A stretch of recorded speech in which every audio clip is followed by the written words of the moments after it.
What's up, guys? This is Rise, joined by Speediest Chief 2 for an Open Great League tournament right as the new meta has debuted. If you watched the Perth regional stream late last night, US time, it was a joy to watch, and we are back for some more Open Great League action. So these trainers can get a feel for this new meta, some new changes as we approach some more regionals in the Play Pokemon circuit leading up to Toronto next weekend. Speedy, I feel like we just hung out together over on the West Coast, and now we're hanging out remotely. How are you doing on this Saturday?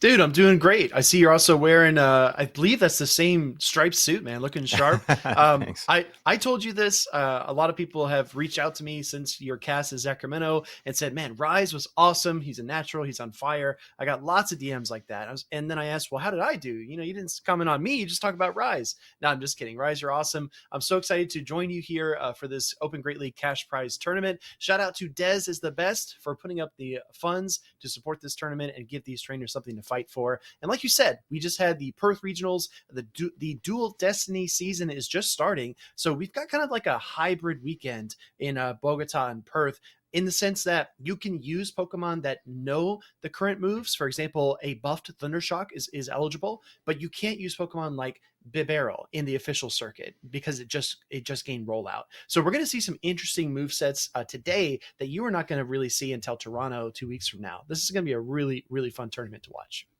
Trainers getting a good feel. I was talking to some really high level players, which there's no shortage of in this tournament that you guys are going to get to see. And some are skeptical about kind of revealing what they want to run if they're going to Toronto next weekend. But I think in reality, getting that little bit of extra practice, and I don't know if trainers are really going to like look at one person's team and try to counter that necessarily leading up to a tournament. So there were some trainers that were like, they didn't want to reveal what they were thinking. And then they were kind of convinced. I heard like, actually, I could probably use the practice for this new meta, see what's up. And looking forward to seeing what they're bringing. Like you said, Rise, very talented trainers. I believe we're going to have Haydonus versus Dailap leading us in here to this cash prize tournament. We've got a super sick dual camera screen here with the teams to look over as well. Haydonus has been a Goodra enthusiast for some time. I don't know that it's that good in the current meta Rise. And then on the opposing side, we actually have Shadow for Alligator, Clodsire Core, and a couple of Primates too. A lot going on here. Toxapex, yeah, Gudra's an interesting one. I've thought about it myself in competing in tournaments because it does seem quite safe when there's nothing like an Alolan Sandslash. Even a Azumarill, when you have that Thunder Punch coverage, it can put up a little bit of a fight. And it looks pretty solid, to be honest, against Dailap in this matchup. I mean, what's the best answer for it? I don't think he really has a hard answer for it, but he does have a ton of neutral play, so he'll be able to utilize that. And Speedy, one of our mutual friends, known as the Arrow, he loves Superior with Leaf Tornado. So I'll be interested to see if Dailap is running the standard Aerial Ace variant or that debuffing Leaf Tornado on his Superior. That's going to be a big tech, and that could be really useful in some bait scenarios. I wanted to ask you as well, Rise. I've seen a lot of Primeape now pivoting to Ice Punch because the punches, the elemental punches, as we call them, fire, thunder, and ice, did get a buff with the Dual Destiny season. I did 10 Go Battle League games last night. I fought 2 Annihilapes with Ice Punch and 1 Primeape with Ice Punch. I didn't see close combat anywhere. I'm like, what's going on here? Do you think we'll see Ice Punch coverage on these 2 Primapes here today? I don't know about that. I think close combat is the way to go for Primeape. For Annihilate, however, I think there's a lot more merit for Ice Punch because, especially in that Clodsire matchup, if you Rage Fist right away, after the counter damage, the Ice Punch then threatens to knock out the Clodsire. So I personally like Ice Punch more so on Annihilate than the Primeape, but it's definitely not out of the question. When you have that Karate Chop, I mean, being able to get to that devastating close combat in just 5 Karate Chops seems too useful to pass up, in my opinion. Yeah, I agree. I think that the pacing on Primeape makes it more flexible. It's very similar to Pangoro, right? Eerily similar to Pangoro. You can get to that close combat so incredibly fast. But Annihilate might be the tech.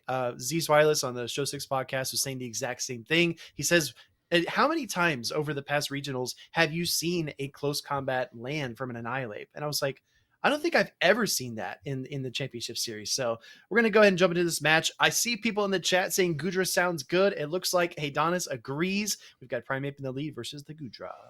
We are underway in this cash prize tournament. Dailap has been a staple in cash prize tournaments. That's where he seems to perform best. People used to joke. And we're going to see Primeape go straight for that close combat. Getting the Protect Shield early is Dailap to try and set up his Feraligatr. We know how dangerous Feraligatr can be. Up shields, up energy. That is a vicious bait here from Haydonus, firing off the Aqua Tail into that Feraligatr. It only saved him like 2 Dragon Breaths, right? It's not a big deal, but still, that energy might come into play later. Great timing by Eddie here as he looks to fire off the Hydro Cannon. We know that the Dunsparce can tank 1, but this Feraligatr, like you said, Rise, is already up energy. Dunsparce up against the Gator. That little bit of Dragon Breath chip damage maybe going to help it secure this matchup. I think Feraligatr can hang on to this drill run here to get off another Hydro Cannon. So we'll need about 3 rollouts perhaps. Now Haydonus not going to use the Protect Shield. Hydro Cannon coming through. Oh, but we actually see an undercharge. Doesn't want to knock out. Wants to pivot and get a head start with the Primate. Bruh, Primate came in with the Judo Chop and took out that Dunsparce with just one single Karate Chop. Now it's got a little bit of an energy lead yet again. Still in the green in terms of health too. In comes the Goodra. Will that Thunder Punch Aqua Tail bait situation pay off down the road here? We're going to find out. First Rage Fist comes through. No shield from Haydonus, but this match is going to come down to the wire. Goodra's going to hang on to the Rage Fist. Gets off the Aqua Tail here. Should be just about enough to knock out the Primate, but if Dailap decides to let this go, which he does, could set up a little bit of a Poison Sting down, but Haydonus obviously not going to let that happen. He's going to pivot into his own Primate, where we are going to see the move set reveal. This seems favorable for Dailap, and as we see, standard moveset, Rage Fist, Close Combat. I think Haydonus was looking at the team here from Dailap, and he said, please give me the Diggersby. Please even give me Galarian Moltres. I don't even care if it's superior. Any of those Pokemon, I think I have a good matchup against, but the Clodsire, great read here from Dailap. This is going to be incredibly tough for Haydonus to overcome. Going to successfully shield the Earthquake here, the higher energy cost attack, and already has a lot of energy. Primate could make this uncomfortable. You also still have the catch opportunity if you're Haydonus. This looks like a favorable situation for Dailap, but don't count Haydonus out just yet. Rage Fist unleashed. The problem here is I don't think this attack is going to quite knock out even if it connects, and that did look like a charge attack priority. Yeah, this is a curious play. I mean, he had the Rage Fist, and you got to assume that every Rage Fist takes about 10 seconds to fire off. He could have had that switch opportunity, but throwing on the charge attack priority allows Eddie to lock in this Earthquake, and this is going to be a knockout for sure. Might have just been one sting off with the counts, and we're going to see Goodra hop back in here, but it's just not going to quite... Oh, it is going to get there, but it is at just a sliver of health, and I think one Shadow Claw might be enough for the Feraligatr. Yeah, we're going to see Feraligatr is going to come in here any moment, comes in with the Shadow Claw. It's enough, and Eddie barely wins that game number 1 versus Haydonus. What a close game to start things off here in this tournament. Cash prize on the line. Haydonus hosted an incredible tournament just a few weekends ago, and Dailap, we haven't seen him make as many appearances this season on the Play Pokemon circuit, but when I'm telling you, Speedy, when there's prize money on the line, Dailap shows up. You're not lying. I mean, I remember this back all the way to the antimatter tournaments, even some Mazer tournaments. You had Dailap Churn always in those brackets trying to pick up the cash prize. Looks like he's going to try to do the same thing this weekend. But what a close matchup. I'm seeing a lot of people in chat as well saying that Goodra looks really solid on the meta. It's very safe. It looked very safe in this matchup, especially with no Sand Slash. Before we started the tournament here, Dez was saying that Ice looks like a big winner in this meta. It's going to counter a lot of the top picks. With no Sand Slash, no Ice types to be seen, Goodra looks really safe. Goodra does, and although Haydonus fell a little bit short in that game 1, the Goodra was still able to put in a lot of work and maybe could utilize it more as a safe swap opportunity. One problem, though, is if you safe swap the Goodra, you could give Dailap an opportunity to build up some energy and then go something like Superior, which just resists both of those charge attacks from the Goodra and can kind of neutralize that energy. Here we go. Quick lock in game number 2. Goodra in the lead again against the Clodsire. I would say slightly favorable for the Goodra, but Clodsire can certainly hold its own in this matchup. Definitely. And I think a lot of this comes down to timing as well. It's a lot more difficult to time your Dragon Breaths on those 2-turn Poison Stings, but I know that trainers like Haydonus and Dailap can pull it off. We're going to see the Sludge Bomb get fired off here. No Protect Shield early on from Haydonus Actual. And I want to point out as well, this is a standard Clodsire moveset that we've seen time and time again. This is not Stone Collection's Stone Edge and Sludge Bomb tech. Here we go. Another Aqua Tail coming through. Going to connect this time. And that's the first Aqua Tail. Sludge Bomb coming through. So Haydonus maybe was scared of the catch opportunity, is going to not throw the Aqua Tail right away. Sludge Bomb is going to grab that first Protect Shield. In comes Feraligatr, and here we go. Thunder Punch incoming from the Goodra. Yeah, I mean, this situation almost feels like a more natural bait scenario than it did in game number 1. Thunder Punch does get shielded up by the Feraligatr. Looking for the Dunsparce now. The problem, though, Rise, is I don't think that this Feraligatr is within single drill run range. Yeah, it's kind of a replay of the first game in this scenario. We saw Dailap elect to take the drill run last time, but this time he's going to play it differently. Going to shield up the drill run. Already has back-to-back Hydro Cannons, and here comes the first Hydro Cannon. Going to put this Dunsparce at around 50% health, and it looks like it did just over half of the remaining health, so I think this Hydro Cannon will threaten to knock out. Last time we saw the undercharge in the pivot. This time, strategy a little bit different. And we're going to see the Protect Shield come up, trying to invest in the Dunsparce's Haydonus. Oh, wow. Big shield there by Haydonus. Maybe trying to catch potential Rock Slide or something. Oh, we see Eddie send in the Clodsire here to absorb the drill run. No undercharge there. Full knockout. In comes the Feraligatr. I don't know, Rise. This match was already looking a bit tough for Haydonus. It just got a lot more difficult. Yeah, and just beautiful counting by Dailap here. Hydro Cannon incoming. Definitely going to knock out from this range. Feraligatr has been such a menace on the scene, so strong, and we're going to see it go for a potential farm down. Oh, okay. We're going to actually see Dailap elect to let Haydonus take him out. Perhaps didn't want to. That's an interesting play. I don't hate this, though. I mean, you're going to be able to send in the Talonflame now. Now you're paired up against the Primeape. This is not a Galarian Moltres. This Flyer is going to resist all the charge attacks here. All the close combats from the Primeape. Won't resist the Rage Fist, but still. It's going to get to the fly pretty quickly. And this will definitely be enough to knock out the Primeape. Haydonus with a convincing game number 2. A nice adjustment is going to even up this series 1 game apiece. Yeah, I really like Haydonus' strategy here. He saw both the Stone Edge Clodsire and the Feraligatr in the lead and swap scenario, respectively. And once he knew those 2 Pokemon were off the board, he knew his Talonflame was a very safe play against the likes of Diggersby, Superior, or Primeape. So he was really, really well positioned to win that matchup. I think the Moltres would have been a little bit tough in the back, but he really hasn't given Dailap much room to play the Moltres, having brought the Dunsparce to both games already. And Dunsparce, although it's more of a neutral pick, people like to utilize it as a safe swap. It does have some of those nice coverage matchups as well, where it does really well against the Moltres, does pretty well against things like Mandibuzz, okay against Dugong, who can kind of hold its own there. So Dunsparce, a nice neutral safe pick, but also has some of those nice coverage matchups to, like you said, prevent people from bringing something like a Galarian Moltres. Yeah, I thought it was a really interesting inflection moment there when Dailap switched in the Clodsire. And I think for a moment there, you can correct me if I'm wrong, Rise. For a moment there, it looked like Haydonus was considering undercharging the drill run. Maybe he missed a couple of bubbles. He wasn't sure what to do, but he decided to go for the knockout there. It's just so tough to roll out down a Clodsire that it would have been incredibly ambitious to try and undercharge there. Yeah, I think it was the Perth Regional last night. I can't remember off the top of my head who I saw, but someone enacted just a sublime undercharge where their opponent caught an Ice Beam onto their Annihilate, and they needed extra energy to Ice Beam a Diggersby for the win, and they got a perfect 3 bubble down before the Annihilate could reach a charge attack, and then they got the Ice Beam against the Diggersby. So undercharges a key moment, a key path to victory sometimes in these closely contested games. And when you're in the heat of the moment, it's just all the more impressive when trainers are able to enact those plays. Well, as our friend Tua Butters likes to say, we know more about the depths of the ocean than we do about undercharges in Pokemon Go. I don't know if that's factually correct. I think as a percentage, maybe it's debatable, but I do think that undercharges can be a beautiful thing when executed properly. Speaking of execution, we're heading into game number 3. Oh my gosh, look at these leads here. I think the Haydonus executed a perfect lead.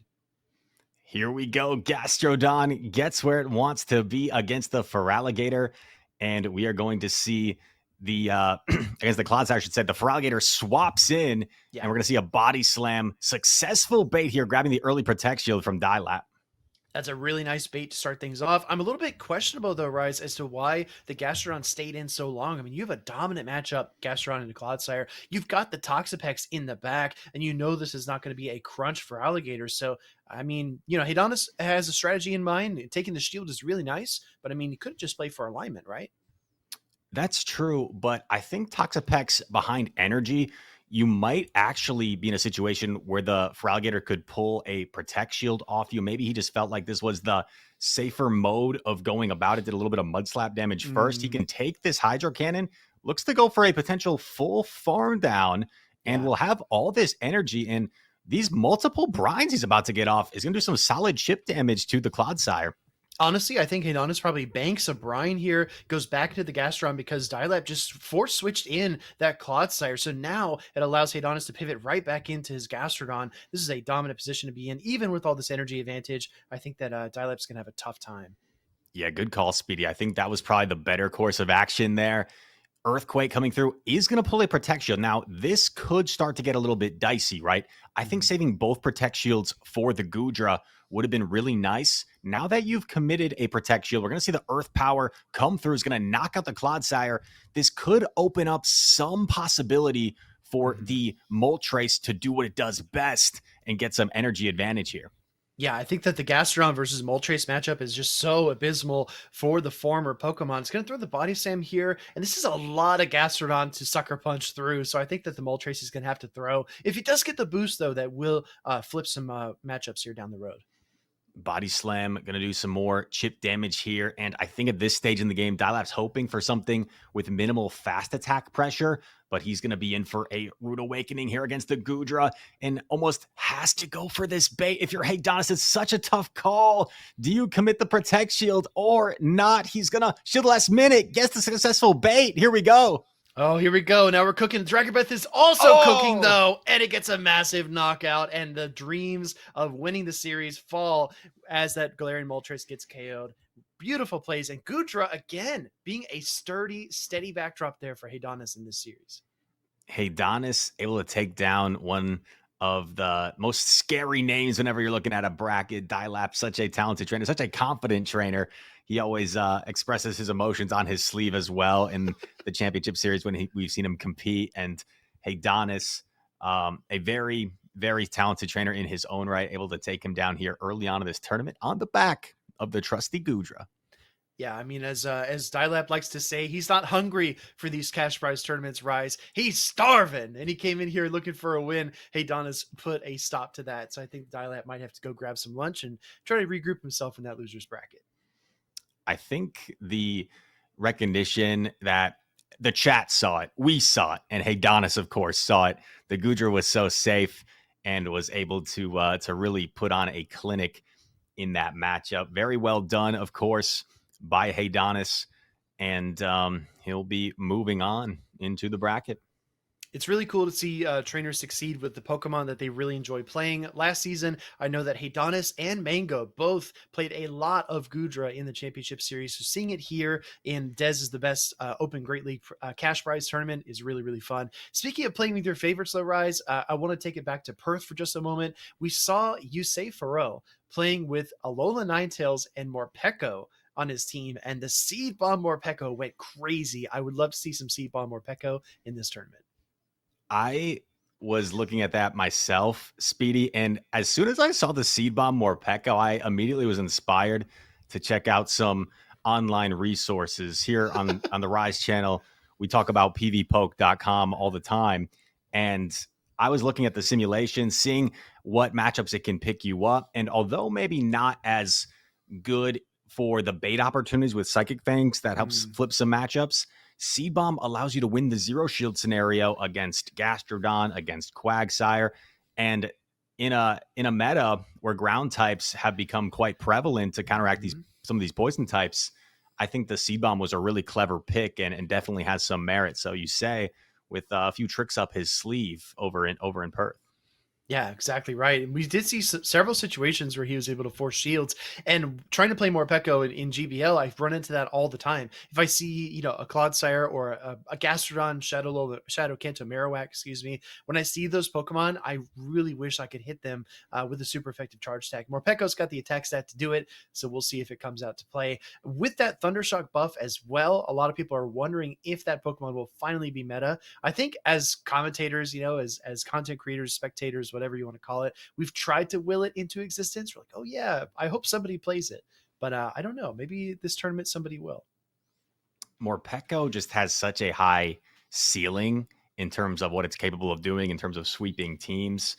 And I think it's one of those higher skill ceiling Pokemon where one intended mechanic sort of with the Morpeko ability to change its form is that one turn difference, which can be a little bit scary for some of these players to try and utilize because it makes it a little bit more complex. That animation sometimes hinders your ability to swap out as quickly as you'd like to. But Morpeko just has such a high skill ceiling. And we saw it a little bit with Primeape and Annihilate as they were introduced with Rage Fist. I think some players were scared to try them out so quickly. Maybe it'll be the same with Morpeko, where we see it a little bit more as players get more comfortable with it, see how it fares, or maybe not. Maybe it's just not going to be that same sort of staple meta as Annihilate and Primeape are starting to enter. Yeah, I think that those two Pokemon in particular that you mentioned are a big obstacle to it. And electric types have had a tough time succeeding in ground type metas, historically speaking. I mean, it's very, very common to see that throughout the championship series and competitive Pokemon. But speaking of familiarity, I saw a few people asking in the chat for a link to the tournament. I posted the challenge link and the Dracoviz link as well, so you can review the teams and the bracket. I want to encourage everybody as well that if you're interested in this tournament, if you're watching the broadcast, you want to compete next time, Dez has indicated that he would love to do this again in the future. So make sure to get involved in Rise's server and look out for these tournament announcements, because I heard the cash prize could even go up in the future, which would be really sweet. Major shout out to Dez. He is someone that helps put together events here in the Dallas-Fort Worth area and has always been interacting with local shops, trying to get more locals involved, which has been really helpful for players like myself, players like Doonebug, Nighttime Clasher that are trying to earn championship points and get more locals involved. So shout out to Dez for being so involved in the competitive PvP scene down here. And he said this has been kind of a dream of his to try and get a tournament going like this. So shout out to him one more time, and we'll shout him out throughout the stream. But lots of amazing players signed up for this tournament, and it's fun to see all the big names on this bracket. And we can tease a little bit, Speedy. Let's do it. We are going to have a match coming up between two very big names. One is a name that if you watch the championship series, you know him from there. One is a name if you're involved in Pokemon Go in general or have watched any content creators, he's probably one of the biggest content creators in all of Pokemon Go PvP. Yeah, I'm really excited looking at the pair. I know the one that you're referencing, but I do want to shout out some other exciting pairs as well. OutofPoket versus Doonebug are paired. The Mega Junko versus LNDS Joa Victor. I'm going to skip over the featured pair because I think we might get them on stream soon. We've got Wdage waiting for the winner of SS Thorn versus Kellio 380. We also have Kal Mal versus Haydonus coming up, and MEWeedle is taking on Scuzzlepie. And I'm pretty sure that is a safe word to say on the stream. I'm pretty sure. We also have some really hype matches in the losers bracket. I see Softof is competing today. 610 Hero and Jacko Loco are competing, which is also a bit ironic because Jacko Loco was 2024's Bogota special event champion, and I guess he's not competing in Bogota this weekend. Maybe he decided to let someone else take the crown, take the Bogota regional championship. But we have the teams up for the matchup we're about to see, and it's going to be Ilqm taking on HomesliceHenry. Ilqm, one of the most consistent, one of the most talented trainers in all of North America, in all of the world, really. His top 8 rate is absolutely insane, and he just continues. Ilqm's one of those players, Speedy, that I feel like he never drops or never loses a match to somebody unless it's like one of the best. And that's Yes. why you always see him on day 2. It's like if you see Ilqm and maybe a trainer that you're not as familiar with, it's like he just doesn't lose until he goes up against maybe the Wdages of the world on day 2. So just such a consistent battler, and you rarely ever see him make a mistake. I mean, they talk about this a lot in sports, whether it's basketball or football. When you have a really good team or a really good player, you expect them to win the games they're supposed to win, right? That's a kind of the phrase that's tossed around a lot. We just need to make sure that we take care of business. And then once we come up against the real big, serious opponents, the Wdages, the Doonbugs, even some of the best in EU and LATAM, we need to play even better. Ilqm is going to look to do that. He's already had a stellar season. I believe coming into the 2025 season, Rise, Ilqm was top cutting 69% of his tournament appearances, which is a very nice metric. Ilqm today is going to bring a Galarian Corsola with Shadow, Drapion, and Malamar. Interesting trio of Pokemon there. And meanwhile, HomesliceHenry has what I call, and my friend Zizwalis agrees, this looks like a pure copium Pokemon in Araquanid. What is he doing with the spider? Maybe he was inspired by OutofPoket's run in Sacramento with it, but who knows? But honestly, Speedy, it doesn't look too bad against Ilqm's team. Only the Galarian Corsola, that's probably the best check to it. Everything else, it has decent play. I guess Jump Bluff, not great for it, but might scare off that Malamar and make the Feraligatr a little bit tough, unless it's running that double water move set that we saw from OutofPoket. Then you don't even really have a threatening charge attack, and Feraligatr doesn't mind that matchup too much.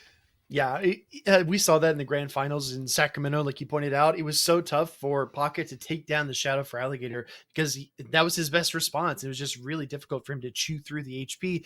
But we do see HomesliceHenry with a nice tech here with the Goodra, same as Haydonus. Maybe Goodra is the dragon to watch out for. He's also got the Unova Stunfisk. I mean, this is a spicy squad from Mr. Writing on the Wall himself. Unova Stunfisk is really interesting, especially when there's a lot of ground right now in the meta. Diggersby's a super good check to the Unova Stunfisk. However, one thing I learned was even a Thundershock Unova Stunfisk can hold its own against Clodsire, because the Earthquake isn't enough to one-shot. The stings are resisted, and I think you need 3 Mud Bombs to knock it out, which you spam off quite quickly. So Unova Stunfisk actually doesn't mind the Clodsire matchup among those 2 ground types, even though you're an electric type. Yeah, which is really counterintuitive. We're going to see if it's a Thundershock or Mud Shot Unova Stunfisk. But let's jump right into game number 1. We've got Azumarill in the lead for Henry versus Jumpluff for Ilqm. An interesting matchup here. The Ice Beam is obviously double super effective, but Jumpluff will slightly outpace to that super effective Energy Ball, and Ilqm just going to play this one simple, go straight for the Energy Ball as he gets to it just before the Ice Beam. Yeah, I think the pacing will slightly favor the Jumpluff here. Ice Beam is going to hit really, really hard, and we do see HomesliceHenry going for it right away. This is going to be 15 turns to each Ice Beam, though, and I believe the Jumpluff will get to the second Energy Ball first, which does put it at a slight advantage. We're going to see Henry recognize that, swap into his Shadow Drapion, but how do you respond here, given the team from Ilqm? He's going to do a little bit of chip damage here before going into the Azumarill. I like this play from Ilqm. You do some nice chip damage. You get this thing within Ice Beam range, perhaps, and Azumarill can, of course, absorb everything coming its way from the Drapion, but the crunches are going to add up. The stings are going to add up, and we do see a debuff as well for HomesliceHenry. I'm telling you, Rise, I took Shadow Drapion from 2400 to Expert in Halloween Cup last season, and this Azumarill matchup is not that bad, especially with the crunches just eating away. We get 1 defense drop, but not 2. Here comes the Ice Beam from Ilqm. Ice Beam going to require Henry to make a decision. He's thinking about it, gonna let it go. Wants to preserve his Protect shields. In comes with his own Azumarill, and I guess he feels like the Unova Stunfisk is going to have a lot of play in the back. However, this Azumarill is going to have to eat a play rough here. It's not going to be enough to knock out. Going to start to put Henry's Azumarill quite low, though. Yeah, I could see Henry building up to max energy. Actually, going to swap instead, and we get the moveset reveal. This is a Thundershock Unova Stunfisk taking on Corsola. I don't know, Rice. How good is your matchup knowledge? Who wins the 2s here? I was going to ask you the same thing, Speed. I was going to ask you the same thing. You don't see this matchup too often. A very new Pokemon and a Pokemon of old going head-to-head. and the Mud Bombs are going to spam off. So I think the pacing is in the advantage of the Nova and Stunfisk. If this was the 0 shield, the 1 shield, I'd probably say that Corsola has this in the bag. But with 2 shields still in play and the spammy nature of the Nova and Stunfisk, I'm not so sure. I mean, there is a potential for a Nightshade boost, right? Like, I'm not losing my mind. There is a potential. So we're going to see. Maybe I'm thinking of Ominous Wind. Yeah, I am losing my mind. We're going to see Corsola go for another Nightshade here to peel away that final Protect Shield. I hear you laughing, Rise. I was going to say, if there was a Nightshade boost, I would have not known about that. But I am unfamiliar with this Corsola. Oh, going for the discharge. Okay. Oh, lets it through. Lets it through. It does slightly more damage, if I'm not mistaken, but I think Mud Bomb might be a little bit more efficient. Here we go. This Corsola getting really low and just Mud Bomb after Mud Bomb being spammed off by this little flat pancake. Flat Stanley gets the Protect Shield. Corsola gonna reach this parting. Oh, and it's caught onto the Azumarill, but now you might get knocked out and not get off that charge attack. Yeah, it looks like HomesliceHenry tried to go for the charge attack priority, switch in tie, and Azumarill loses that exchange. Going to come in with the jump bluff now, and it's got a shield still, so it looks like we might need to bait with the Mud Bomb and land the discharge, but that is just too much to get done in too little time. Put all his marbles on the Stunfisk, but jump bluff is going to be too much here. Going to knock it out with the energy ball, and Ilqm with 3 Pokemon still in play to finish off that battle. A nice game there to start things off in this series. It was a nice catch by Henry, but I think he may have needed that Ice Beam on the Azumarill to give himself a chance there in that endgame. I mean, Ilqm could have won this match even harder if he TM'd his Corsola to Ominous Wind, right? Let's just be real. Let's just be real. A boosted Corsola, Speedy. They might have to ban that thing. That would be a menace. It would. It menace to society. Looking at the team from HomesliceHenry here, I really think that he needs to find a way to pin down that Corsola. His best response is the Shadow Drapion, and as we saw earlier in that game number 1, did not get aligned against it. So I do think that he's going to look for that. Maybe there's a way to pull out that Galarian Corsola and lure it out into the matchup. I'm not sure how you would do that, though. Yeah, that's an interesting call. I think Araquanid could be something that would lure out the Galarian Corsola because of the resistance to that bug type damage, and you don't really have another solid answer to Araquanid except for maybe Azumarill perhaps, but Araquanid's sheer bulk can allow it to hang in that matchup. So Ilqm's Corsola looks very, very good if it avoids the Drapion, and Henry almost required to bring the Drapion. Not only for the Corsola, but just for the fact that Drapion looks really safe in this matchup. There's not really a hard check to that either. So both trainers have some really safe picks. Trying to utilize them as best as they can. Here we go. Game number 2. It's going to be Jump Bluff into Stunfisk. Oh, I really like the play here by Henry to bring that Skarmory. That was the last note I wanted to make. Is Skarmory versus Jump Bluff is absolutely just dominant for the Steel and Flying type. But seeing that Jump Bluff in the lead forces you to send in the Shadow Drapion here. And this is a very tough position to be in. This looks very similar to game number 1, Rise. Very similar indeed. And I think if you're HomesliceHenry, last time he allowed Azumarill to take down the Drapion, we see a debuff again. That could be pivotal. And if you're HomesliceHenry, you have the Skarmory in the back, right? You can try and fight for switch advantage here and lock that Skarmory onto the Jump Bluff. I think that might be the best course of action here for HomesliceHenry. Yeah, I think you're right. That might be the play. We do see it look like a charge attack party tie, but not quite. We're going to see the Ice Beam from the Azumarill. HomesliceHenry deciding to shield. At this range, I wonder if you can just overcharge and maybe go for an Aqua Tail to knock out to preserve whatever energy you have left. Yeah, debuffed. I think Aqua Tail should be enough from here. And Ilqm recognizes that the Drapion has double Aqua Tail, so he can't really afford to Protect Shield this. Azumarill goes down, comes back in with Jump Bluff, who's going to be able to get off a parting crunch. Gonna chomp away at this Jump Bluff. Yeah, like you said, Rice, I think taking back control, switch advantage is massive for Henry here. No debuff, but still 4 Poison Stings come through as well, which is a really nice consolation. Coming in with the Skarmory, instant pivot into the Corsola. Now, if you can catch a Power Gem on that Stunfisk, that would be a nasty play, but we don't see that here. Decides to do some Steel Wing damage and then go into the Novan Stunfisk. I don't mind this play from Henry because you don't want to desync your switch timer so much where you put yourself in a situation where then Ilqm can then swap and then maybe energy ball the Novan Stunfisk. Yeah. But here we go. So much energy on this Corsola. That thing looks scary. Looks like a nightmare. It's going for the Nightshade here and does some sizable damage to the Unova Stunfisk. Henry going to be spamming off more mud bombs. Yeah, it looks scary, but also just a little bit sad, right? He's a scary, sad guy. Gonna go for the mud bomb here, pulling away that first shield from Ilqm. That's another facet of Ilqm's gameplay is he does not like to use protect shields, but he's in a tough spot here because he knows that Skarmory is lurking in the back. He's got to try to remove this Stunfisk, and if you're Henry, you need to budget your HP and try to lean on your favorable matchup with that Skarmory versus Jumpluff in the back. Both trainers trying to go for good charge attack timing, and Ilqm recognizes that Corsola is bulky enough to withstand this mud bomb here, is going to build up, throw the Nightshade here, and this is going to knock out the Unovan Stunfisk. So this is going to be a lot for Skarmory. It's probably going to have to eat a Nightshade and try and take out the Jumpluff as well. Yeah, or a power gem, right? Look at the Corsola. It has the power gem, but doesn't throw it. Ooh. Henry throwing a charge attack priority. What do you think about this play?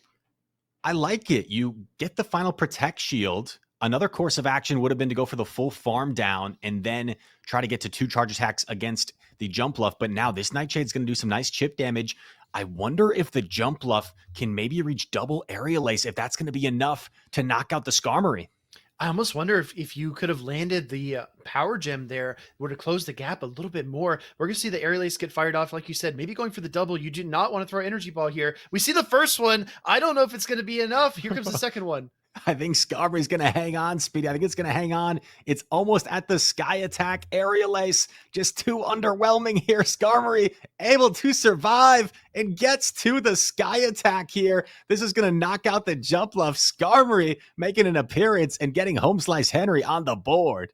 Wow, Skarmory holding on. Whoa, a little jump scare there with the Corsola. Corsola comes in. Astonish doesn't get fired off because the single Steel Wing is enough to pick up the knockout. Yeah, like a zombie hand grabbing you from the grave. That Corsola came out, almost got the better of Henry, but he's able to get the win there. Yeah, that's a curious situation to be in. But the Skarmory, King used to call it Aerial ASS. I think that it looked like Aerial ASS again here against that Skarmory, but what a tough matchup.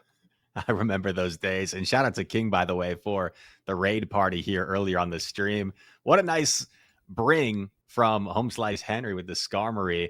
That thing is just so slow, Speedy. Now I don't know if I can. I don't know if I can get behind Skarmory myself with its just lack of charge attack pressure. It takes so long now to get to those charge attacks. But HomesliceHenry proving with that typing, that steel flying typing, it can be a real menace when you get it in the right position, and was able to do just enough to not only close out the Corsola, but of course the Jumpluff as well. I want to issue a correction on a statement I made earlier, saying that maybe Ilqm should have thrown the power gem into Skarmory. Whenever to PvPoke looked at the damage ratios, Nightshade going to do about 32% damage, whereas power gem only does about 28. So it does look like Ilqm is very familiar with this Pokemon and its matchups. And the Galarian Corsola into Skarmory matchup is not something I thought we would see, but here we are. Sometimes when these new attacks get introduced, it takes some time. I personally was facing a Galarian Corsola in Go Battle League on my stream the other day. Didn't really know what damage to expect. So I asked my chat, is there an attack? Is there a move that you can compare me to gauge how much this will do? Like, what is Nightshade? And people said it's like Drill Run. So sometimes as a trainer, it's helpful to get those comparisons, and thinking of Nightshade as a Drill Run kind of helps you gauge the damage it could inflict, even if it's a new move you're not familiar with. But here we go. My bad. We're into the next game. Decisive game 3. It's going to be a Azumarill here against Unovan Stunfisk. HomesliceHenry leads that maple syrup pancake, and it is a tough spot for Ilqm to be in because he is ABA water. And in order to take down that Stunfisk, you need to be up energy or up shields, and he is up neither. So Ilqm's forced to stay in here with the Azumarill and throw the Ice Beam, but not before the second discharge comes off. A true test of Unovan Stunfisk. What can you do for me here? Lands another discharge onto Azumarill, who has so much energy, and a nice catch from HomesliceHenry. He knew Ilqm was nearly capped out on energy and used that to his advantage. Makes the catch onto his own Azumarill. Wow. I mean, HomesliceHenry, again, going head to head with one of the best in the championship series and holding his own. Looks like Feraligatr comes in here into the Azumarill matchup. It's really tough for the Azumarill to win this scenario after you've already been chipped, because that Feraligatr Shadow Claw Hydro Cannon just eats away at its HP over time. Based on alignment, this looks really nice for Home Slice. However, this Feraligatr is so dangerous, as we've seen. If Ilqm is willing to invest Protect Shields, he comes out with some energy. The Feraligatr can be a real menace to that back line, could get those Protect Shields right back. So we're actually going to see another play rough get off here. And look at this, Ilqm investing both Protect Shields in the Gator. I expect to see some more farm to try and get those shields back with extra energy, but he's already capped out, so he's got to throw. I wonder if you undercharge here as Ilqm, because you know the Azumarill's not even close. That's exactly what we get. Just going for the nice. He wants to Shadow Claw through this Azumarill. It does open up the switch opportunity for Henry, and he does come in with the Shadow Drapion as well. I don't know if I like this play, Rise. I mean, this is a little bit dicey in my opinion. Henry hesitated for just a moment before swapping out. I would have liked to see either the instant pivot or none at all. I think this is perhaps going to be nice, though. He wants to avoid a potential catch if possible, because I think you can overfarm. But, the Azumarill is also just one bubble away, if I'm not mistaken. Wow. Henry waits a turn. But here's where this is going to be interesting. Azumarill is only one bubble away, maybe two from a charge attack. Yeah. So you want to keep this Drapion healthy. Oh, gets the charge attack priority. This is going to knock out the Azumarill. Absolutely disgusting Scorpion plays here from HomesliceHenry. Pick up the knockout into the Azumarill. We might even see a Shadow Drapion sweep, because the Stab Crunch is going to leave a dent in this Galarian Corsola, and he's already got one loaded. Henry on point with his counts, with his timing, staying composed here in the endgame crunch, about to deliver some super effective damage onto the course. That's some major damage. And Ilqm knows about the catch opportunity, so he's going to be patient here. But this looks like a really tough situation. Mud Bomb going to put this Corsola even lower. Yeah, you got to slap some Flex Seal on that Corsola, because that was a lot of damage from that Shadow Drapion. We're going to look for the Stun Fist to throw the Mud Bomb. Ilqm sees the writing on the wall. HomesliceHenry is able to pivot and bounce his way back into this matchup with that Unova Stun Fist. Wow, what a performance there from HomesliceHenry. Able to take down one of the best trainers in the world. Prior to Sacramento, Ilqm was #1 in North America in championship points. And HomesliceHenry proven he ain't just no content creator. He ain't just the king of YouTube. He has a little bit of skills to back it up as well, and able to pull off a bit of an upset against Mr. Ilqm right here. Yeah, HomesliceHenry, he yaps professionally, but he can hold his own in these tournament matches as well. And what did I say earlier, right? The Shadow Drapion versus the Corsola, that is the pivotal matchup that Henry wanted. And even in spite of that slight hesitation, he was able to take down the Feraligatr with the Crunch, CMP tie that Azumarill with the Aqua Tail, and then land a devastating Crunch. That was just a back-breaking Crunch into the Ghost-type Galarian Corsola. HomesliceHenry, when PvP Steve put on that Clash of the Casters tournament, if you remember that, HomesliceHenry got all the way to the semifinals before eventually losing to Inadequence. And we all know how good of a trainer Inadequence is. So HomesliceHenry, definitely, I think, an underrated player in terms of his skills. He's been high on the Go Battle League leaderboards. People think of him more for his amazing commentary and energy and content, but proven he's got some skills to back it up here in that matchup we just saw. Yeah, I had a really incredible opportunity to work with Henry in Baltimore. I wasn't his casting partner, but we did kind of catch up and talk a lot in between the games and at night after the tournament was over. And he says that he really enjoys Go Battle League. That's really where he found his footing in PvP. That's where he makes all of his content. But he says he doesn't feel that confident with his Show Sticks team reading ability. He says he's still working on that, still trying to harness that and figure out how to improve. And I got to tell you, Rise, if he is still figuring that out and he's already beating people like Ilqm, I can't imagine what Henry's final form is going to look like.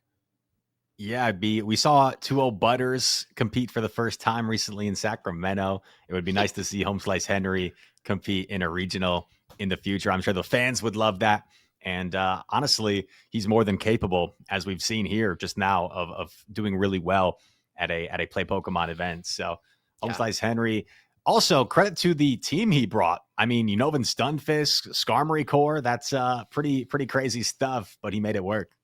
Yeah, it reminds me just a little bit of Inadequence's strategy when he was in Stuttgart last weekend. He brought several Pokemon that were very weak to grass, and then he brought Drifblim and Fortress. He brought 2 hard checks. And you see on Henry's team, he does have that Skarmory, which, as we have seen for literally years, Rise, is the hardest counter to grass types. I remember very fondly watching Marto Galde streams where he would literally lock his Skarmory onto a Victory Bell, force close the app, come back into the app, re-enter the battle, and still farm down the Victory Bell. And it was so satisfying. Marto might have some of the most legendary clips of any trainer ever in our series. And to go along with it, not just the accomplishments, we should ask Marto sometime, what's he more proud of, winning LAIC or closing the app against the Bastiodon, maybe sludge bombing it, sludge waving it, or whatever, Yeah. and still winning? Those are, I think, some of the most legendary clips in probably Pokemon Go history that he's been able to provide us. Some of the most memeable moments for sure, and I think it's made a lot of people laugh, and it's been a great time and a great adventure. But speaking of adventures, Rise, we're going to continue ours through this tournament bracket. We have Doonebug about to take on OutofPoket. This could be a grand finals anywhere on Earth, and what in the world is OutofPoket doing with this Wigglytuff? I just lost my mind. Sheesh, yeah. Well, it has one really good matchup against the Pangoro. But other than that, I don't know if the Wigglytuff really has many targets. I mean, it really wants to avoid that Clodsire. And one problem with Wigglytuff is because it takes it a little while to get to those charge attacks, it's going to struggle against something like a Diggersby. Even though you have that super effective Icy Wind, the Diggersby is going to reach double Scorching Sand, which will threaten to knock out. So Wigglytuff is one of those Pokemon where it's really bad, in my opinion, in like 0 shield scenarios. Yes. But it's really good in certain 2 shield scenarios. And if you can set it up in the right scenarios, that's when it can be a nice little pick to bring. Yeah, I'm looking at the Wigglytuff, and I'm also looking at the Pangoro on Doonebug's side. That's a Pokemon that he has been using a lot in practice tournaments. I saw him on his duo stream with Axon. He was playing some Pangoro just when Primeape and Annihilate with Rage Fist were introduced. He's very familiar with that Pokemon. But if the Wigglytuff finds a Pangoro, it is a Control-Alt-Delete situation. That Pokemon will absolutely get erased. Also, the Psywave Surf Starmie from Doonebug. I don't know if that's a tournament level Pokemon, Rise, but it's going to be fun to see. I've been thinking about that myself, because we've been seeing it a lot in the Go Battle League lately, but is it going to be something you can bring in Show 6? Well, against OutofPoket's line, it's a little bit of a core breaker, does well against a lot of his Pokemon, the Annihilate, the Toxapex, going to be able to resist the ice damage from Dugong, and assuming it's running Power Gem, has that super effective Power Gem to threaten. So you could argue that Starmie has 4 positive matchups here against Pocket, and is really only afraid of the Drapion with a neutral matchup against the Wigglytuff. Yeah, that's honestly a really good point. I mean, Psywave absolutely melts. You do get that same type of attack bonus on it, just like you do with Malamar. So it does chew through Pokemon like Toxapex and like Annihilate. And it's always easy to forget. We think of Toxapex as being a very bulky Pokemon. It is incredibly defense weighted, not very much HP on that Pokemon. So the fast attacks really do chew through it. Like you said, Power Gem would be a very useful asset against something like a Dugong. And I think that Starmie's pacing is actually pretty comparable, probably 15 or so turns to get to that Power Gem. So it's going to be real hairy if OutofPoket lets that Starmie run wild, or should I say spin? Yeah, Starmie, a fan favorite. I remember watching the Pokemon anime from the early days, and I don't know if you could get away with a Star You, Star Me line like Misty did, but I think Yeah. Starmie could be a really interesting pick, especially in this matchup that we're about to see. Pocket's going to have his work cut out for him to handle that thing. If you're Doonebug, what do you pair with the Starmie? I mean, Pocket is almost forced to bring the Drapion. So you probably bring maybe the Azumarill perhaps to counter that, or maybe like the Pangoro. Claude. It's got to be Claude. Come on, Rice. Claude. Yeah. Well, it could be Claude. The only problem is like Dugong, Diggersby, but I really like the Starmie Azumarill core for Doonebug, because Azumarill is really only afraid of the Toxapex. That's it. Everything else it has a lot of play against. Yeah, true. I mean, if you're playing Clodsire, you're going to resist the counters from Annihilate and the charms from Wigglytuff. You can Earthquake both the Toxapex and the Shadow Drapion, and you can still Stone Edge the Dugong. So I do think there's a lot of merit for Claude. Maybe not as a your banner Pokemon. I see some folks in chat saying Starmie will be the show. I agree. I don't think Clodsire is going to win any hearts, but it will shore up this team and add some much needed bulk. Mm-hmm. And Annihilate is something that we've seen have a lot of success recently with the Stuttgart Regional Championship. PvP David was able to put on such a masterclass, such a showcase with that Annihilate. I think it's something we're going to see just increase in usage, because he said in a lot of his interviews, David, how safe it was against a lot of his opponent's teams, how he felt like he could just bring it every single time. And I think Annihilate could be one of those safe Pokemons. Here we go, Speedy. 2 absolute titans facing off. Dugong into Azumarill to kick things off. How about you and I absolutely calling this trio from Doonebug? The Azumarill and Starmie with the Clodsire to back it up. Let's go. Maybe we still got it, Rise. We're going to see the Azumarill go for the play rough, but a beautiful charge type priority tie here by OutofPoket. Dugong doesn't win many CMPs, but it wins this one. Dugong going for the debuff here. It's interesting how trainers play this matchup, because obviously the drill run is going to inflict more damage. However, the Icy Wind almost lures your opponent into being forced to switch out at some point. What Doonebug might go for here is building up a ton of energy and then swapping out. However, if he's afraid that there's a Toxapex in the back, he might not bother. He might just be content staying in here and potentially soft losing this matchup. Yeah, I think so as well. And as we see Doonebug avoiding the charge type priority tie the second time, waits a turn as well to make sure that he lands his play rough. He knows that Icy Wind is going to hobble the Azumarill a little bit, but can still deal a lot of damage. And looking at the back line, he would love to Psy Wave this thing down if he does lose the Azumarill in the lead. Drill run coming through. And, even after the debuff, it looks like Azumarill might still win the zero shield scenario here. Oh, but no, gonna bank the energy, gonna swap that Starmie, and it's met by the Wigglytuff. How about this, Speedy? Opting to go into Wiggles instead of the Drapion. What a potential read here from OutofPoket. Yeah, I really like this read a lot. The Starmie doesn't have that much bulk, as you've probably seen playing it in GBL, but the Surf does hit hard. A little bit surprising that comes through. We're going to see the Swift Wigglytuff here, throwing the Swift into the Starmie. We see a shield as well. I like this play by Doonebug. He recognizes if he can Psywave this thing down, he could probably Surf again. This looks potentially really nice for OutofPoket. What's he going to come in with? Is he going to try and absorb this damage on the Dugong, or get a head start with the Drapion, where you may be forced to commit a Protect Shield?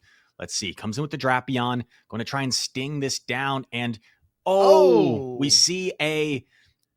I don't know what that was exactly, Speedy. I don't know. Maybe it was a frame drop. It's hard to say, right? Because I think that a player like Doonebug would make sure to at least get off one single Surf, but was unable to get it. We're going to continue to play the matchup out, though, and see what happens. Clodsire now in the field. And like you said, Rise, this Shadow Drapion is a sweet, sweet call by OutofPoket, because now it's got a lot of energy, and the Aqua Tails are going to start flying.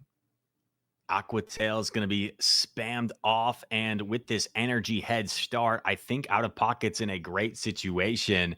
We're going to go see a Sludge Bomb bait. Doonebug's got to try and put himself at some sort of advantage here, so almost forced to go for the bait, but we already see double Aqua Tail back-to-back. Drapion is going to be way too spammy here, unless Doonebug can pull out some sort of miracle. I think Pocket might be in a good spot here.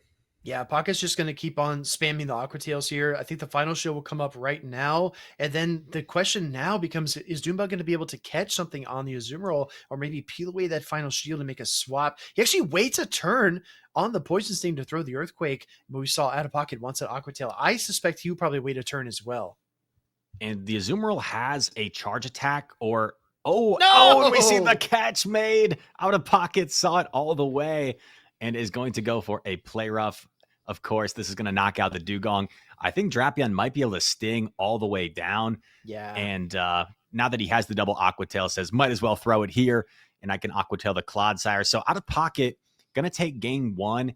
And I think we should probably hold up for just a moment to see whether these players want to rematch, because there was a little bit of inconsistencies perhaps with the Starmie.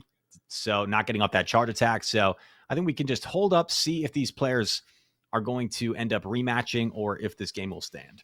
Yeah, I think if you were able to take the shield there, if you're able to throw the surf as Doonebug there and either take the shield or deal some damage, I think that matchup does really change. The dimensions of it really, really alter.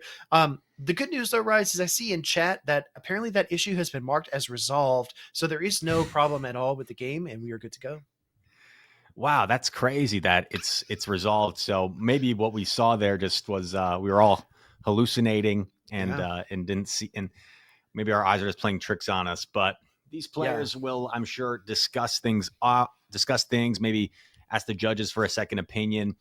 And OutofPoket and Doonebug, two of the best of the best. It's a shame that we saw some inconsistencies there, but even so, I mean, a nice game, a nice catch there on the dugong from OutofPoket to help make things more convincing.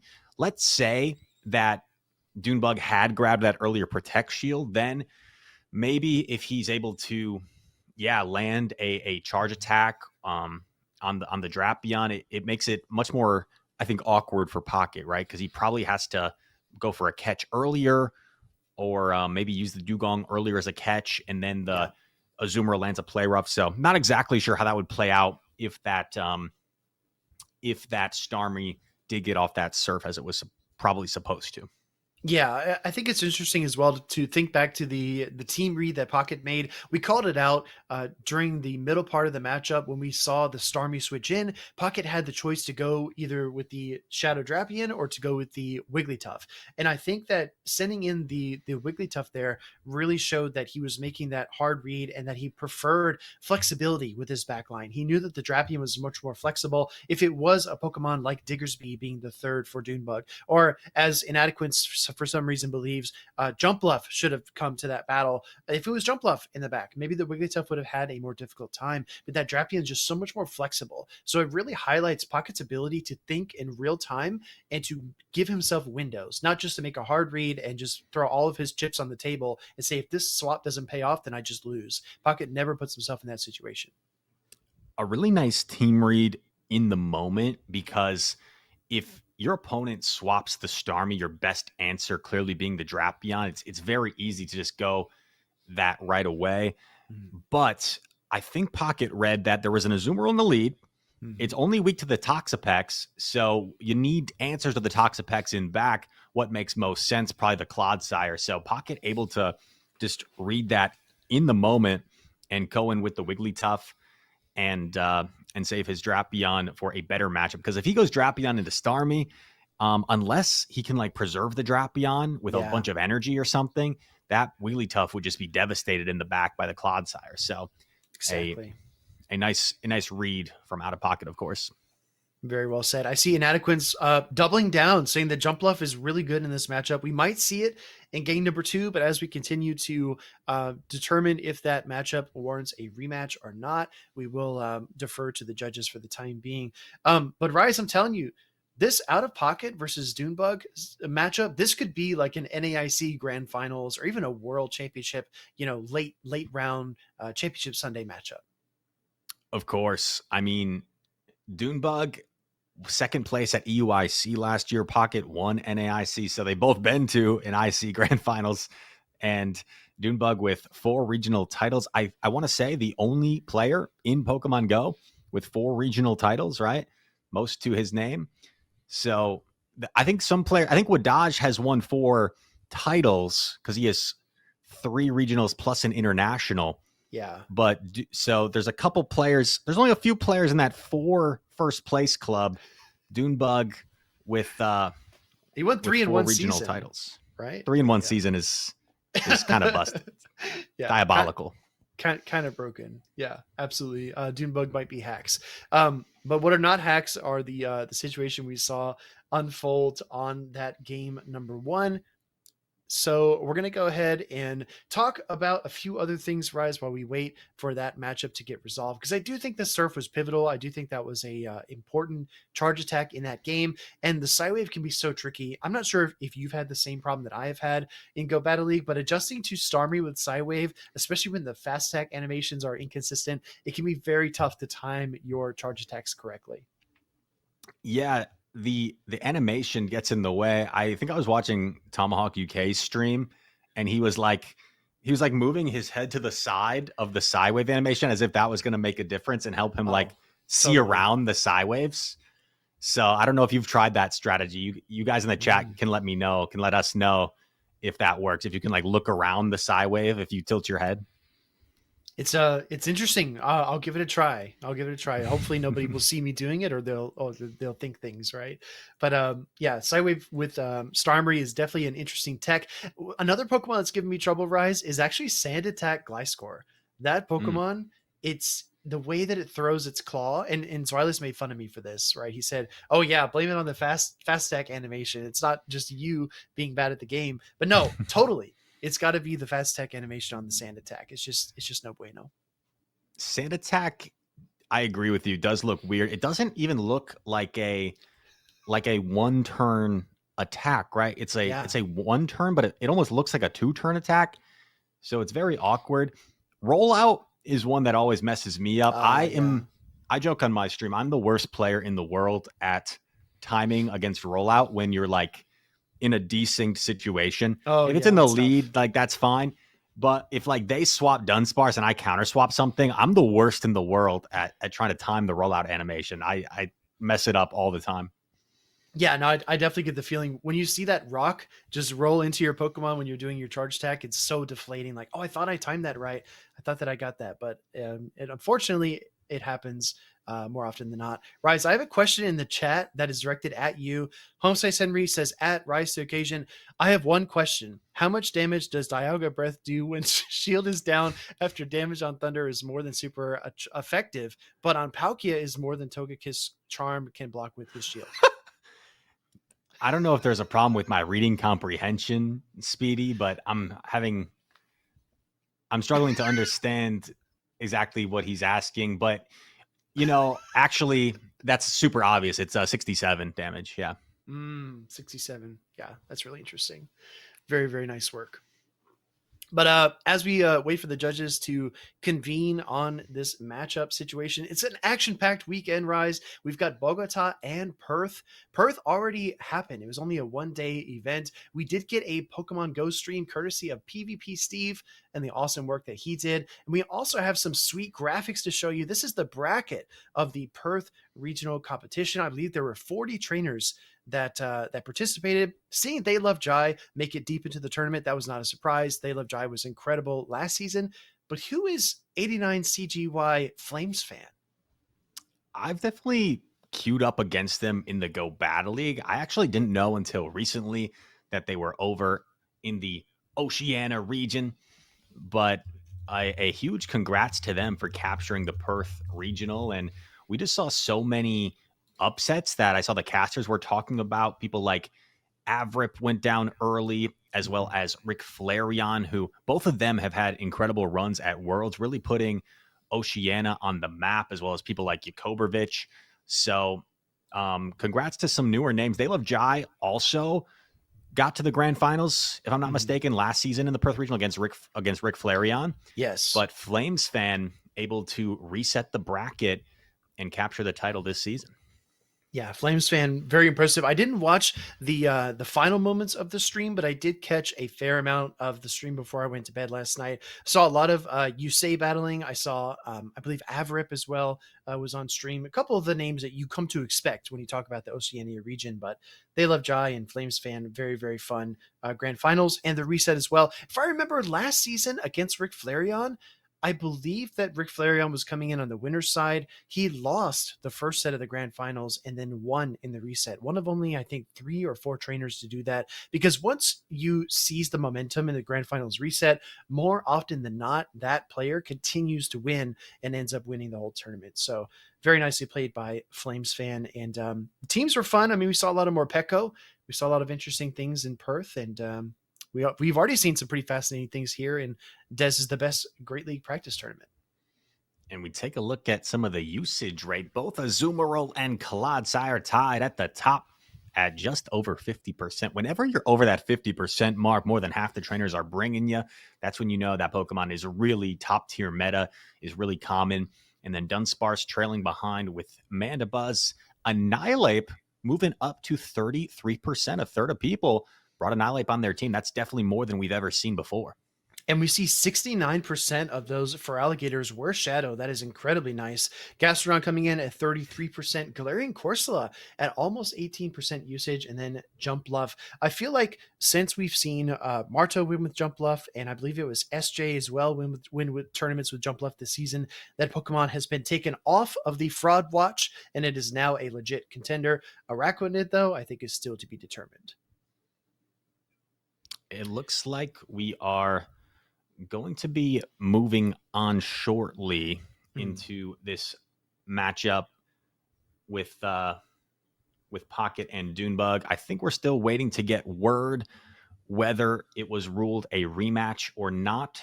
So, yeah, it looks like we have the ruling. It is a rematch. All right. So game one, clear your heads, clear your minds. It's back to square zero. And we're going to have a 0-0 matchup. As shout out to our judge. Some of you in the chat may know him, Kevin Saludares, for making that ruling. And here we go. Diggersby into Diggersby mirror match.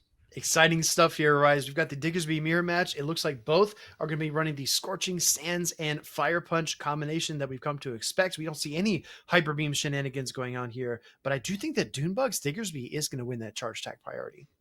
And this could be huge in this matchup, right? Especially if you get that debuff on the first Scorching Sands. But it looks like no debuff animation there, as OutofPoket will fire off his Scorching Sands as these two Diggersby trade charge attacks back and forth. Yeah, this is going to be as close as we can get to a Lickitung mirror of old as these two Diggersby slug it out. Like you said, the debuff does matter quite a bit. And both trainers staying in the lead here as well. We did see the Starmie and Azumarill line from Doonebug in game number 1. And we did see the Shadow Drapion and I believe the Dugong in game number 1 from OutofPoket. So going into this rematch, I think that control switch advantage does matter, but not as much as you'd expect. Here comes Shadow Drapion. Shadow Drapion just so fast, and we see the nice catch on the Aqua Tail. Doonebug with great foresight there. OutofPoket, of course, would have preferred to throw the Crunch. Both attacks are resisted, but Crunch is a little bit more efficient, gives you that opportunity for the debuff as well. So this is looking kind of nice for Doonebug at the moment. Yeah, exactly. We're going to see the Crunch get fired off here from that Shadow Drapion.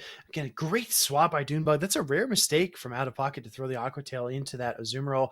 But he's going to go for another Crunch here, not before Doonebug fires the Ice Beam, forcing away that Protect Shield. Ice Beam fired up. OutofPoket wants to invest in Drapion and is going to overfarm here.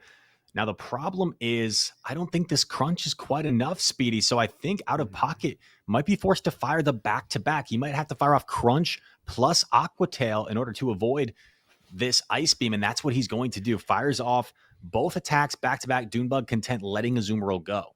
Stellar awareness by OutofPoket. Maybe taking a page out of HomesliceHenry's book after he just watched him sweep with his own Shadow Drapion. In comes the Starmie. Starmie looking for the side wave down, but here comes an Aqua Tail bait from that Shadow Drapion. Oh, I love this bait. At this stage in the game, you can't really afford to let an attack go through. Doonebug going to put up the Protect Shield here, and this could allow Pocket to reach another charge attack. Gets off an Aqua Tail for chip damage. Doonebug knows it's an Aqua Tail. He knows he can let it go, Speedy, but now, do you ever put yourself in a situation where you're in jeopardy of getting Poison Jab down by the Toxapex? That's an interesting position to be in because the Psy Wave is really where the Starmie deals damage. Gonna look for the Power Gem here against the Toxapex, and you're right, that HP deficit might be a game breaker here for Doonebug. Power Gem connects some solid damage there. We're going to see OutofPoket build up some energy, goes for the catch. I think Doonebug waited a turn right at that moment, seeing the catch, and now going for the Scorching Sands. I don't know if Diggersby can hang on here. It's going to be close. Yeah, I don't think it can, and that's going to force that final Protect Shield from OutofPoket. He wants the Scorching Sands of his own, but look at Doonebug. He knows he wins the Charge Attack party, but he doesn't throw Rise. He's going to go for extra quick attacks instead. I mean, you still need to throw a Scorching Sands here. This is way outside of Fire Punch range. I think he wants to make sure he has enough energy to get off a Scorching Sands against the Toxapex. However, he doesn't have the back-to-back, Speedy, and I think there's a brine loaded on the Toxapex, and the switch timer's not up, so OutofPoket has an opportunity. No, actually, it doesn't have the brine. Scorching Sands is going to connect. This is going to put the Toxapex so low. Doonebug knew that the Toxapex was 2 poison jabs away, so he perfectly times it, lands the Scorching Sands, combo play with the Starmie, CFB tie again on the Sludge Wave here, and here comes the Surf. Oh my gosh, resisted damage. Is there any way Toxapex can hang on? No, it cannot. And Doonebug pulls out the win. What a game. Oh my goodness. I mean, that was absolutely insane. We saw OutofPoket immediately disconnect from the Discord screen share. He's like, I've had enough. I need a break. Give me 2 minutes so I can recollect myself, because that was a insane way to lose that game. Doonebug, so cracked. Oh, that's just such a tough momentum swing for Pocket. After sort of winning game 1 and then having to rematch when there was definitely I think it was definitely a fair rematch there, but just such a tough momentum swing when you get a game off a player the caliber of Doonebug, then you have to rematch it. And now he goes up 1-0. This is going to be a tough mental test for OutofPoket to see if he can kind of overcome this. It'll be a true test of mental fortitude to see if he can find a way to even up this series in game number 2. I can't believe that sequence of events just happened. The being 2 quick attacks away in order to land the Scorching Sands, and then knowing that your opponent would then be forced to go for the Sludge Wave, sends in the Starmie, is only 3 Psy Waves away from the Surf, and forces a Charge Attack priority tie to win the game. That's honestly one of the most insane sequences I've ever seen. And here we go. Already locked in. It's going to be Drapion against the Azumarill. And now with this backline, Speedy, you know Drapion's your best answer for the Starmie. I wonder if you're OutofPoket, if you consider swapping. And yeah, he swaps right away. Lures out the Starmie, has that energy banked on the Drapion, and is going to try and maybe soft lose this matchup to just try and neutralize the Starmie as best he can.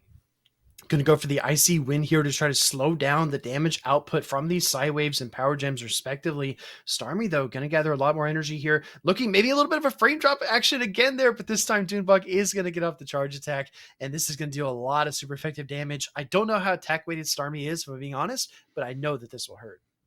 The damage is so impressive from Starmie. And okay, we're going to see a Icy Wind bait from OutofPoket. This is nice. Going to grab that Protect Shield and now going to allow your Dugong to potentially withstand a Power Gem, but it's still going to be close. Honestly, I don't know. I think Power Gem, even debuffed, is still going to be close here. A true test of whether you think you survive or not. How's your damage knowledge? And look at that. Dugong barely holds on, but Doonebug on point with this counting, goes for the Surf. You saw the 2 Psy Waves come through, and then that Surf bubble pulse like 3 times. Doonebug's like, please give me the Surf here. I need it. And we see the Dugong go down. In comes the Toxapex. Even though you're double debuff, the Psy Waves are going to eat in about 15, maybe 10%, maybe 10% of that Toxapex. And you also get the Surf to boot. So this is enormous value from Starmie. I think Pocket, understanding there's a ground type in the back, wanted to go for the energy lead here. And once again, Doonebug catches the Aqua Tail, second game in a row. He is in Pocket's head right now. And this is going to be really massive for Doonebug. Wow, I had to lean to the side of my chair like Tomahawk trying to count Psy Waves. That was tough to watch. The second Aqua Tail connects, crunch into the Azumarill, looking for that defense fall. OutofPoket needs a miracle here. Play Rough is already queued up, though. Has so much energy, and I don't think is even threatened by another charge attack at the moment. So feels safe going for the Play Rough. Knows he can probably reach another one before going down. Going to throw on charge attack priority and Pocket. I don't know if he lost count or maybe is just kind of conceding at this point because he knows there's still a Diggersby to deal with his Toxapex. So I guess the only other thing I could think of is going for the big farm down, but I don't think it's gonna matter here unless you can somehow get to triple brine. But I don't think you get to triple brine, Speedy, before Diggersby can get to 2 Scorching Sands.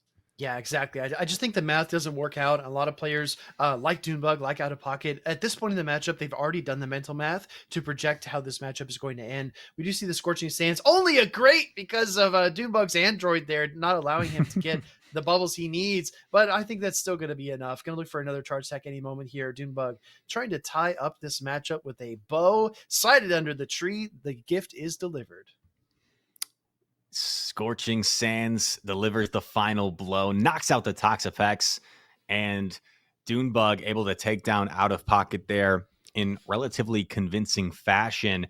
There was a lot of neutral play to be had, and as something as simple as catching the Aquatail on the Azumarill, I think was enough to really secure the matchup. If maybe that doesn't happen, you get a crunch debuff on that first one, could open up a little bit of play. But Doonebug just maneuvered so well and made just these little plays that ended up being enough to secure him a victory. I mean, it's very rare, to be honest, to see OutofPoket make one mistake, like throwing the Aquatail into the Azumarill, but to see him do it twice, it really shows the level that Doonebug is operating at, to be able to throw off his opponent at that degree. And very impressive plays there by both trainers. And OutofPoket, after getting that game one win that was overturned after the judges reviewed it due to the Starmie not getting off the surf, Doonebug made sure not to repeat that, and he ended up with a 2-0 sweep in this winners round 4, if I'm not mistaken. Doonebug, a force to be reckoned with, of course. And we saw a run that he had in the last season that may never be topped, with not just 3 regional titles, Speedy, but an international finalist appearance. And people forget, I think he was 3rd in Sacramento to start out the season. Like, he had such an incredible season that you just kind of forget that he was also 3rd in Sacramento. Like, put that in there as well. So Doonebug went on just such a miraculous run last season, hasn't quite replicated that same level of success in some of his recent competitions. But I mean, it's impossible to always be at the top in this game. You're going to lose sometimes. And Doonebug, as we approach the rest of the Play Pokemon season, he's going to be high on everyone's radar. I know he's competing in Toronto next weekend, as are many of the trainers in this tournament. So he's definitely experimenting, and who knows, maybe he'll bring that Starmie to Toronto next weekend. That would be freaking awesome. Dune, if you're watching, please bring Starmie. That would be so sick. I think that both of those players are a great they're a great example of what a mental mindset can evolve into. What I mean by that is we saw Doonebug maybe in the introduction of the championship series being very hard on himself, trying to win every matchup. If things didn't go his way, maybe trying to find where the game wasn't functioning and trying to challenge that, and being very like relentless in his march forward in order to try to claim victories. And then he kind of turned the other cheek, and he's more easygoing. He's very easy to talk to and approach. And a lot of the games that he's winning, he's got a big smile on his face. He's not as hard on himself as he used to be. And then OutofPoket, you could say maybe when he got up to the higher echelons of a tournament, maybe day 2, maybe even Championship Sunday, he kind of had a tough time mentally adjusting after taking a loss or taking 2 losses, 2 game losses. He maybe kind of had a tough time bouncing back, but he has really just become a bastion of mental fortitude in his gameplay we've seen recently. Winning NAIC was a turning point for OutofPoket. I think he proved to himself that he can win on any stage against anyone. He's carried that momentum into this season, already being in that grand finals in Sacramento as well. So again, these 2 trainers have grown and developed so much over this past 2 years, and I'm excited to see where they go from here. I think that's a great point, Speedy. I know Wdage talks about the mental a lot in terms of top players, and these 2 players have some of the strongest mental out there. And to your point, I can personally add to that with a lot of the local tournaments down here in Dallas. There have been some times where Doonebug and I have played in the finals of some of these local tournaments. I know, like, Doonebug, obviously, like, Rise, you got to the finals too. Yeah, sometimes I've gotten there myself. And there was a time I remember where he did have like quite a bit of lag, but he was like, you were in a really dominant position. I don't think it really made that much of a difference, and kind of just conceded it anyway. So he's definitely, I think, grown a lot as a person over the years in this game, and is clearly, as everyone knows, one of the very top trainers in this game. So, shout outs to Dune. And as you're saying. And if you rewind to 2022, that's 100% a dispute, right? That's 100% take it to the judges. Let's figure it out. But yeah, I just want to give so much credit and love to Doonebug, because I know that he's had his ups and downs throughout the tournament circuit and the competitive scene, but he's really just become the better person, I think, over time. He's got a lot to be proud of. I think we can all learn something from him, honestly, whatever struggles you're facing in your own life. Absolutely. It's just a game. We know that, but I think there's a lot of things you can attribute in this game to ascribe to your personal life and grow from there.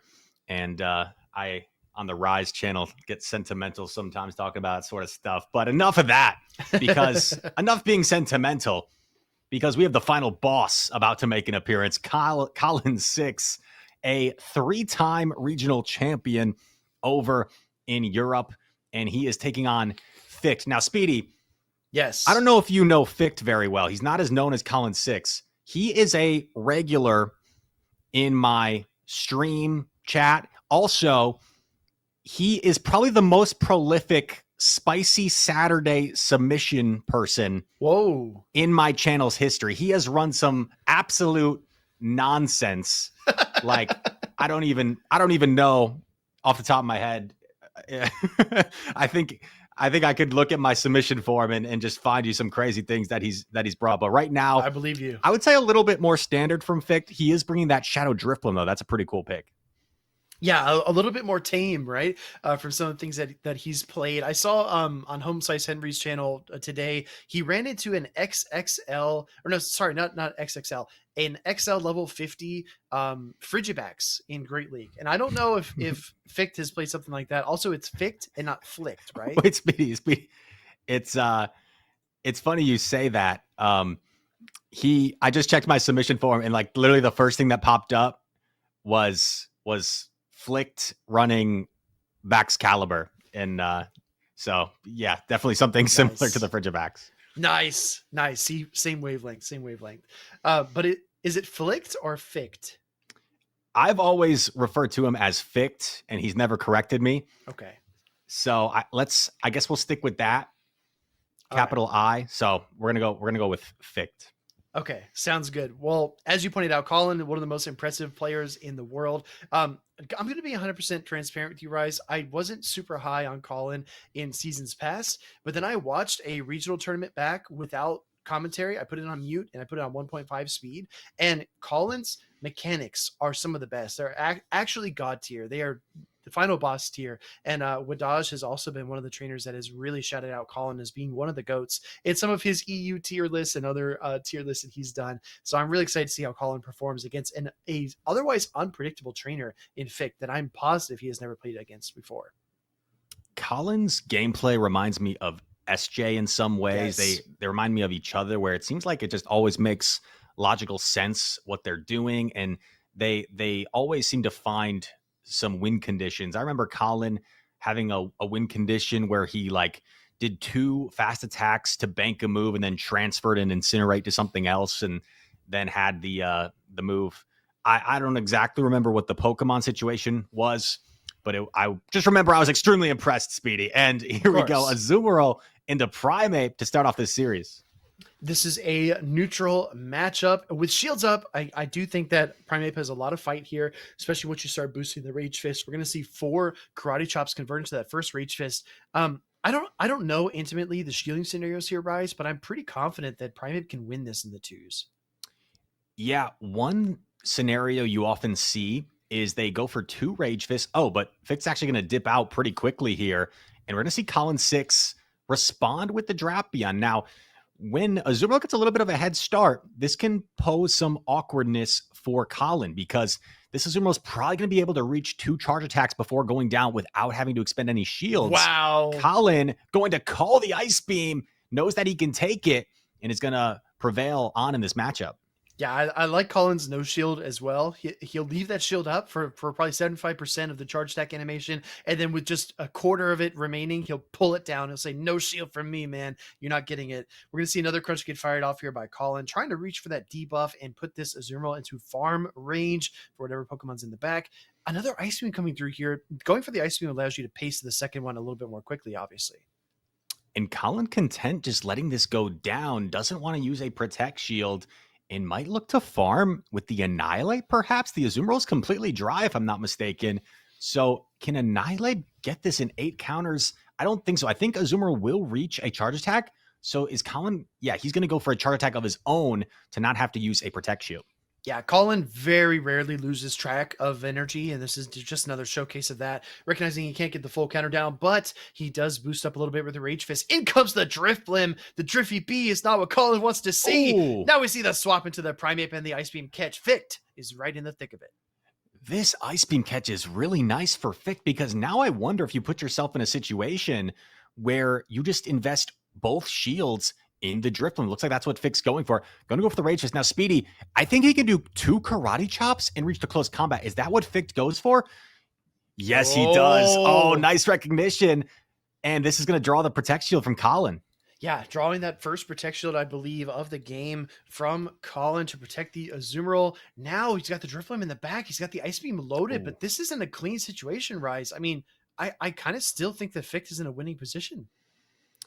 Yeah, well, I think he may have missed out on an Astonish there, so hopefully that doesn't make too much of a difference in this matchup. But here we go. Annihilate comes in. We're going to see it get to the Rage Fist. Oh, this is so tough. Do you shield knowing that Azumarill might reach an Ice Beam? Oh, he's going to let it go. Yeah, he's going to take the Rage Fist. How much is this going to... Oh, it's going to put Drifblim really low, but has the double Icy Wind. Icy Wind's going to be a real tricky proposition here. First, Icy Wind gets fired off. There's no time to go for the Shadow Ball. Ficked has to go now. He's got to fire the Icy Wind, but he doesn't. Oh! I lied! The Icy Wind debuff allows him to withstand the extra bubble. What a calculation by Ficked. Speedy, look at that health bar on the Driftblim. It's got invisible HP. It's got... Where's the health? I don't see it. And Ficked took the gamble that he was going to live that last bubble and gets to the Shadow Ball. Look at that post. You can't believe it. I'm hands up. What a game. game. I'm on the roller coaster here. That was insane. Okay, so that was game 1, right? We did see the Icy Wind slow down that bubble damage just enough, and I'm sure that Colin is kicking himself because he cannot believe that Driftblim hung on through that final bubble. Such an interesting position to be in when you have to recognize how the debuffs apply to the damage that's already coming through. And I'm not so mistaken, Rise. I think that Icy Wind slowing down the bubble was the game winner, right? That wasn't a full strength bubble. Correct. And the risk, the gamble to do one more Astonish trying to reach that Shadow Ball. I don't know if I don't know if you guys would have done the same thing. If you would have gone for that Shadow Ball, I might have been scared. I might have settled for the Icy Wind and just hope it's enough. But I think the Icy Wind would have at least put Azumarill in a position where one Astonish would KO at the worst, so then you get a tie. But Fick said, I ain't going for no tie. I'm here to win.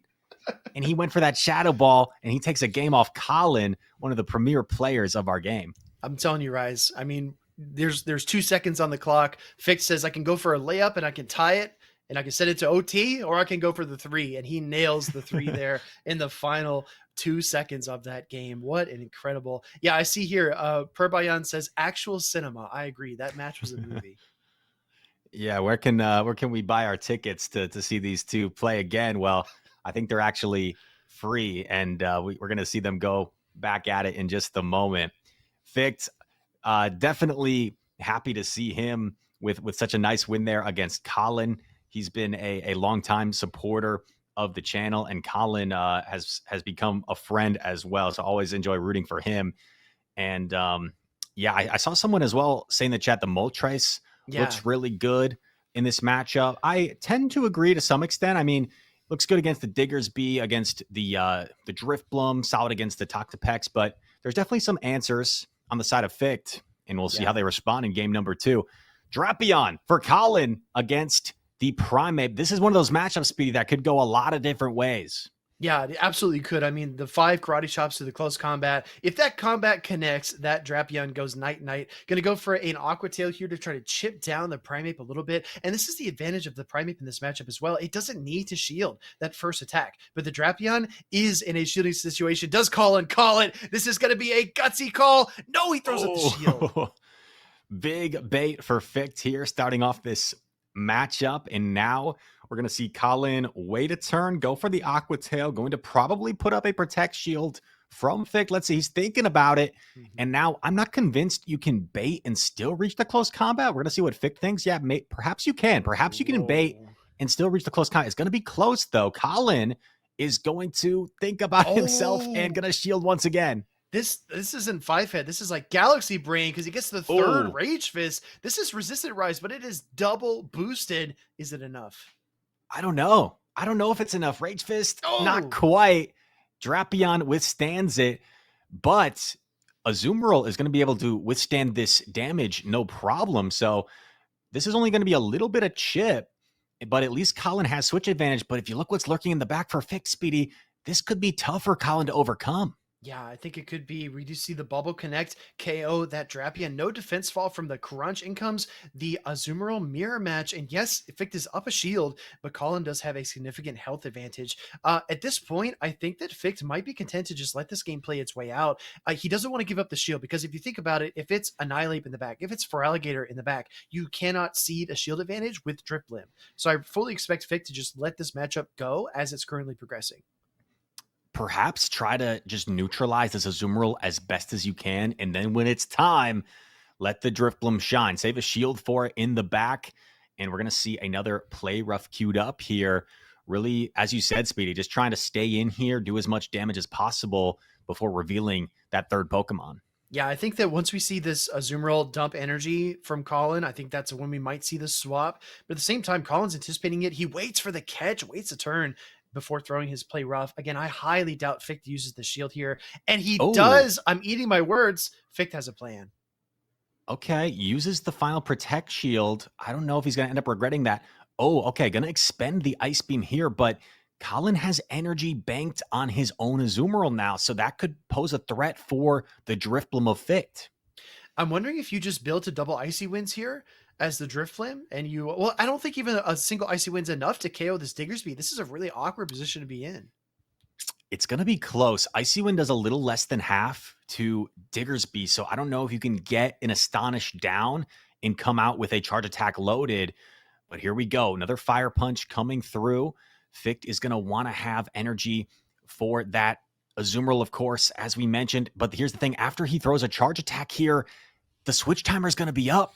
Yeah. The switch timer is going to be up for Colin. So how is Colin going to play this? Icy Wind about to connect on Diggersby. I think if you're Colin, you probably need to stay because you're taking double resisted Astonishes so you can bank the Scorching Sands. But he stays in too long, and here comes the Icy Wind. This is going to knock out the Diggersby. Now the question is, can Colin's Azumarill build up enough to not only knock out the Drifblim, but knock out the opposing Azumarill as well? It's getting so low. It waits a turn. This is going to knock out. I think Colin's 2 bubbles away. How much energy did Ficht have on his Azumarill? That's the question. Azumarill versus Azumarill. A tale as old as time. Down goes Drifblim. In comes Azumarill. It's going to be a tie. It's going to be a charge attack priority, but no, it's not because Colin doesn't think Ice Beam's enough. And this Ice Beam from Ficht is going to take down the final boss, Colin 6. Wow. Cue the theme music, right? Cue the victory music here for Ficht as he takes down the final boss. Colin losing a 0-2 matchup versus Ficht. The Spice Lord, the channel submitter for the Rise to Occasion channel, takes down one of EU's best. Wow, what a performance by Ficht, showcasing he's not just about the spice. He can play pretty nice, and he takes down Colin 6, one of the absolute titans of Pokemon Go Championship Series, one of the absolute most successful, most accomplished players, and definitely happy for Ficht. The Drifblim, Speedy, just proved to be too much. It put in so much work in that matchup. Yeah, Drifblim was really stellar. I've heard some people say it's not that good of a Pokemon, but I have seen people succeed with it. Like our number one Jump Love fan, Inadequence, he succeeded pretty well with Shadow Drifblim in Stuttgart. So seeing it here by Ficht is really fun. I like what he put around it as well. He's got his double normals. He's got Diggersby and the Dunsparce, but that Drifblim is going to hard counter any kind of fighter that tries to swap in, unless you are the Panda Pangoro. Some analysis on the matchup, Speedy, that when I was looking at these teams that kind of clicked was the Drapion, the Feraligatr, the Moltres, specifically the Feraligatr, right? We didn't see the Feraligatr much as a potential answer for the Drifblim, but if you look at the team of Ficht, he has a lot of answers for that Feraligatr Moltres core. I mean, Azumarill for Moltres, Toxapex for Feraligatr, Primeape does pretty well against both of those Pokemon. Dunsparce does pretty well against both of those Pokemon. So it put Colin in a position where he didn't really feel like bringing Feraligatr Moltres into this matchup, which really let the Driftbloom shine. Yeah, I mean, honestly, Rise, you nailed it. I think if anybody wants a masterclass in team reading, you should clip what Rise just said, because he's absolutely on point. Some Pokemon look really good, but you can't just zero in on a single individual pick. You have to look at the team and how the composition works as a whole. And I agree with you. Those two Pokemon would have a really tough time against some of the answers that Ficked had on his squad. We've seen some insane matches, Rise. Again, I want to shout out Dez is the best. I just shared the bracket in the stream chat as well. Des put together this cash prize tournament. We have so many insane players. OutofPoket versus Doonebug, we just saw play. We just saw HomesliceHenry versus Ilqm. And then we just got Colin versus one of the Rise to Occasion channel Hall of Fame submitters, Ficked. I mean, this is a stacked tournament. Yeah, and Ficked is going to have his work cut out for him with he's actually going to be facing off against Doonebug in his next matchup. And we're going to see MEWeedle awaiting the winner of HomesliceHenry and Wdage. So some really fun matchups upcoming. It looks like we did just get an update on the bracket. So MEWeedle will be facing off against Wdage. Wdage was able to defeat HomesliceHenry. But HomesliceHenry's not out of it, chat. If you're rooting for the man himself, he's still alive in the loser side of the bracket. Speaking of loser side bracket, I do want to highlight a few other names. Jacko Loco in round 6. Colin falls down to round 7, as well as LNDS Joa Victor. And then Pato Man also in round 6, waiting to see the winner of Call Maul versus Shadow Mimikyu. Haydonus and the Tarian 22 also in that loser side bracket. We have, even in this loser side bracket, Bryce, this feels like a top 8 at a regional competition.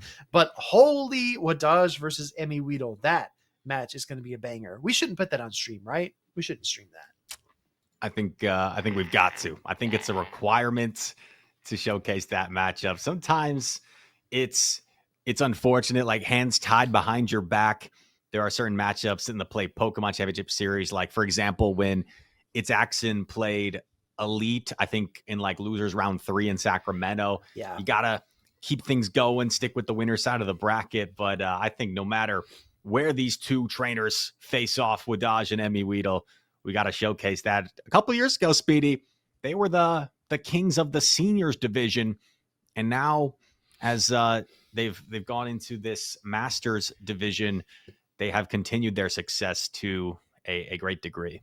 Yeah, I mean, we saw trainers from the seniors division like Bird Power and OutofPoket come out of that division into the unified Pokemon Go division, as I'll call it right here, and absolutely stomp people as well. I mean, as King said, this is a young person's game, and these trainers are at the top of their games respectively. I see a message from Kay Kelsey as well. I entered this tournament and it was an absolute blast.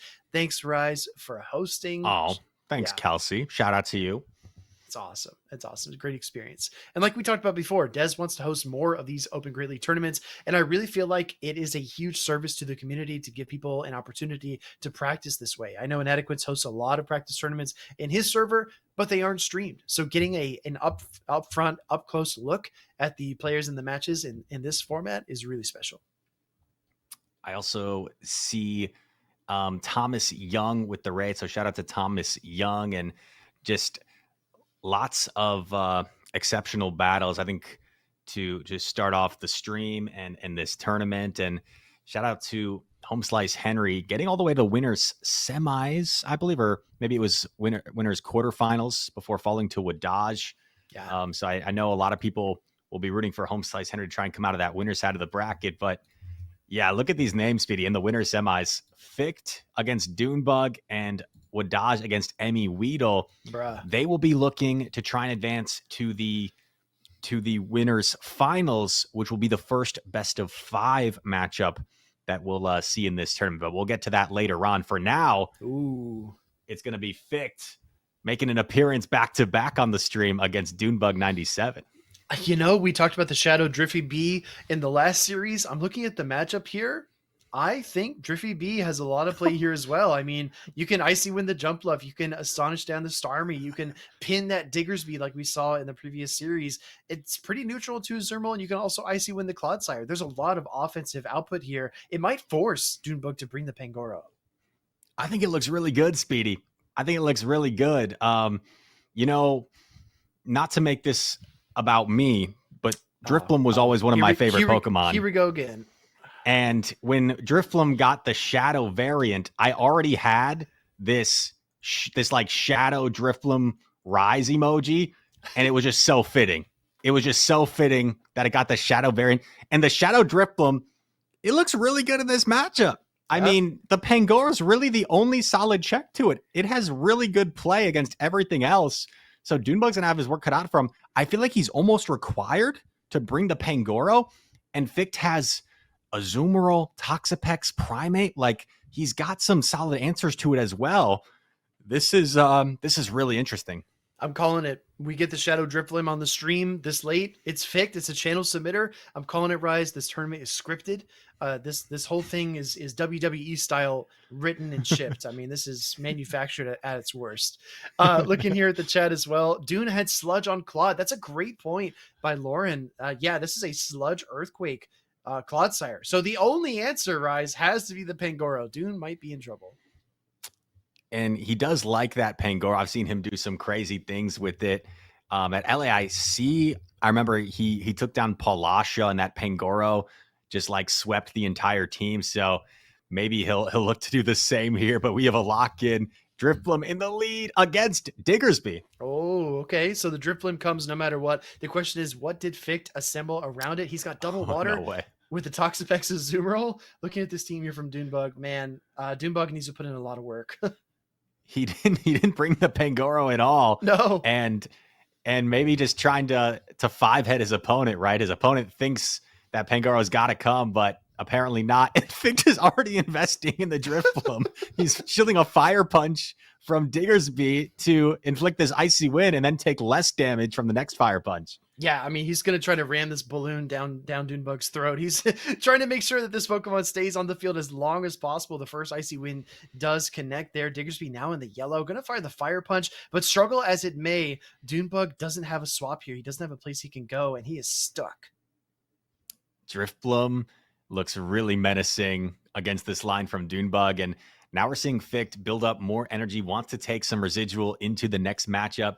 The next Icy Wind, I think, should now knock out the Diggersby once it connects. So Ficked going to do one Astonish and throw. If you're Doonebug, you're going to let it go and most likely come in with the Azumarill to try and take out this Drifblim. Could you imagine how devastating it would be if he didn't come in with the Azumarill? Because then you'd have the Toxapex lined up against it later. So great call here by Doonebug. Going for the Shadow Ball. Drifblim putting on a clinic here for Ficked.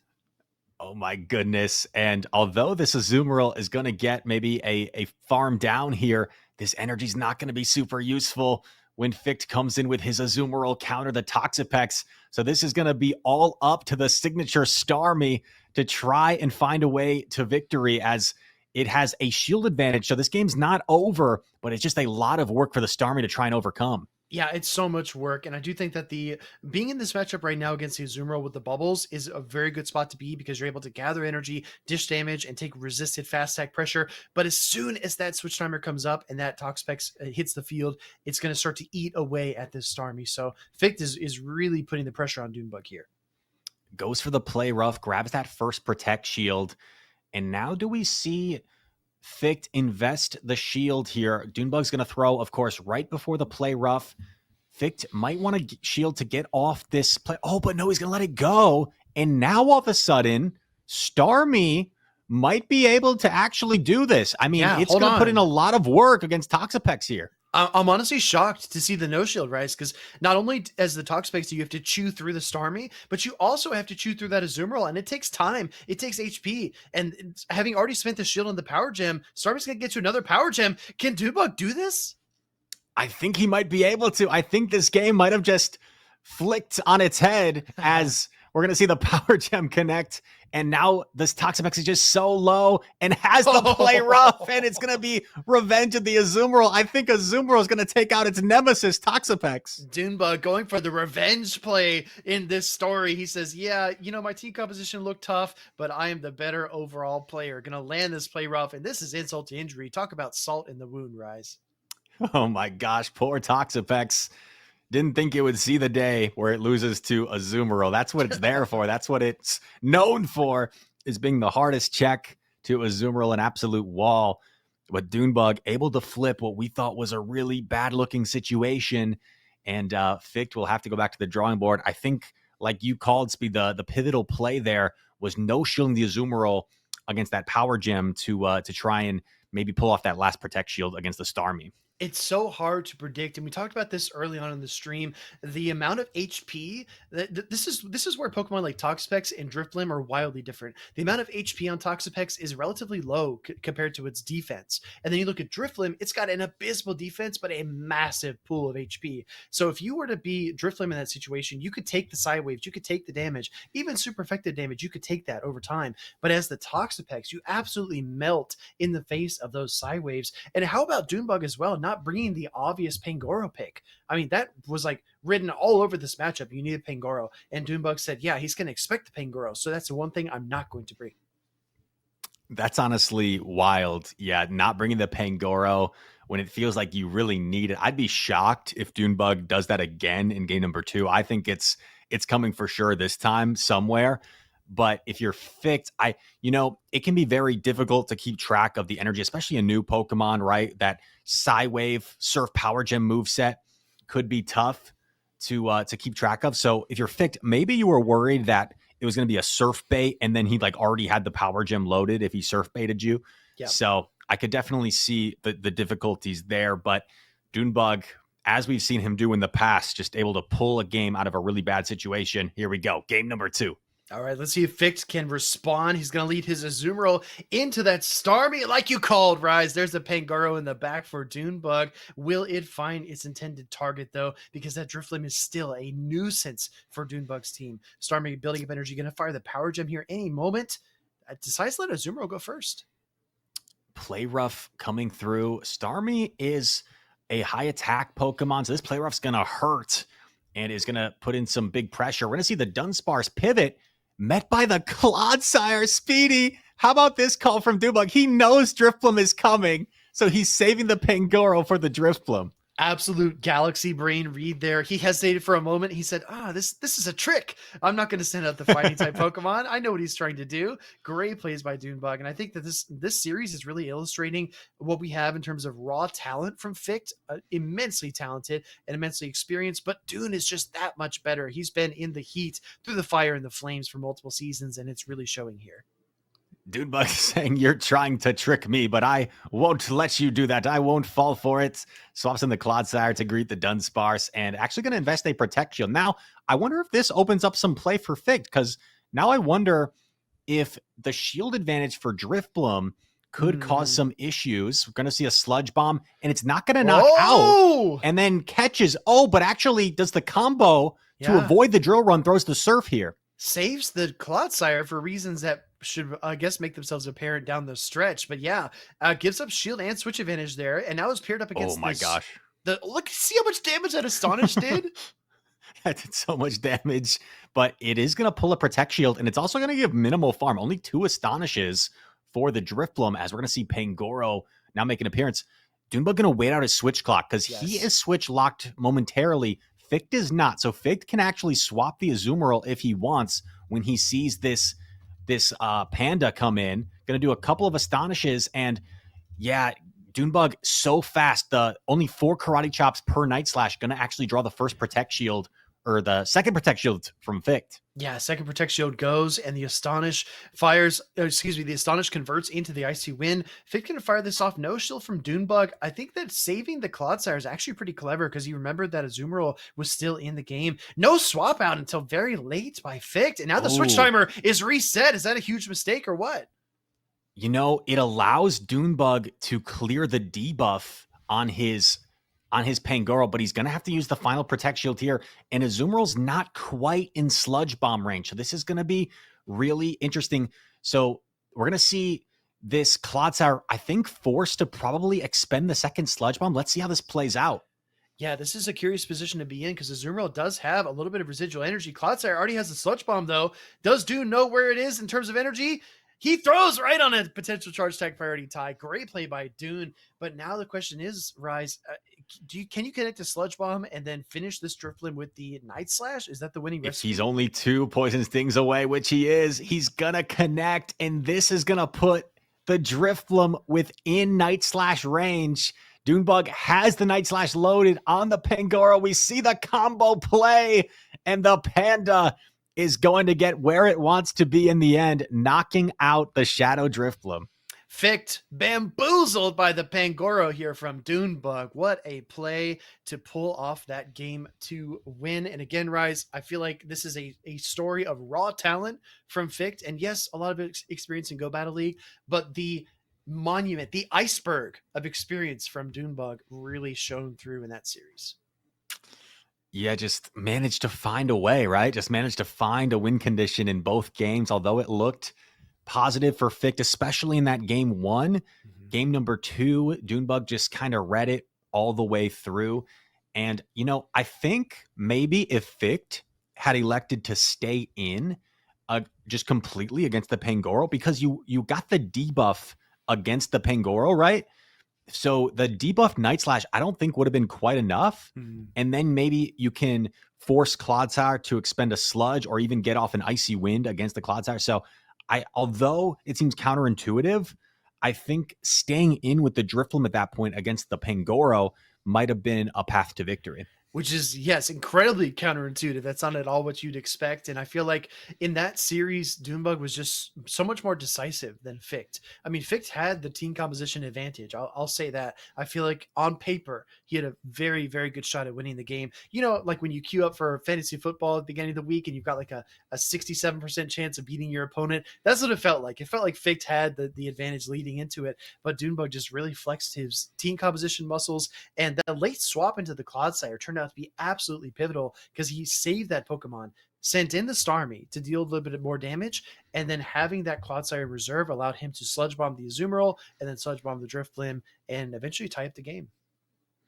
It almost seemed as if in both games, you saw like an advantage for FIckedd. You were thinking the Drifloon was going to close it out, and then just a few quick moves at the end was able to flip things for Doonebug. And that's what he's always been so good at, is just finding those win conditions. And I notice when people play Doonebug, and maybe this goes for a lot of top players, but I've heard some people say when you go up against Doonebug, it's like people tend to make more mistakes because they're nervous to play him. Yeah. And I think there might be some truth to that. But I think also Doonebug is just such a talented trainer, just such a master, that he puts people in those positions as well. He puts people in those awkward positions where he makes them more inclined to make mistakes. So just an incredible job from Doonebug yet again, as we've been used to seeing in the past. Yeah, I mean, if I used to watch a lot of tennis, so if I can make a tennis reference, it's like when you hit the ball to one corner of the court, and then your opponent, runs over there to retrieve it, hits it back to you, and then you nail it to the other side of the court. He really stretches the opponent's defense and doesn't really give them a comfortable position. It's like a lot of ground to cover, right? Maybe even like a basketball reference, a full court press. He doesn't really give you a lot of options to maneuver around. And once he kind of worms his way in terms of that switch timer manipulation and finds an extra 10 seconds, an extra 15 seconds, that opens up the swap, and then he can start to execute on a strategy. So very, very impressive. I see chat saying, yeah, that was very scary. That's actually FIckedd saying that was very scary.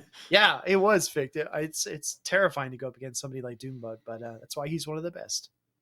Well, we saw him do it to OutofPoket as well, right? Catching those Aqua Tails on his Azumarill, just putting him in uncomfortable positions. And Speedy, I'm a basketball fan. I of course root for Marquette University, and they have a coach, Shaka Smart, and he's all about like that full court press and that defensive pressure. He calls it havoc. And Doonebug he kind of reminds me of that sometimes with the pressure he puts on these trainers. So shout out to him. I mean, this kind of reminds me of like the old Sylph days, right? Where we see Doonebug on these community streams taking on people and always winding up towards the finals. And another trainer that we are used to seeing do that sort of stuff, who also is a Sylph world champion, Wdage. I think he's coming up shortly. It's true. We're going to get, I see in the chat, 2 IC champions facing off. Yes and no. We're actually going to get a seniors division world champion facing off against an IC champion in Wdage, which should be so much fun. Rise, you mentioned Marquette. You're also a big fan of the Boston Celtics, right? Absolutely not. No. The opposite, I would say. The true Rise channel fans will get the joke, right? Because we know he's a Bucks fan. Come on, but yeah, Yeah, Bucks had a tough loss against the Celtics just last night to be. So thanks for bringing that up, Speedy. But I'm so sorry. It was like that was like play roughing at Toxapex, right? You just have to take your shots when you could get them, I guess. Yeah, and shout out to Soph Tove, who just entered the chat.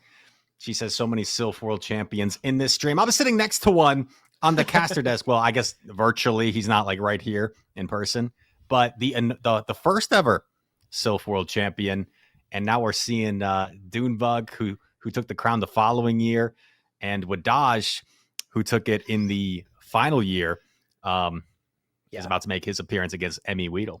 Yeah, I mean, totally stacked champions here. Yeah, that was a few years ago for me, but our more recent champions are taking the stage. We've got MEWeedle rocking the Morpeko.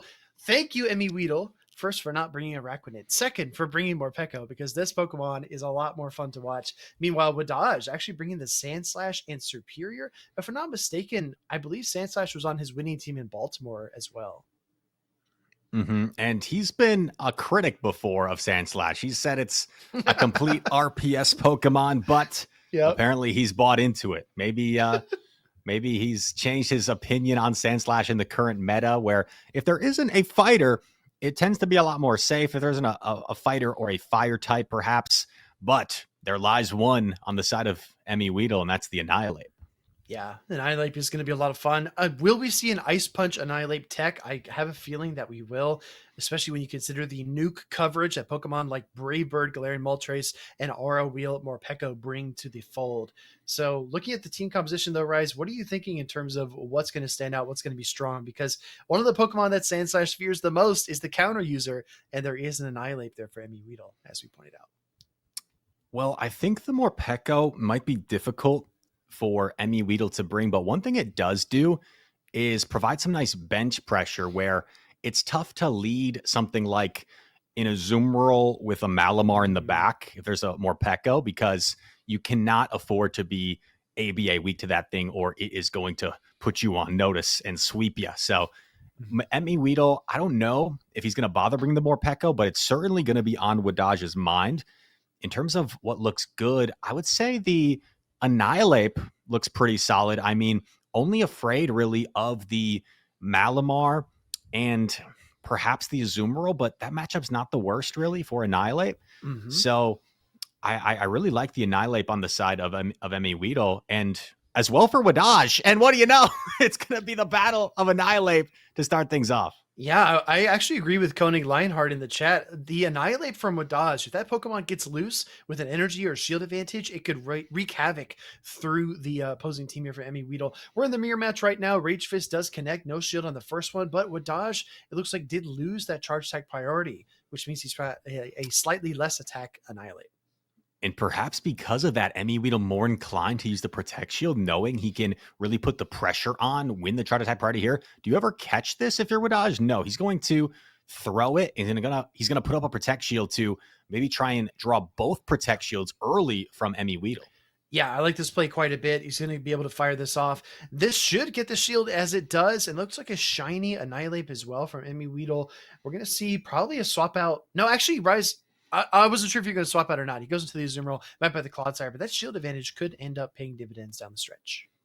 The shield advantage is nice because if you're Wdage, you have the opportunity here to shield up the second Sludge Bomb to knock out the Clodsire, and he might almost be forced to do that, Speedy, because if you don't do that, that Annihilate is still so healthy on the side of MEWeedle, it's going to be a problem to take out with that Diggersby in the back. So Wdage, we'll see how he plays this, but I think he might have to invest his second Protect Shield in this Azumarill.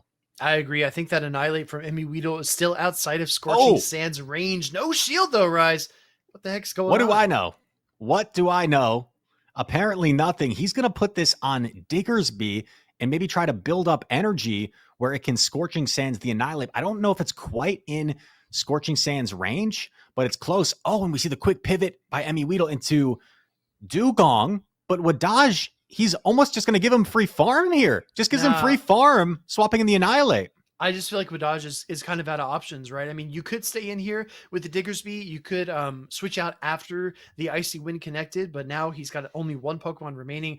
Honestly, I think Wdage is effectively bending the knee here. I think he knows this is going to be a little bit too hard to come back from. Yeah, I think you're right. We see him elect not to throw Scorching Sands energy. Icy Wind going to connect. Says MEWeedle says take a chill pill. Wdage going to freeze the Diggersby here and is going to farm down to take game number 1. We talked about the Annihilate, how good it looked for Wdage, also pretty good for MEWeedle, and was able to use his own Annihilate to neutralize it there in game number 1. I know Tomahawk has talked about his crazy Annihilate spreads. I wonder if MEWeedle is they're both on tea and pizza, right? It's true. Maybe he took some lessons from Tomahawk with those Annihilate spreads. As our friend, I'm paraphrasing here. Our friend 23 EJB once said, "Tea and pizza win tournaments because they scheme up some crazy crap. They don't tell anyone about it, and then they just deploy it in a tournament setting." So I would agree. This seems like something tea and pizza would do, or as Amanda Lundberg calls him, pea and pizza, I guess you would say. They've got a stacked roster of battlers, lots of them these days, and MEWeedle is putting on a good showing for Tea and Pizza. Annihilate did so much work there. Wdage, yeah, it put him in such an awkward position, right? Because he almost, you don't want to give MEWeedle's Annihilate that big farm down in the lead scenario. So you kind of have to swap out, but you're also swapping in like your only answer for the Annihilate. So MEWeedle, I think winning the charge attack priority in that lead matchup was just key in putting Wdage in a really tough position. Yeah, I think so as well. And if you're a Wdage, you have to find a way to respond to that Annihilate. I mean, looking at the team here, it looks really, really dire. I mean, I don't even know what you should bring in here. I mean, it doesn't feel like you can bring Malamar because Malamar is checked by the Galarian Moltres, the Azumarill, and to an extent, the Morpeko even. And then you've got Azumarill, which is going to take a little bit of time to build its energy for its charge attacks. You've got Superior, but then you need to watch out for something like Galarian Moltres or Dugong, with the Ice Shard damage. This looks tricky for Wdage. I'm not going to lie. It does. And here we go. Game number 2. Maybe this is what Wdage needed, a positive lead, getting Azumarill into Annihilate. Annihilate can overcome this if you're willing to expend multiple Protect Shields, but that could provide a real advantage for Wdage. And we're actually going to see the pivot into Dugong met by his own Annihilate. And this is dangerous. This is such a fascinating play by MEWeedle to send out this Pokemon. I mean, expecting Annihilate to lurk in the back, he wants to see that Pokemon surface, but still, this is a tough position to be in. Going to throw the first Icy Wind. I guess he's confident he can get to the second Icy Wind and take a shield? It seemed like MEWeedle was confident in his ability to catch a charge attack there, but it just didn't quite work out that way. And now Wdage firing off the close combat, expecting the no shield, knocks out the Dugong. And we're going to see the Rage Fist queued up on charge attack party. Nice counting from MEWeedle, going to knock out the Annihilate here. Yeah, this is an interesting position to be in. There's still the Clodsire in the back for MEWeedle. Now this Annihilate is one stage boosted, but the Azumarill comes back in with energy. Great timing as well, because I think that Wdage is going to be forced to throw the Ice Beam unless he wants to reach the energy cap here. Really nice. And it's a catch from MEWeedle, but I mean, you're catching a super effective Ice Beam. So I think Wdage might be content just throwing this anyway.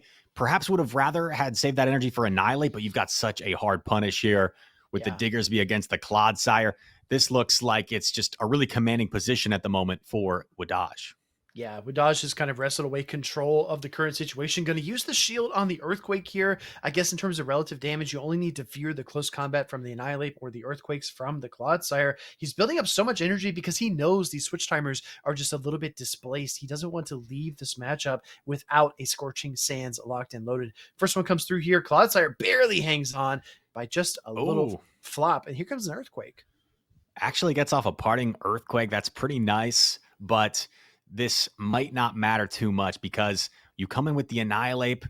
Wdage already has a Scorching Sands. It might not quite knock out, but the problem is Azumarill is only 1 or 2 bubbles away from a charge attack, and I think Wdage can actually swap if he wants to, or he's going to stay, Speedy. He's going to know he gets to the second Scorching Sands before a potential close combat, so wants to pull that final Protect Shield, and MEWeedle just going to let it go because he's like, I Yeah. know Azumarill is almost at the play rough. Yeah, well, look, if you throw the close combat there, then you're already, debuffing yourself quite a bit, and then the Azumarill comes in anyway. So I feel like Wdage really closed the door on any kind of potential win condition that MEWeedle could execute on. And that was a tough game 2 for MEWeedle, but it was a tough game 1 for Wdage. So these trainers are really kind of, once they get that advantage, they are hammering it all the way home. And this game 3, I think, is going to be another fast one. It's going to be very decisive.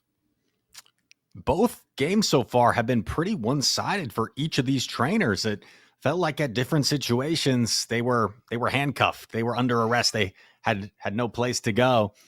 And we'll see if we get a little bit more of a back and forth of a closely contested game number 3.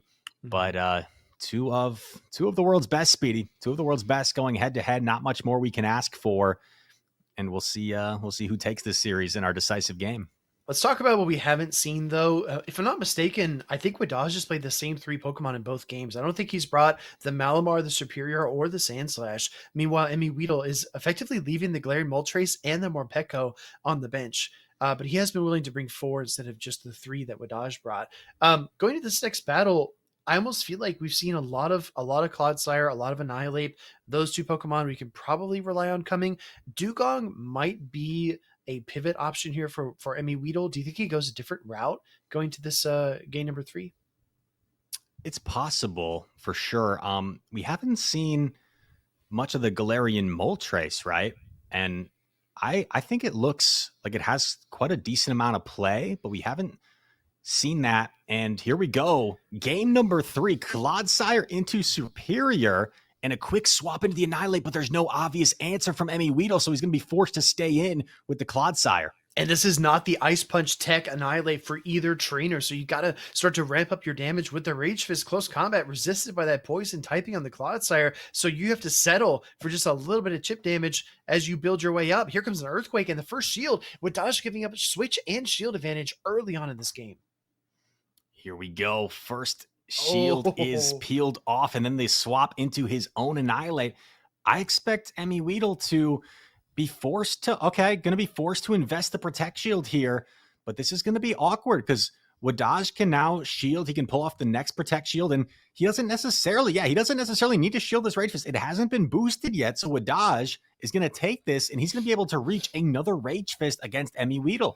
Yeah, I like this play a lot. If you get the final shield with the Rage Fist here and then maybe make a pivot into a different Pokemon, yeah, I like this a lot. Maybe you send in the Superior here because you know that Azumarill has had a ton of play historically in the series so far. No, it goes Azumarill, actually. Oh, pivot straight into the Azumarill, and we're going to see MEWeedle with the opportunity to throw a charge attack and then potentially switch if he wants to. A little bit surprised not to see the close combat if he plans on dipping out here, but throws the Rage Fist, goes into the Dugong, which is going to be able to handle this energy a lot better. Yeah, I think if you throw the Rage Fist there, it allows you to put the Azumarill within 2 drill run range, which is the same thing the close combat would have done. Plus, it gives you a little bit more energy to carry on into that later matchup once your Annihilate does come back out. So Dugong into a switch-locked Azumarill. Switch timer not available here for Wdage, who's forced to throw the play rough. And you see MEWeedle building extra energy, anticipating the potential swap down the road. He's going to be ready for that Superior if it does hit the field. Already at the double drill run, going to fire off the first one here, and MEWeedle not necessarily in a rush at this moment to throw the next drill run. Azumarill still a ways away, so this extra energy he banked is going to be so nice. Already has the Icy Wind for Superior. Wdage is going to take it, knowing that a Sludge Bomb from Clodsire would do more. I feel like Wdage is just feeling his way through this matchup, just trying to make something out of nothing. I don't know if there's like a concrete plan here. He's just trying to play the best of his abilities. We're gonna see the Frenzy Plan get fired off here. This is actually gonna pack quite a punch. I don't know if a Vine Whip down though is possible, Rise. No, you're gonna need two Frenzy Plants here after that Icy Wind debuff. But Wdage is gonna get there, so he could Protect Shield this, reach the Frenzy Plant to knock out the Clodsire, and then I don't know how the rest of the game will play out. Gonna throw on the charge attack priority, understanding Superior will win this charge attack priority, and this should be just barely enough to knock out the Clodsire. MEWeedle, what's your plan? Do you catch a Rage Fist here? If you're Wdage, do you send the Rage Fist into the Annihilate? We see it come in here. It's got the energy. It's building up to the Aerial Ace. It's a race. We see the swap. Tries to make the catch. Can't get it. And that is a brutal counter down. Had to hope MEWeedle lost track, but that wasn't going to happen. Now going for the Rage Fist, already has double, and I think MEWeedle might have this matchup secured. Wow, Rage Fist connects. Azumarill limps into the Dugong matchup, gets ice sharded down. In comes a Superior. It can't do much. It throws the Aerial Ace, trying to make this matchup close. But man, what a masterclass by MEWeedle. Wdage fortunate to get off the Aerial Ace there, but not going to change the outcome as Annihilate has the charge attack loaded, and this is going to knock out the shiny Superior. Lots of shinies in this matchup, Speedy, and MEWeedle is going to be shining on to the winners finals. Tons of style points there from MEWeedle and Wdage. GG's to our NA champion Wdage, but MEWeedle was just a little bit sharper in that series. I think that Wdage definitely tried to execute on a few win conditions. He tried like 3 or 4 different ways to try to win that game, but just could not struggle his way away from MEWeedle. That's the thing though, Rise, like so many players will try to swap and catch at this level. And I feel like against trainers like Weedle, like Pocket, like Doonebug, like Wdage, like Colin, it barely goes that way. It's so hard to catch against a player of this caliber. I totally agree with that. And players have become so accustomed to now waiting a turn and catching. So it's almost like you go about different methodologies of catching. Once upon a time, back in the old age, right, it was just swapping as soon as they reach the charge attack. Yep. Now it's gotten to waiting a turn. Sometimes now we see someone waiting a turn to then make the catch. And we've had some crazy text. I think Lyle said to me he likes to wait a turn, then throw a fast attack, then catch. Like, so we're getting all sorts of different styles in terms of that aspect of the game. Yeah, it's a wild time to be a competitive Pokemon player, and it definitely we've seen the skill ceiling raise. And speaking of the skill ceiling, let's talk to one of the trainers who has the highest skill ceiling in the chat. We have CGY Flames fan, our Perth regional champion. Everybody in the chat, shout out to our friend who's joined us, because what an impressive run. Yeah, can we get some love in the chat to Flames fan? Congrats on capturing a regional title down under in Perth, and we'll look forward to seeing you hopefully at the World Championships in Anaheim later this season. But Speedy, as we progress on in this tournament, we have a winners finals between 2 players that have played each other before. Over in London, over at the Excel. Doonebug and MEWeedle, a rematch of the European International Championships from last season in the winners finals here. I saw Dune in the chat earlier. He said, oh boy, he knows what's coming. A rematch of that grand finals in London. What a banger series that was. But man, that's going to be really exciting. I'll tell you what as well, Rise, we've got a few minutes here while we get things set up.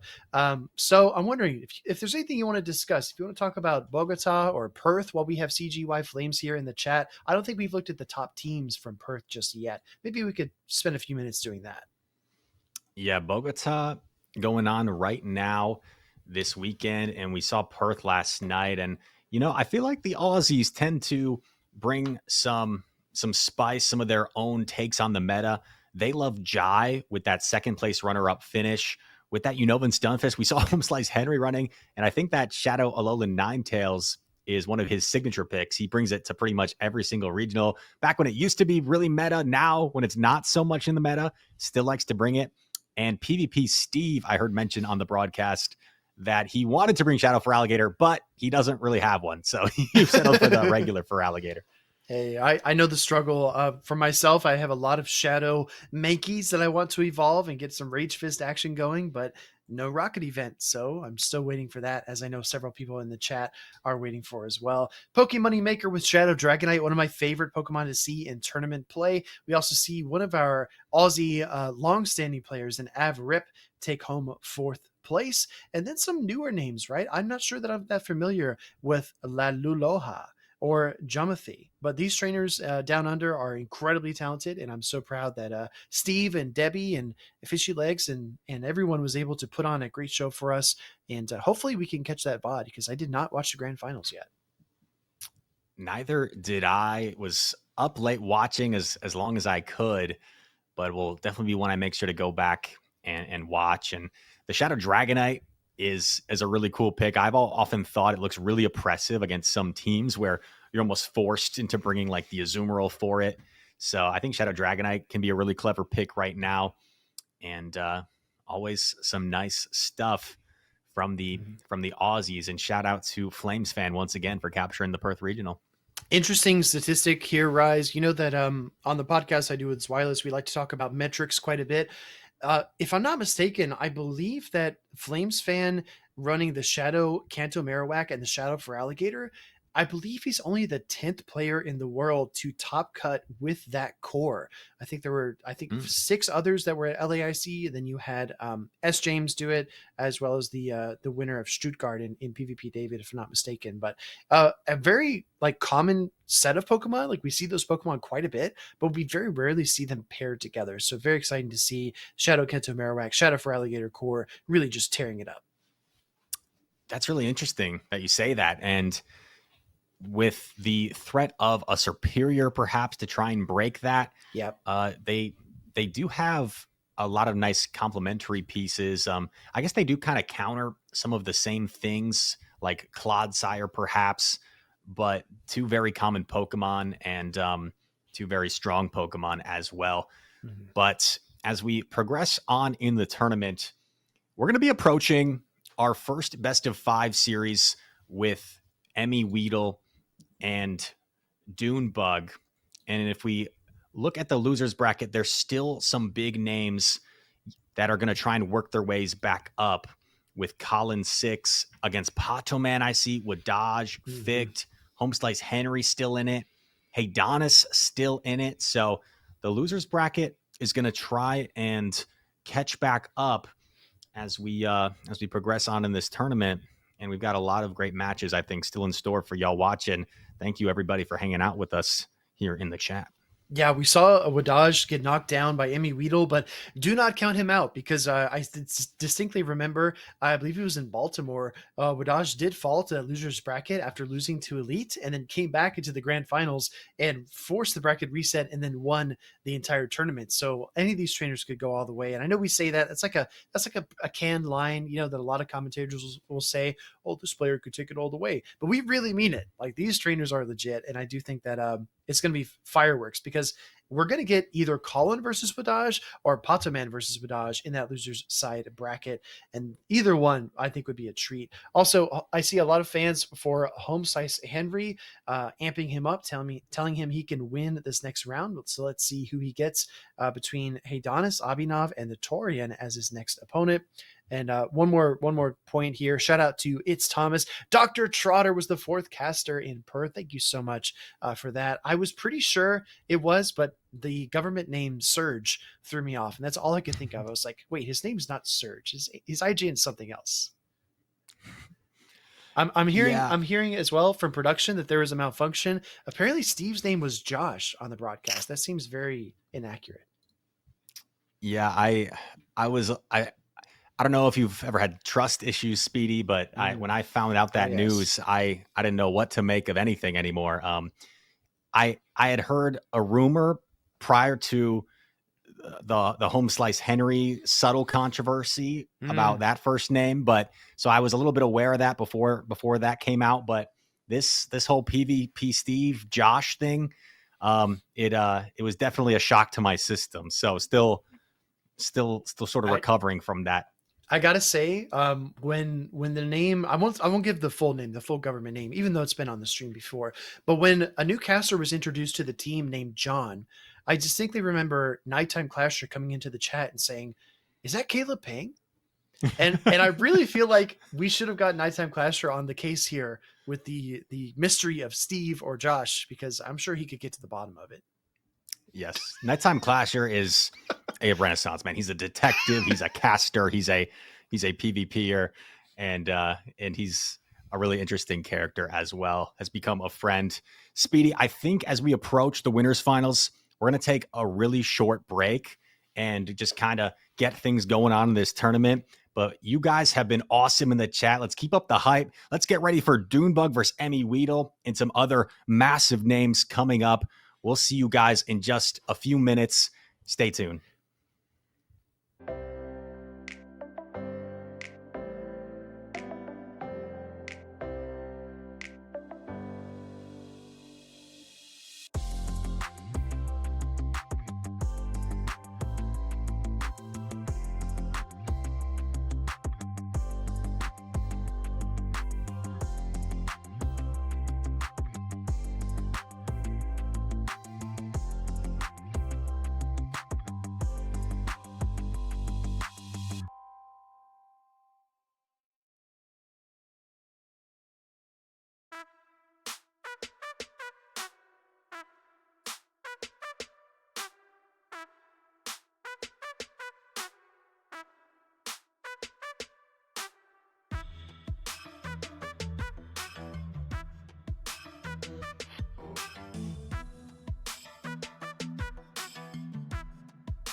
Perfect.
Welcome back, ladies and gentlemen, to the Dez is the Best Open Great League tournament.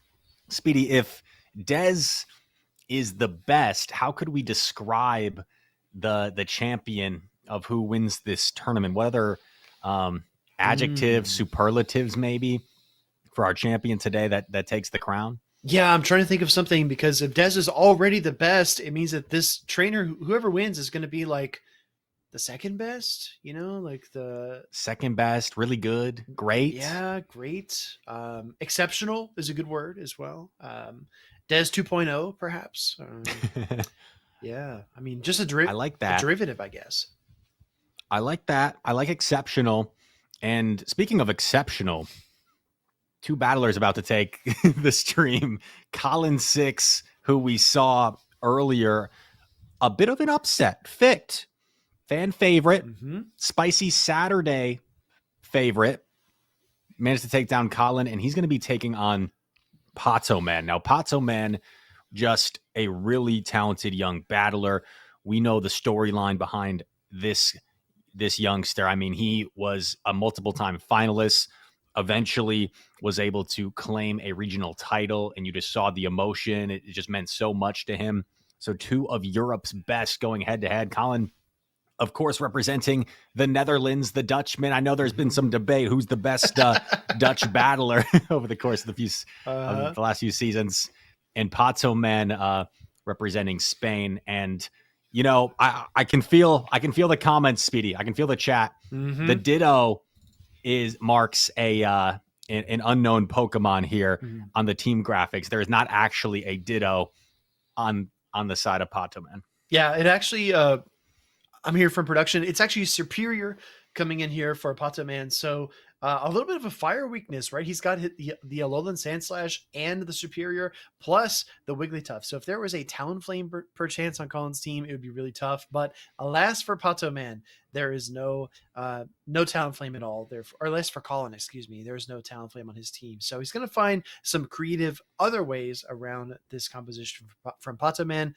And if I'm not mistaken, I believe Superior gave Colin a tough time in the previous round, if I'm not mistaken. Yeah, I think so. I think the Driftbloom as well from FIckedd that we saw put in a lot of work. And it'd be interesting though, as we see Superior replace the Ditto. What if Ditto did get allowed in Pokemon Go and that became a strategy? I always thought of that personally. It transforms into whatever the opposing Pokemon is in the lead, and then you just like play out a mirror lead and try and go from there. I feel like that could be super annoying, but also could be really interesting as like a potential strategy. Yeah, I mean, I wonder if it would keep form after you switch. Like if you send it into the lead and it sees a Feraligatr, it becomes a Feraligatr, and then it stays Feraligatr once it goes back into your reserve, or does it change again? I think that's also an interesting facet. We already have Morpeko with the form change. I believe that Sigilif is not Sigilif, excuse me, Aegislash is not far behind, and then we might even get Ditto one day, which would be really sick. Absolutely. And taking a look at this matchup, I think the Galarian Moltres from Colin provides a very polarizing situation for Pato Man to deal with. He has several Pokemon that don't really want to see it, the Superior, the Malamar, but he does have that Wigglytuff and Sandslash, so it feels like a little bit of a gamble with the Galarian Moltres. You kind of got to line it up. Diggersby, surprisingly, can hold its own against the Galarian Moltres, so it's not the worst matchup in the world. But here we go.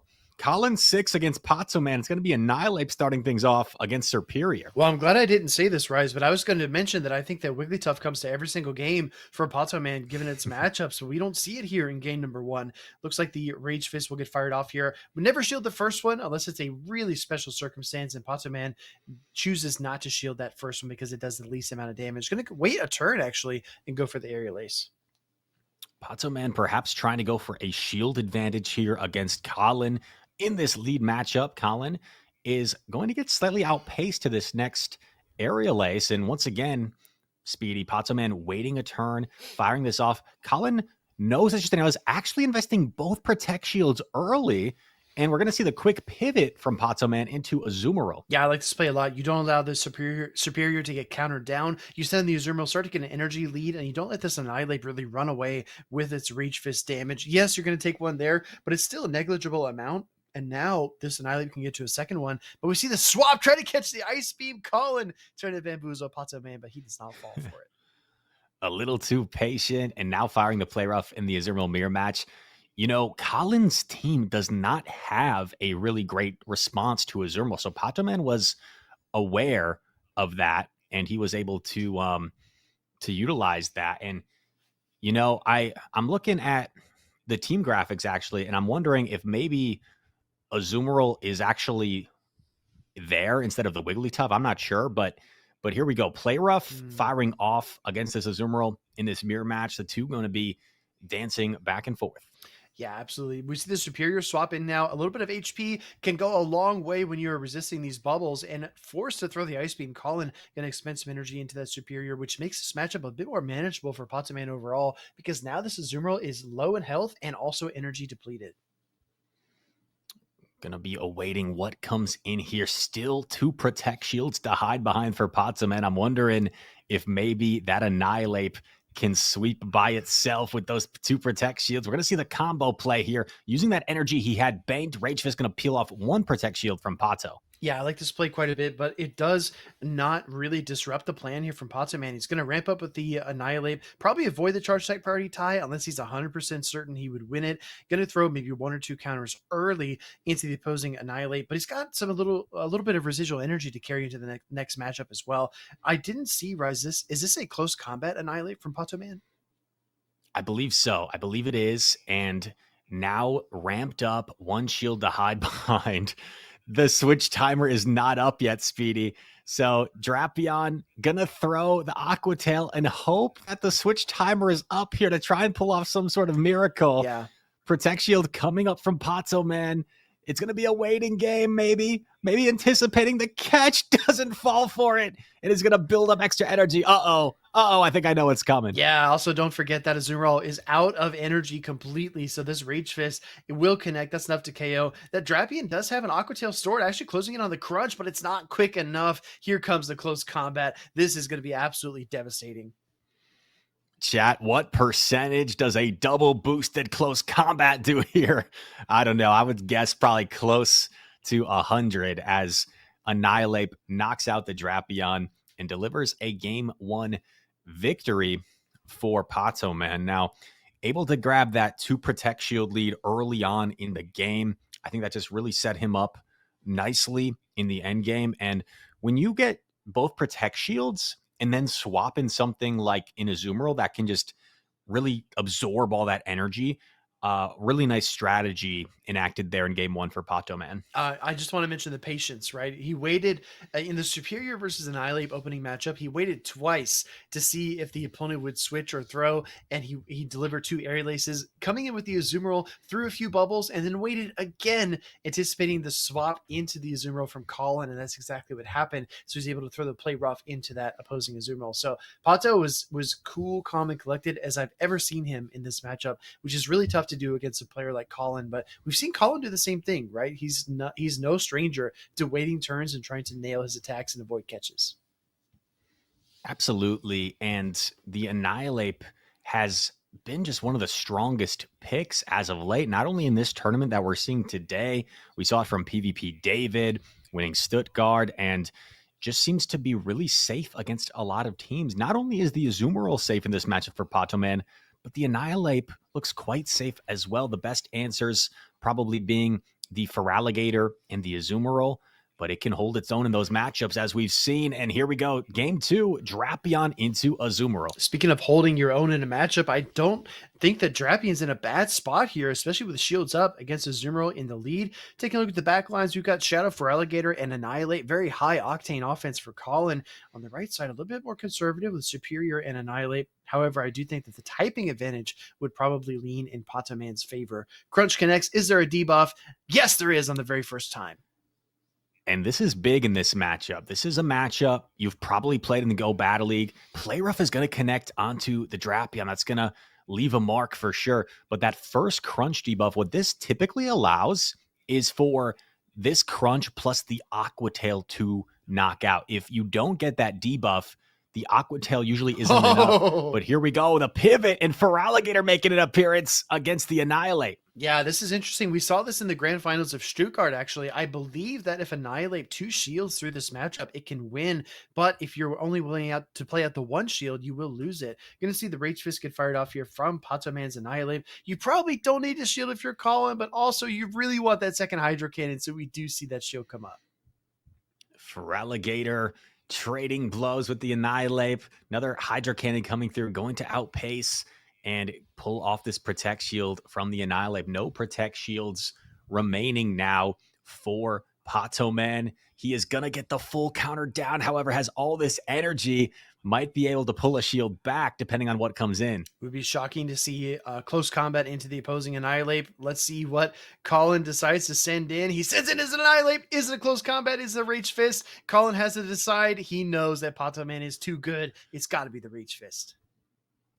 Gets that final Protect Shield right back. And now this Annihilate is defenseless against the Superior. And Aerial Ace is super effective, but a Frenzy may threaten to knock out, and the patience on display. They say patience is a virtue. And Patoman right now, extremely virtuous in his decision-making. Aerial Ace knocks out almost at the Frenzy plant, and I think he's in a good spot. Actually just going to settle for the Aerial Ace here. Yeah, I saw Patoman. I feel like he waited maybe 2 or 3 turns in that situation, trying to avoid any kind of swap shenanigans. Superior does connect. Annihilate has so much work to do, and that swap out actually cleared the buff that it had earlier. So if this Rage Fist can close the gap, it's going to be really close. If this Rage Fist can close the gap, Annihilate might have a chance.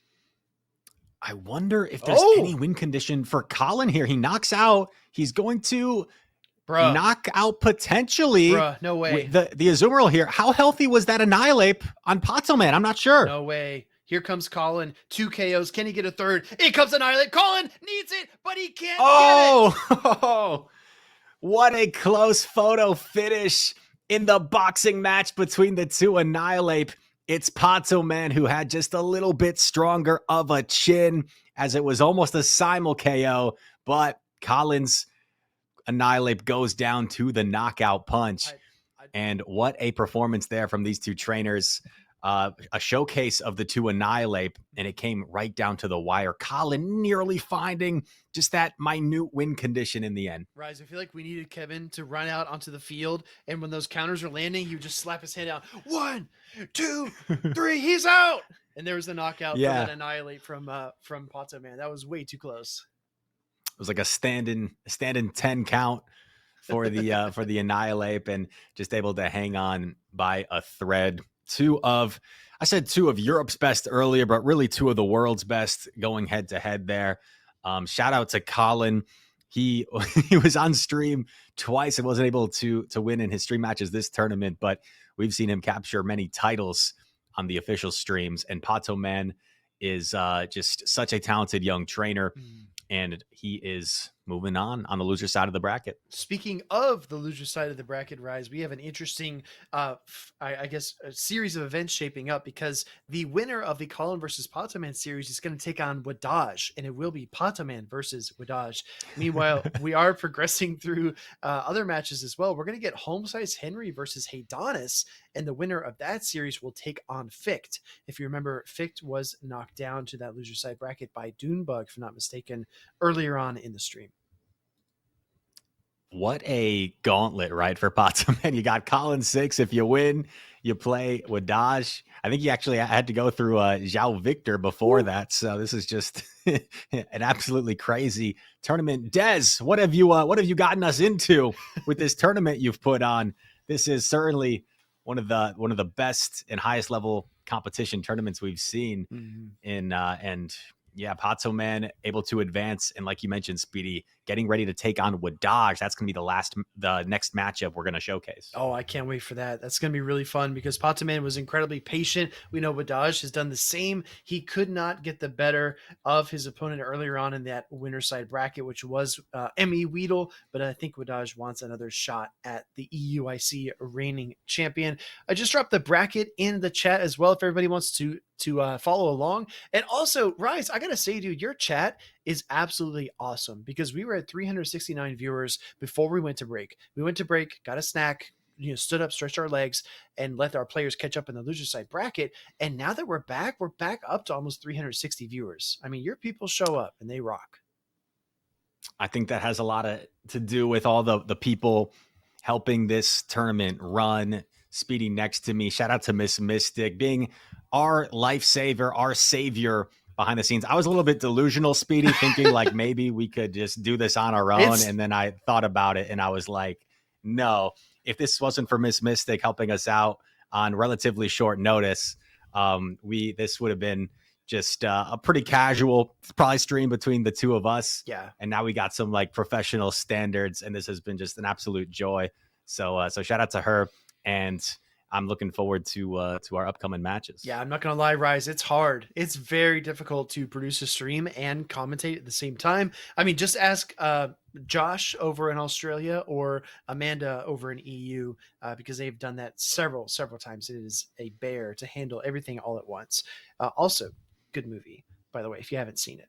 That being said, though, Rise, I'm excited to see our next matchup. Doonebug and MEWeedle are waiting in the wings. We're going to continue to progress through our loser side bracket. As you mentioned before, Wdage and Pataman are getting set up and ready to go, which is going to be a really fun matchup. We've got our teams on the screen, and honestly, they look really, really familiar. What the heck?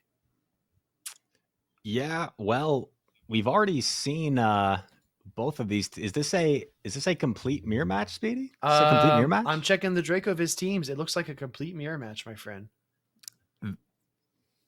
Those are some of the most awkward matches to play because when you have a complete mirror match, you know your own team's strengths and weaknesses and you know what you're afraid of. So it really becomes a test of strategy and how you're going to work around that. So who knows their team better, Speedy? Who knows this team better? Is it going to be Wdage or Pato, man? I think, honestly, Rise, if I had to make a prediction, I think we're going to see a lot more Malamar than we have seen at any other point in the stream because you have so many superpower targets, right? The Diggersby, the Sand Slash. You could even superpower in the mirror matchup. You can also Psywave through the Annihilate, and you can deal some foul play damage to the Superior. So I would really be shocked not to see Malamar. I think Azumarill is also going to stick around. The polarizing picks here are going to be the Sand Slash and Annihilate, though, because we know how that matchup goes. Like Wdage said, it's an RPS Pokemon. You got to watch out for that matchup, and it's going to be a real test to see who has the guts to bring it. Absolutely. And a quick analysis, just kind of looking into this matchup. As per usual, the Annihilate we've talked about so much looks pretty solid on both sides. The Diggersby can be a little bit of a menace, but I don't know if Diggersby has much play in this matchup. Yeah, I see you shaking your head. Annihilate Superior, Azu. Well, actually, yeah, I take it back. I'm just a big Diggersby fan, but now that I look at it, like, what is Diggersby even really trying to find? Diggersby propaganda. You have the 4 horsemen of Diggersby's nightmare. You've got water, grass, fighting, and ice. I don't know if it has any other weaknesses, Rise, but you got all 4 of them on each of these teams. Diggersby is on the bench. This game is 5 versus 5. I had the preconceived notion that Diggersby is just a great Pokemon. I'm like, yeah, Diggersby. Actually, now that I look at it, there's like 1, 2, 3, 4, like 5 counters. Never mind. Diggersby propaganda. Earlier it was Driftblim propaganda. Now it's Diggersby propaganda. Let's go. Diggersby. It does have play against Alolan Sandslash with the Fire Punch, of course. It does surprisingly well against Malamar because they're able to absorb a superpower. They kind of are forced to debuff themselves. But yeah, I would be surprised to see either player honestly bring it into this matchup. And here we go. Game number 1, Superior to Sandslash. What a lead to start things off for Pato Man. Yeah, incredible lead. I think Pato Man willing to take the bigger risk. We see the Annihilate switch in. The hard counter comes out to answer. And then the Malamar in response. The question, though, Rise, is after you give this Annihilate 2 counters, does that make any difference in this matchup? Also, the initial shield on the first Rage Fist. What's going on here? This is interesting. I guess you're afraid if you take the first Rage Fist, you leave yourself vulnerable to a potential counter down. So we're going to see a foul play fired off right before the Rage Fist. But Wdage is going to protect shield. He wants to make sure he gets off this energy, trying to peel the shields off of Pato Man. Yeah, this is a tricky place to be in, but you don't want to leave empty-handed. This is a nice consolation prize to get both shields away from Potoman early on in this matchup. Now, at this juncture, you fire off a few more counters, you get farmed all the way down. I think you come back in with Superior because you've already seen the Sand Slash. And Wdage, despite the bad lead, was able to capture a shield advantage, Speedy, in that secondary Mhm. matchup. So I'm not so sure this looks so bad anymore for Wdage because that Malamar looks awfully scary in the back with protect shields down. Superpower firing off, going to leave the Superior low. But Wdage, I don't think he really minds. I think he's just content saving that shield for Malamar. Yeah, I really like the rubber band effect that Wdage is going for here, looking for the Vine Whip down, which is very nice. Then immediately reaching for that Malamar. You can superpower the Sand Slash. You can Sidewave down the Annihilate. There's so much play here for Wdage. Oh my gosh, no shields remaining for Pato, man. Maybe would have been better off trying to throw a charge attack first into the Malamar, but now he has no shields to hide behind with this Annihilate, going to try and reach the close combat, not going to get there. I don't think Wdage necessarily even needs the shield, but maybe figures this might do as much as anything from the Sand Slash. So he's going to Yeah. shield the Rage Fist.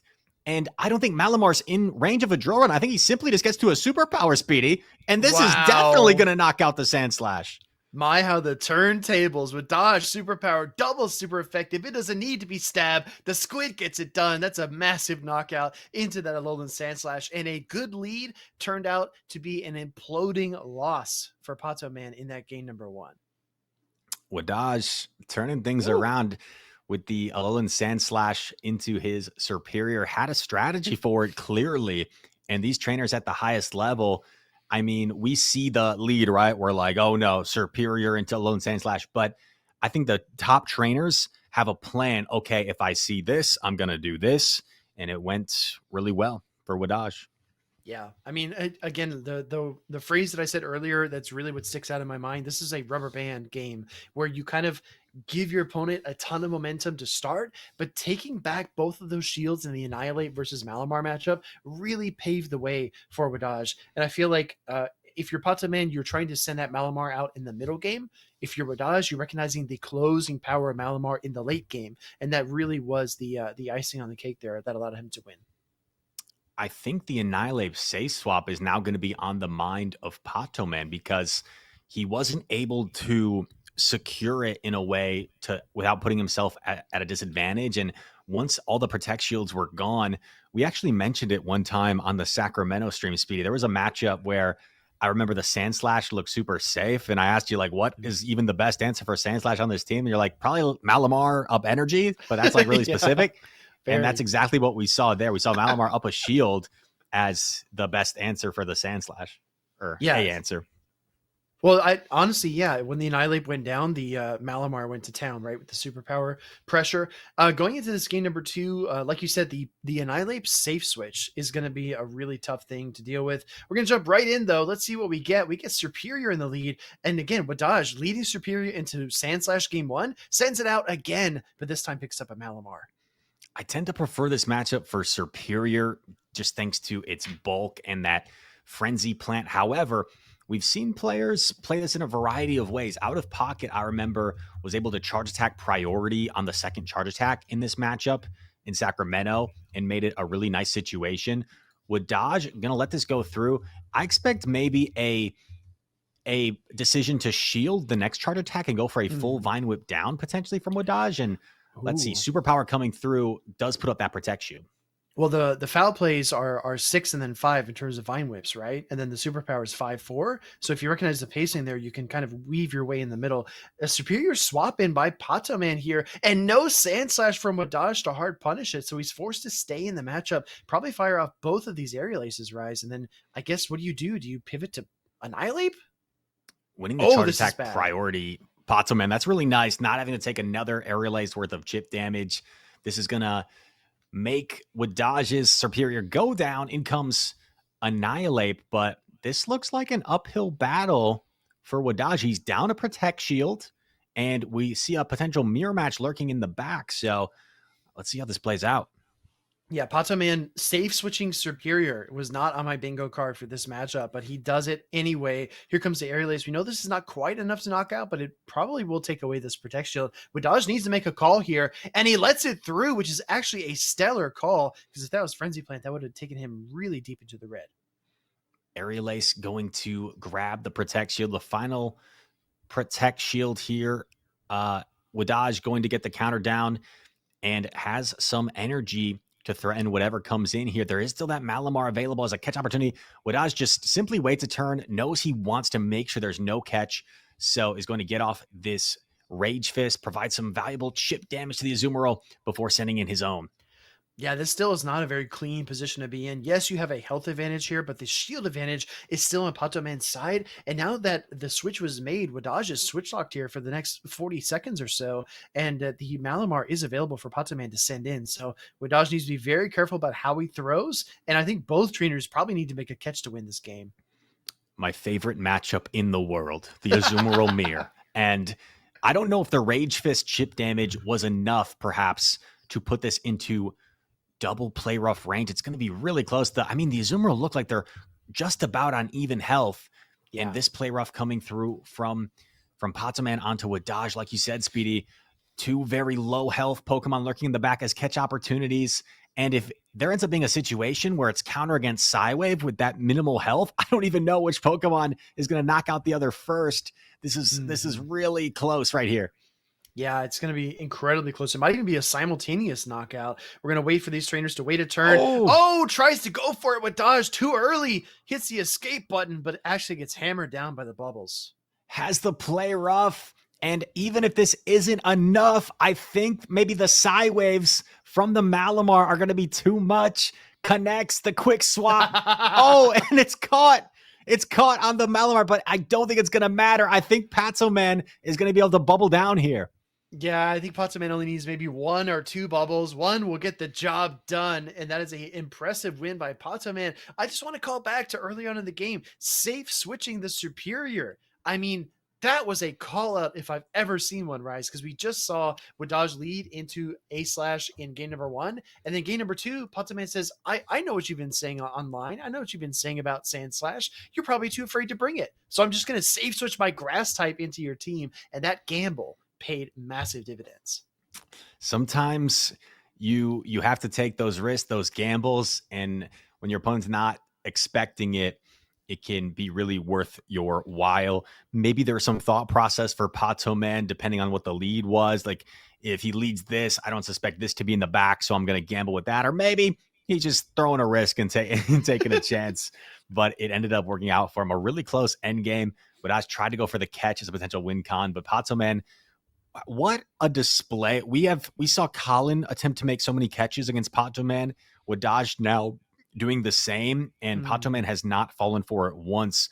I think Pato, I've noticed, and MEWeedle, two of the absolute best at avoiding catch opportunities with their opponents. They are just so patient and quick to react in those situations. Yeah, if you really kind of zoom out and look at it, it can look really tough to, like, for example, leave your Azumarill in a matchup and not throw the bubble and allow your opponent to throw their charge attack their fast attack through. But you're either giving up 11 energy on the bubble or 60 energy on a caught play rough. So then if you look at it that way, the equation is very simple. We're going to see Malamar lead this time into the Sand Slash. Superior again showing up for Wdage, and he brought the Sand Slash as well, but is it the right time? Malamar against the Sand Slash, and this will be a test of who's willing to invest those protect shields. Here we go. Ice Punch connects. You need about 2, and before he even has an opportunity to fire off the superpower, gonna get out of there. So you don't have to use that protect shield early, and now we have some chip damage. Is Wdage going to pivot out into anything here? Not just yet. He's building up more, and is gonna fire off the superpower on what might have been a charge attack priority. Yeah, I believe it was. I think that Wdage recognized that shield advantage was so critical for him in game number 1. He's trying to get it here, but Pato Man knows his damage calcs. He allows it through, and now the foul play, I think, is going to be enough after the debuff. And the question for Wdage is, what does he want to come in and farm down with? Going to come in with the Sand Slash, and there is no clear answer on Pato Man's side. He's going to be forced to come in with the Azumarill here. which will be really nice for him unless this Sandslash up energy can just put in too much work. So here we go. Sandslash slightly favored in this matchup typically because of the ability to resist both charge attacks, but with 2 shields still in play, these bubbles are just going to add up over time. So this is a really intriguing position right now. Yeah, we can't forget about that third matchup as well. We do have the Sandslash in the back for Patoman and the Superior for Wdage. So as much as he would have loved to line up his Superior against this Azumarill, he's going to have to find a way around that closing matchup. Wdage does not want to give up a shield. He does take that play rough, and he's going to go for another drill run here. But look at the overcharge here. This is what you can do against Azumarill because the pacing is just so slow. You can get a free 7 powdered snows every single cycle. Drill run going to grab the protect shields, and Azumarill putting on the pressure with these bubbles. We see the swap trying to maybe go for a catch, but it's unsuccessful. And now Wdage in a really difficult position, going to fire off the Frenzy Plant. It's not very threatening to this Sandslash. Patoman going to let it through. I think he's in the driver's seat right now. I think so as well. He's got the Ice Punch plus 50% of another one, and he's closing in on 2 Ice Punches. Here comes the right claw. We see the shield come up from Wdage here on the Superior. Maybe he's trying to play to the switch timer because he's already seen 2 charge attacks get thrown off here. He needs to throw another one, though, in order to stall the clock. Here comes another Ice Punch, though, Rise. This is going to come down to the wire. Going to use the final protect shield is Wdage. He fired off the aerial ace as a bait. Is this going to grab the final protect shield from Patoman, or is he going to put it all on the back? He's actually going to call the aerial ace. This is not going to be enough. Is he going to actually reach another Ice Punch? I don't think so. I think he gets Vine Whip down, so he's forced to swap. Ice Beam coming through onto the Superior. That's so brutal because the 1-turn swap was in the middle of the Vine Whip, so Wdage wasn't able to get his aerial ace there. Now he's got his Sandslash all alone with red health, and this Azumarill has got so much energy in life. Wdage says, I'm out of here. Wdage not going to have us waiting on the edge of our seat to see who's going to win that. He felt like that game was over because there was still a protect shield to hide behind for Patoman, and the drill run would not have been quite enough. So some people may be like, wait, what the heck? Why did he top left there? But Wdage just has a really great understanding of damage and felt like that he was not going to be able to overcome that situation. So he is going to end his run there. And Patoman took down Zhao Victor, took down Colin 6, goes and takes down Wdage, the trifecta of absolute goats in this community, back to back to back. And he's going to be moving on to the next round. Yeah, that was absolutely insane. I see some LMAOs from MEWeedle in the chat. That was definitely a comedic relief from Wdage and a tough moment to be in. But yeah, the timing on the swap by Patoman was absolutely artistic because he saw that the Vine Whip was going to come through. So he sent out his swap on turn 1 of the Vine Whip, triggered the Ice Beam on turn 2 of the Vine Whip, and didn't perform a bubble at all, which meant that the Superior was trying to get to the aerial ace, but it was just too little, too late. Ice Beam lands, and all those shields that Wdage spent on his Superior, shielding the 2 Ice Punches, suddenly didn't matter because there was a third Ice-type attack coming through, and Superior just could not get away. We talked about the mirror match of the teams, and it certainly felt like that. It felt like who could line up their Pokemon in the Superior matchups with Sandslash onto that Serpent, and knee slapper, don't you know? And we saw a lot of nice Malamar play as well, dancing around with that energy. Malamar, I feel like was just an absolute staple pick in the beginning of this season. Maybe hasn't been quite as common as of late, but a nice showcase of Malamar in that matchup right there. There's a new Psywave user in town, Rise. Its name is Starmie, and I think that everybody is focused on that. And Malamar seemed like it had a lot of potential, and we saw it really do well with Colin and Boom in the grand finals in EU earlier on this season. The tournament name escapes me, but I do think it is going to be a powerful Pokemon because Psywave is just so good. And when you can superpower and dip or foul play and spam Psywaves, I think there's a ton of potential for that Pokemon. Speaking of Starmie, Speedy, I got that whisper in my ear, but I had the same thought myself as Doonebug 97 is taking on MEWeedle. We've got a winners finals coming up. We got a rematch of the European International Championships coming up between these two absolute monsters of PvP, and maybe no bigger star on the team of Doonebug so far than the Starmie.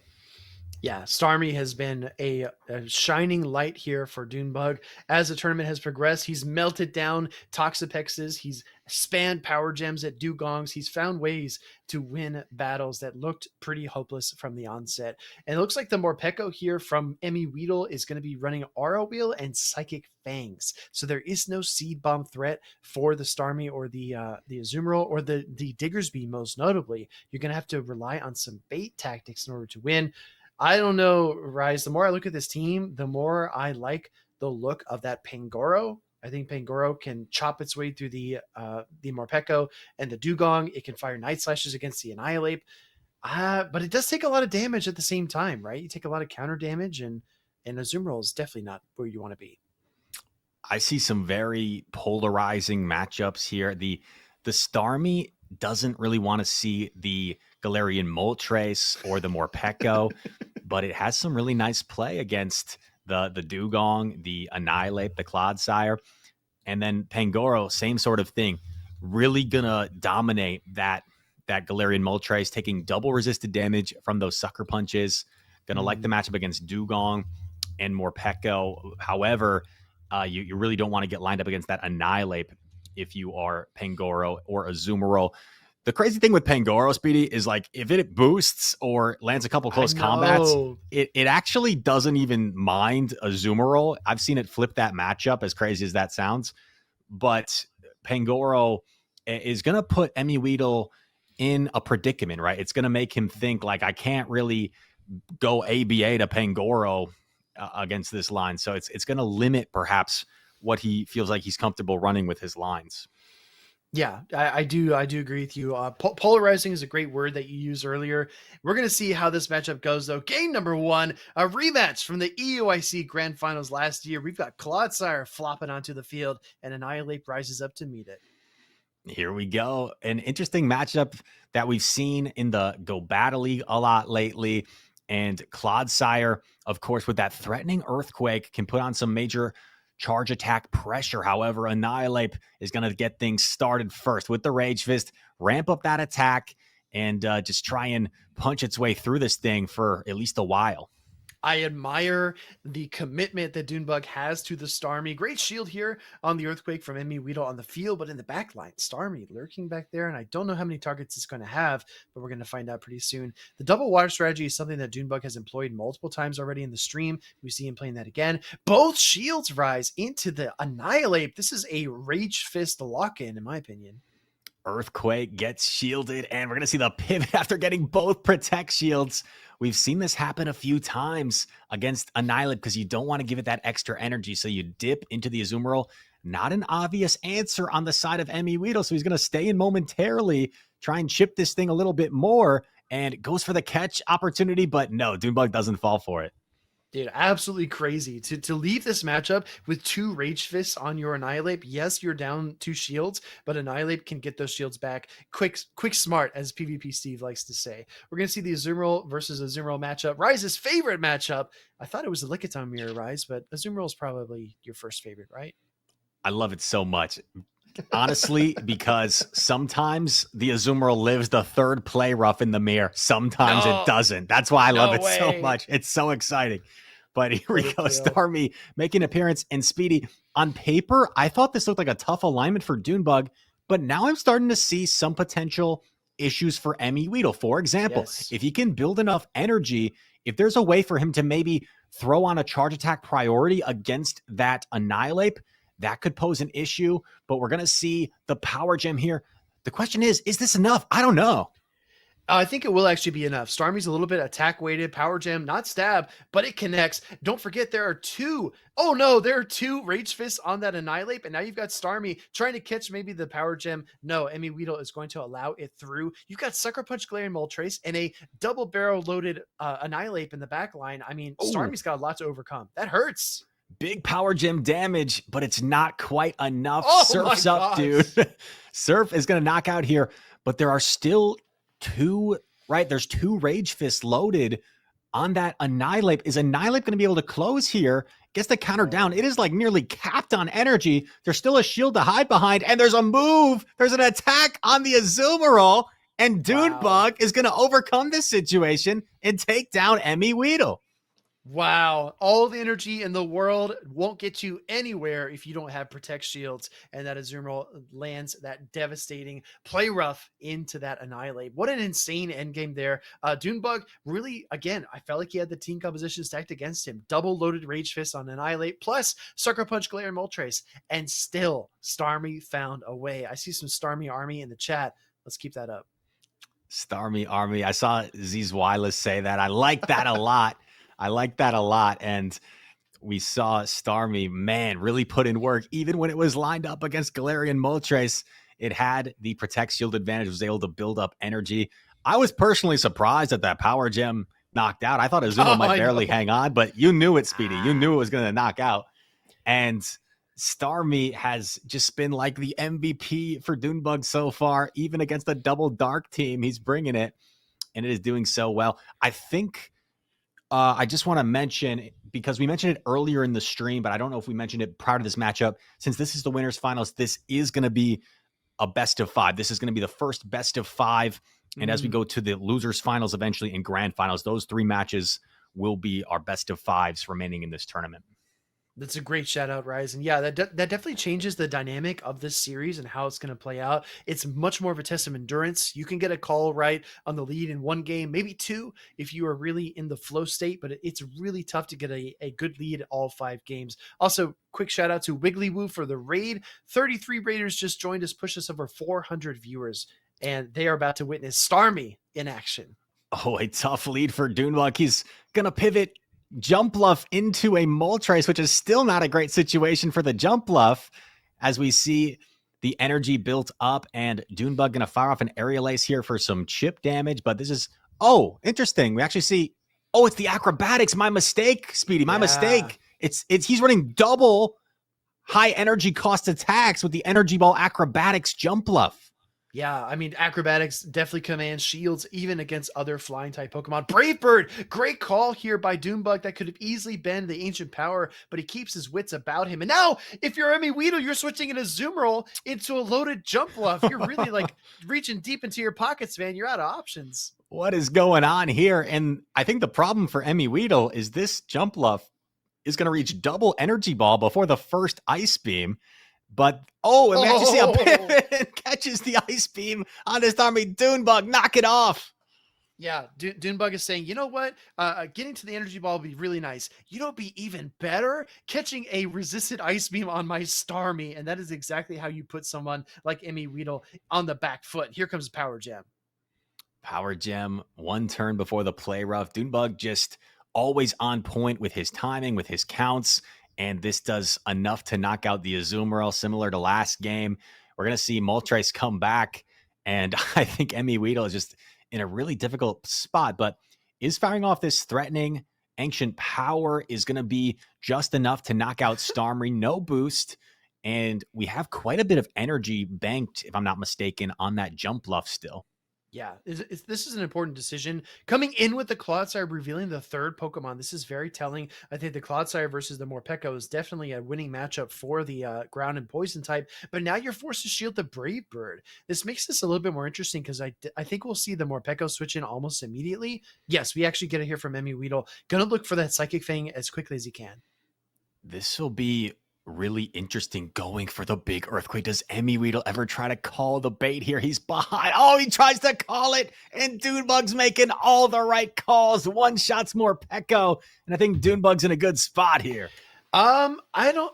This is. Oh yeah, he's gonna let the Sludge Bomb through. I think that the Jumpluff also had energy on it, and this is the difference as well. Sludge Bomb connects.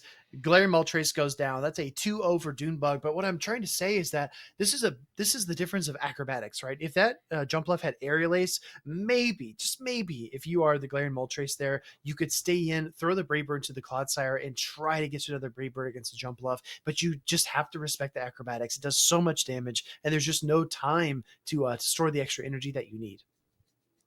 Absolutely. That's the difficult thing when you have a Pokemon with only high energy cost charge attacks. Sometimes it just feels so slow. And that's why if you look at the matchups and the simulations, there's just a drastic difference when you have oftentimes a low energy cost attack with a high energy cost and more hard hitting move, because you get those bait opportunities or even those Mhm. little situations. Speedy, I know there was a point in time, we joke about the diggers be right, but there was a point in time where I, as well as some other trainers, were heavily considering. I know on my joke was heavily considering Scorching Sands Hyper Beam, um, Mhm. but and even though Hyper Beam on paper is just this really nice move that can flip a lot of situations, when there's a situation right where there's a Superior that's low, and you don't have that fire punch, it's just really tough to deal with. But here we go. Speaking of jump bluff, it's back. It's in the air against the Zoomerol to start this game 3. And not only that, but in the back line, Doonebug brings his signature Pangoro as well. That Pokemon is absolutely going to wreak havoc in that back line if Doonebug is able to get a shield advantage. Here comes Energy Ball. Energy Ball about to connect, does just under half health to the Azumarill. If you got a good one, a bulky one, it looks like it can just barely survive 2 Energy Balls, which is quite impressive. Ice Beam coming through, double super effective damage. Doonebug gonna allow it to connect, knows the bulky jump bluff can withstand. Yeah, I mean, I think that the bulk of the jump bluff can jump lift it out of a bad situation against an Azumarill like this. Another energy ball coming through here. This is not quite enough to knock out, but it does put this Azumarill within fairy wind range. Recognizing that, we see the Oh, instant counter swap into the Galarian Moltres. Here comes Pangoro, but there's still 4 shields in play. you know, Speedy, this Pangoro looks really scary right now if you're MEWeedle. There is a little pipsqueak in the back by the name of Morpeko that doesn't want to see it. Does get the Ancient Power bait, but this is now approaching close combat range, and you're not even that scared about debuffing yourself because these double resisted sucker punches are still not going to do that much. We do see the Protect Shield come up, shielding the first one correctly, but Doonebug right now is just being a bully with this Pangoro. Yeah, Pangoro going full Kung Fu Panda on the Galarian Moltres here, taking the second shield with the close combat. The Ancient Power did get queued up. I think just to respect the Brave Bird, we see the shield. Yes, we do. But the charge attack turn cycles are also really, really in Pangoro's favor here because now the Galarian Moltres needs like 8 more to get its charge attack. Look at the instant Oh, swap and the counter swap heads up Doonebug. oh, this is just absolutely ridiculous. Catches the Ice Beam, a full undercharge from MEWeedle. He doesn't want to take out this jump bluff because he knows he needs energy to get rid of Pangoro. So we're going to see MEWeedle stop tapping. Unfortunately, this is a byproduct of the game. Sometimes it looks like you're, so this is unfortunate because MEWeedle is still in, and now Moltres comes in, but from MEWeedle's perspective, he doesn't know this is going on. So now he understands that Doonebug farmed down. Yeah, unfortunately, if you stop giving the game inputs, it doesn't recognize when you're making your next move. So, looks like MEWeedle, maybe if he is present at the device right now, he's just allowing this to kind of happen. Yeah, comes in with the Morpeko, but my gosh, you can't even Thundershock this thing down. Though Tentacle says that MEWeedle is done with Morpeko after this tournament, I would have to agree. Energy Ball connects, gonna do some sizable damage to Morpeko. The Pangoro has a Night Slash loaded, although resisted. This is just gonna put it way too low, even if Morpeko hangs on. Night Slash connects and does hang on, but one Psywave knocks out. Now, Doonebug takes a commanding 3-0 victory to advance on to the grand finals. Wow. Yeah, that was the best of 5. Doonebug winning 3 games straight. Tough position in the middle game for MEWeedle. But honestly, Rise, if we're looking at back at that matchup, the X's and O's, right? The raw team inputs and how that matchup was going to play out. I don't know if there was really a chance for MEWeedle. You saw the Starmie had full health. Yes, it would instantly faint to a single aura wheel, but that Pangoro had energy. The Starmie had not even been shown yet. And I feel like the Moltres is also out of energy as well, very low in health. Yeah, I'm not sure if it changed the outcome, although unfortunate for MEWeedle. But I do like the play he was going for. He was Mm. trying to wait out the switch timer to give himself a thunder shock down, and that would have been like his only potential win condition to get that Yeah. energy to land a charged an aura wheel onto the Pangoro. But it still would have been a tough position because he almost would have been forced to throw immediately. And then if there's like a catch and he knocks out the Starmie, Yeah. then Doonebug might win. So I don't know if we're gonna see any sort of review or anything. I wouldn't assume so, but you never know. So we'll stay tuned just in case as Doonebug doing what he does and gets to another grand finals here. I see a Disuko saying in the chat that Starmie is a Morpeko counter confirmed. I definitely think that's what we learned from this. Throwing those side waves into that Morpeko to get the knockout was just the icing on the cake. At the last moment, when maybe MEWeedle was going to throw the Psychic Fangs into the Pangoro to try to KO it, see what was in the back, Doonebug sends out the Starmie. Maybe he catches the Psychic Fangs. Maybe he KOs the Morpeko. He got the latter, and either way would have been a game win. For sure. Those are some great comments. And I see MEWeedle expressing some disgruntled opinions with that game state and that situation. I have to agree with my friend, because I would say that's personally one of my biggest pet peeves with the game state, is when you try to make a really informed high level play, right? When you stop tapping to try and give yourself some sort of advantage, and the game no longer visually updates because you stop tapping. So personally, that's one of my biggest pet peeves as well. And I don't know if it necessarily would have changed the outcome, but it's definitely a really frustrating situation there. So I definitely empathize with MEWeedle there. Yeah, MEWeedle in the chat. We know that he's an incredibly talented player. And honestly, Rise, I'm just going to say this, like, game state issues aside, I don't know if there are many more places where you could get practice of this level, right? Against trainers like Wdage, against Doonebug, against Colin, against Pato Man. Getting practice at this level is going to prep you for your next regional competition, whether MEWeedle is going to Birmingham in January or maybe going to defend his crown at EUIC. I definitely think there's some takeaways from the competition today. Yeah, and maybe Doonebug had a little bit added motivation there against MEWeedle after he was able to take the EUIC crown in the finals against him. But if I'm not mistaken, I think Doonebug had to go through a pretty sizable losers bracket run to get to that grand final. So that was just an incredible performance from him as well. Mm-hmm. And Doonebug moving on to the grand finals, where he will await his next opponent. And we are going to be moving on to the losers side of the bracket to catch things up. So just to catch you guys up in the chat of what the situation looks like, it looks like FIckedd and Haydonus are playing in losers round 9. The winner will take on Pato Man. So we're waiting for that matchup to play out, FIckedd and Haydonus. And then we will see the winner of that take on Pato Man, who will then take on MEWeedle in the losers finals, in all an effort to take on Doonebug in the grand finals. I just dropped the bracket there into the chat in case anybody wants to look. Production is telling us that they are actually already in game number 2 of the FIckedd versus Haydonus series. So hopefully that one is over within the next, 4 to 8 minutes. And then we'll see who's going to take on Pato Man, which will be really fun.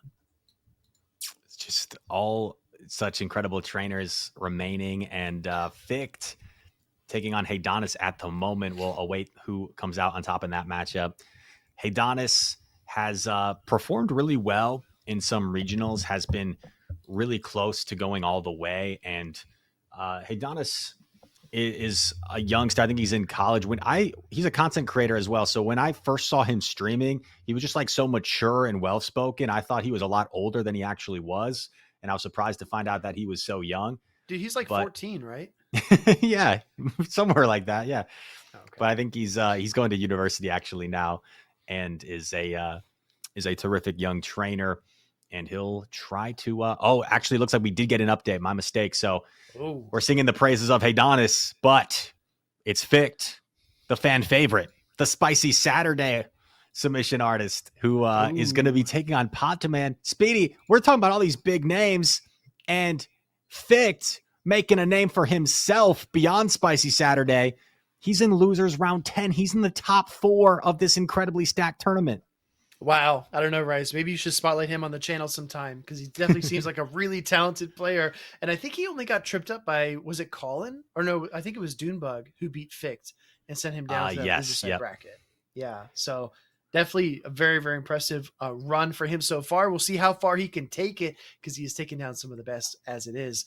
And I do see as well, production asking if you wanted to take a look at Bodega.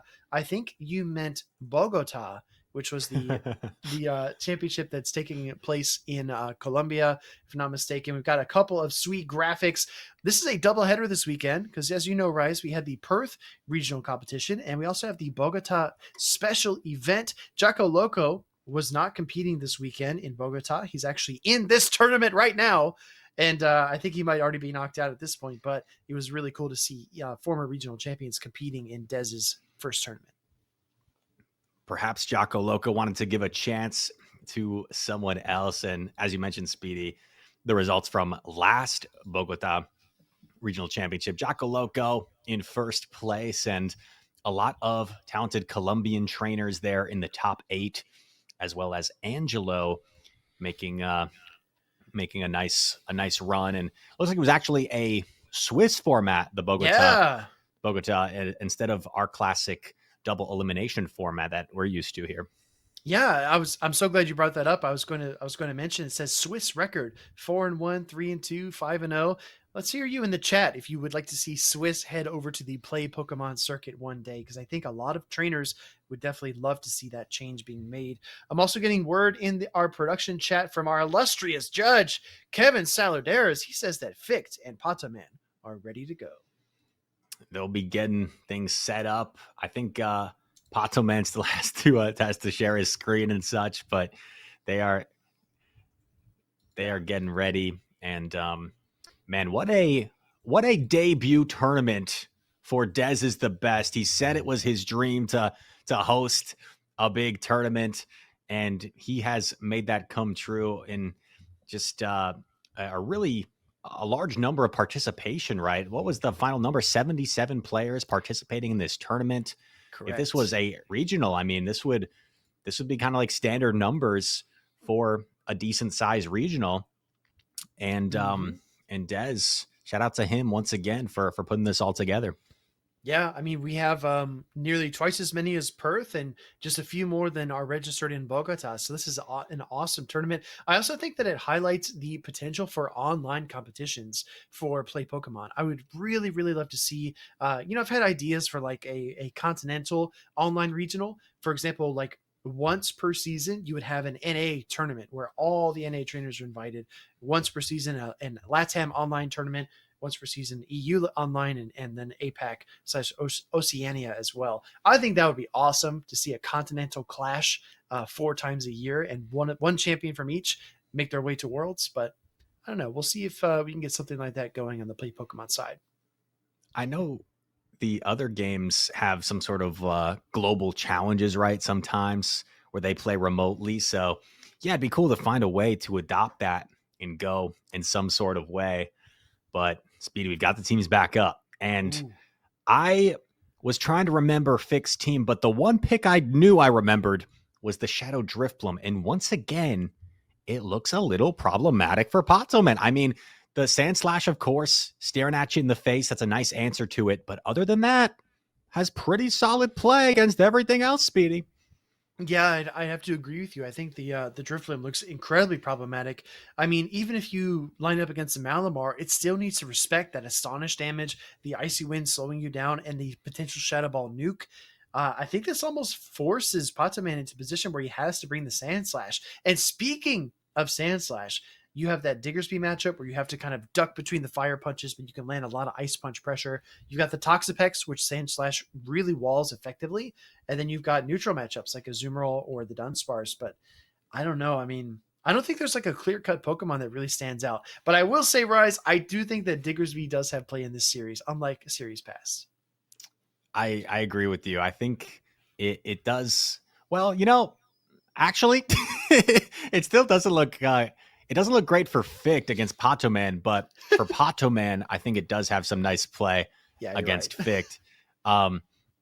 And the thing with Diggersby is it doesn't mind the Alolan Sandslash because of that Fire Punch coverage. And I want to say a good enough Diggersby can actually win the Zero Shield scenario even after absorbing 2 Ice Punches from that Alolan Sandslash, which is pretty crazy because of its sheer bulk. However, against Patoman's team, there really isn't a clear target for Diggersby. So I think Fickedd probably leaves it on the bench, but I think that Drifblim is coming. And when Sandslash is probably coming, maybe you pair it with something like the Primate, something like the Dunsparce as well.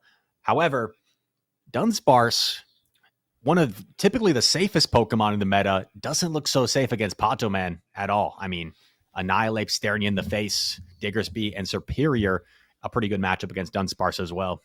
We are locked in, ready to go. I would love to see some Azumarill, Drifblim, and maybe Primate play from Ficked. We get the Azumarill in the lead here into that Sandslash.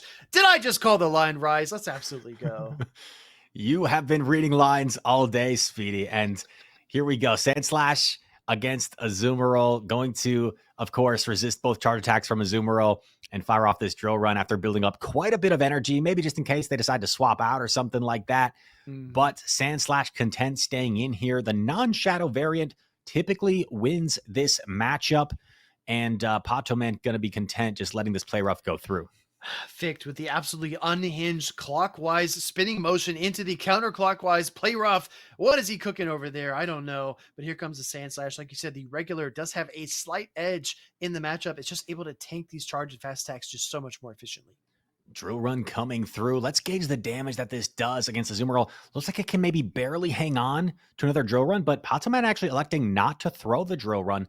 I wonder if Patoman is planning on saving this energy and pivoting out. Let's see. Play rough. Yeah, saves the energy, goes into Malamar. Oh, and this is awkward for Fix because he doesn't have a great answer in the back. So he's actually staying in to get off the play rough and grab a shield. But now Malamar has all this energy. Yeah, I really like the play there to at least throw the play rough, at least get something out of this matchup. But like you said, Ficked is in a tough spot, goes into the Primate, but immediately does not allow the full side wave down in the Azumarill, so he's got a potential catch later on in the game. Here comes foul play, no shield. What a call. I like this play because you force them to debuff themselves if they're going to superpower you, in which case maybe you make Drifblim's job a little bit easier. Now we're going to see another foul play. Okay, now going to protect shield. I guess the concern is if Ficked only gets off one charge attack here, that could be pretty devastating. So he's going to try and reach 2. Oh, he doesn't feel like he's getting to 2, so he's just going straight for the close combat. Wants to give minimal farm to Malamar. Minimal farm to Malamar means a potential Astonish down with the Drifblim. I think that's the play that he wants. He does allow, I think, 3 or 4 more Psy Waves to come through. In comes the Drifblim. That's a lot of damage, Rise, but I got to be honest, I think the Malamar is going to get to the double foul plays. Ficked might need to look to that Azumarill as a potential catch. I tend to agree. Minimal farm, but maybe that minimal was just enough as Malamar is going to... Oh, actually, we see that combo had that Ice Punch stored, and this is going to do a lot of damage to Drifblim. I think it's going to hang on, but it is going to be really low where it's in jeopardy of getting Psy Wave down at this point. That Ice Punch was not expected. Switching in the middle of the Astonish to avoid the pressure, the damage from that 3-turn fast attack, the Sandslash, that was pivotal right there. Because now you get the Icy Wind, yes, and that's all fine and well, but you haven't even seen the third Pokemon yet from Patoman. Drifblim going to connect on the Icy Wind. In comes Azumarill for the bubble down and a very confident Game 1 win for Patoman to take the lead in this series. This is such a polarizing position to be in because if you're looking at the Azumarill and Patoman's side, you're looking at, in my mind, you're looking at Azumarill and Sandslash core because the Azumarill really fears the Toxapex, but the Sandslash helps you to cover all the things the Sandslash helps you to cover the Toxapex and protect that Azumarill. So I think that core is definitely going to be commonplace in this series. I think we'll see it again in game number 2 for sure. We called some of the things. Speedy called everything. Sandslash, well, it looks so good. It looks so good. And the Drifblim, we talked about posing so many problems for Patoman's team. And both of those are kind of the must brings, it feels like, for each trainer. And then it's just kind of, what do you pair with them? What's the couple of Pokemon to go with your must bring to try and find a way to victory? So Ficked going to go back to the drawing board here. And one thing about that first matchup was, although the Drifblim avoided the Sandslash, it ended up being against the Malamar, and the Primate really had nowhere to go in the back. The Primate only had Azumarill or Malamar, so Primate just didn't really have much play, which made it very tough for the Drifblim. I'm not going to lie. If you look at the team composition from Ficked, this is a very difficult matchup to be in. I mean, if you want to run Dunsparce, you have to contend with Annihilate, Diggersby, and Superior, right? Those are 3 like really tough matchups for it. If you want to run your Toxapex, you have to contend with the Sandslash and the Diggersby and potentially the Malamar if the shields are up as well. If you want to run your own Diggersby, We already know how that's going to go. You have 4 different answers in the Sandslash, the Azumarill, the Superior, and the Annihilate, plus the superpower on the Malamar can finish you off, right? It looks really tough here for Ficked, and I like the strategy to bring in the Primeape and try to get an energy lead. I would not be shocked at all to see Primeape in the lead this time, though, to try to get an early shield advantage and set up that drift plan. And here we go. Dunsparce. Speedy, I was thinking Dunsparce was pretty safe against that first line because Patoman didn't bring one of his 3 answers. So we see it in the lead game number 2. And it's going to be a pivot Malamar met by Azumarill after some energy banked with the Dunsparce. I mean, Rise, you're incredibly right. You can't just look at the team of 6 as it is. You have to think about what your opponent brought and take note of what they are thinking as well. And as you can see, all 3 of those answers to Dunsparce are grayed out. Shout out to production for these stellar graphics as well. Ice Beam bait here against Patoman. He's going to respect the potential play rough. A nice bait there by Ficked, playing aggressively, and so much energy on Malamar. Now, the switch timers are desynced a little bit, so Patoman could put himself in an opportunity maybe after a couple of charge attacks here to dip out, but let's see what happens. He's going to stay in momentarily and has the switch timer up. It's caught, but it is a play rough, so at least Ficked probably would have opted to throw this anyway at the Azumarill. I saw the 8 Psy Waves coming out. I counted each one of them, and then that swap on turn 9 to catch the play rough. Incredibly plays by Patoman there. Great awareness. Honestly, this Azumarill from Fick looks like it might be within Ice Beam range. Oh. We see the overcharge in the swap. Look at Patoman, so patient.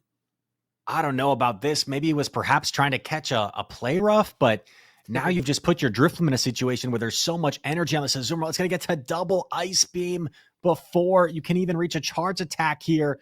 This is looking really uncomfortable for Ficked. And now all that energy that the Malamar has banked as well is going to be really difficult to deal with. Yeah, it's going to be really tricky here for Fick to deal with Patoman and all of the different barrels that he's loaded, so to speak. We're going to see the Shadow Ball get fired off here. You're outside of Icy Wind range, so Patoman deciding to shield, calling the Shadow Ball. Interesting. And throws the Ice Beam here. I guess felt like this is the better path for him to throw the Ice Beam here, and that way you can use the energy from Malamar on that Dunsparce. Exactly. I think that's absolutely the play. Azumarill still on the field, and it's got just enough HP to be a nuisance. You cannot fast attack this Pokemon down. Ficked with the decision to make, comes in with his own Azumarill, maybe waiting for the catch. There's a single bubble, converts to the play rough. This is going to be a knockout, but there's still a long road to go. Gonna knock out the Azumarill, but if I'm not mistaken, this actually comes in with Sandslash because the Dunsparce has energy. There is already double superpower loaded on the Malamar, Speedy, and Malamar should win the charge attack priority here. I expect the back-to-back from Patoman. Not only gonna have back-to-back superpowers, but he's gonna have back-to-back wins here in this series. Patoman advancing on into the top 3. Wow. Going to sidewave down this Azumarill. The last gasp of Ficked and his Azumarill, but what a run it was. Shadow of Drifty B was awesome to watch. Kudos to Ficked, and hopefully, Rise, you'll actually wise up and feature this talented trainer on your channel one day, because I think they deserve it.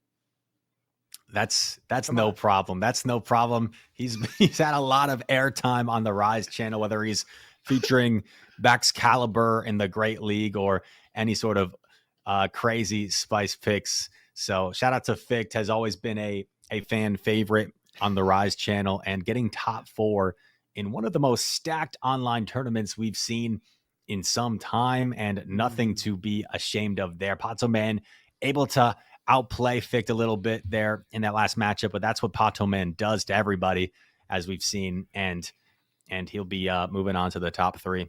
I'm telling you, Rise, this tournament is only going to get more insane, right? Don't forget, we have Doonebug waiting in the grand finals. He's sitting there on his throne, waiting for that challenger to walk through those double doors. But meanwhile, we are about to get MEWeedle versus Patoman. If Pato thought that the competition was tough so far, having taken down Wdage, Ficked, and many other players, he's got to take on MEWeedle, and this is going to be absolute fireworks. Yeah, 2 of Europe's best, 2 young trainers as well, about to go head-to-head. And Patoman representing Spain. I believe, after talking to MEWeedle, he's got a dual citizenship. He represents both the UK and Switzerland. Yes. So, and he's got a very unique team, right, with that Morpeko and the Galarian Moltres as well. So double dark for MEWeedle as we take a look at these two teams. Morpeko, the first thing I always look at, Speedy, when we've shown MEWeedle, like, how does the Morpeko look in this matchup? And Right. it's looked kind of hit or miss, right? It looks kind of hit or miss against the Malamar and the Azumarill, but wants to avoid things like the Diggersby and the Annihilate. I see Ficked in the chat. I lost to Doonebug and Pataman. I'll take that. Yeah, I think almost anyone would take that on any given day, Ficked. What an incredible run. Also, Dez coming in with an awesome statistic on Patoman. Patoman has won 9 games in a row. And for a lot of people, that would be enough to make it to day 2. That would be enough to win a tournament. But for Patoman, he still is grinding through this loser side bracket.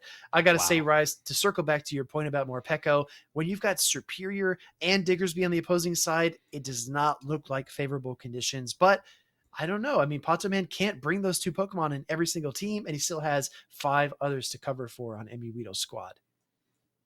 Yeah, Patoman is on an absolute tear, like you mentioned. I'm trying to find when he lost, because if he's won 9 in a row, I'm assuming he must have lost relatively early on the winner's side of the bracket. So just kind of scrolling through, it looks like he lost to Desynct in round number 2, Speedy.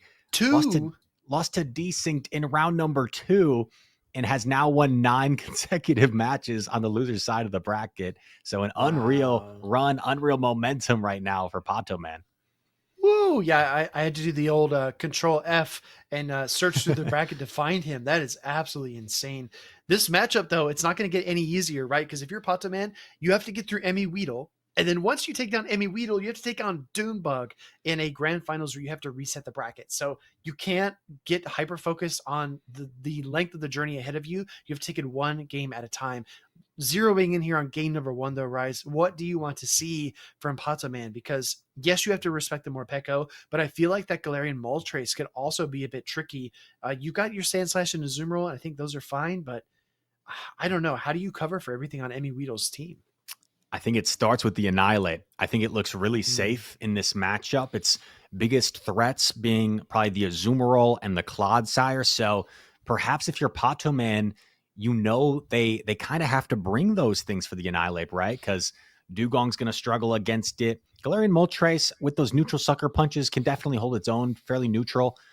But you got to really expect MEWeedle to bring lines that can counter the Annihilate because you know it's coming. So I think it starts there. And then if you think he's bringing maybe the Azumarill Clodsire core, perhaps you look at your Alolan Sandslash. Maybe that has some nice play in this matchup. Really only scared of the Annihilate.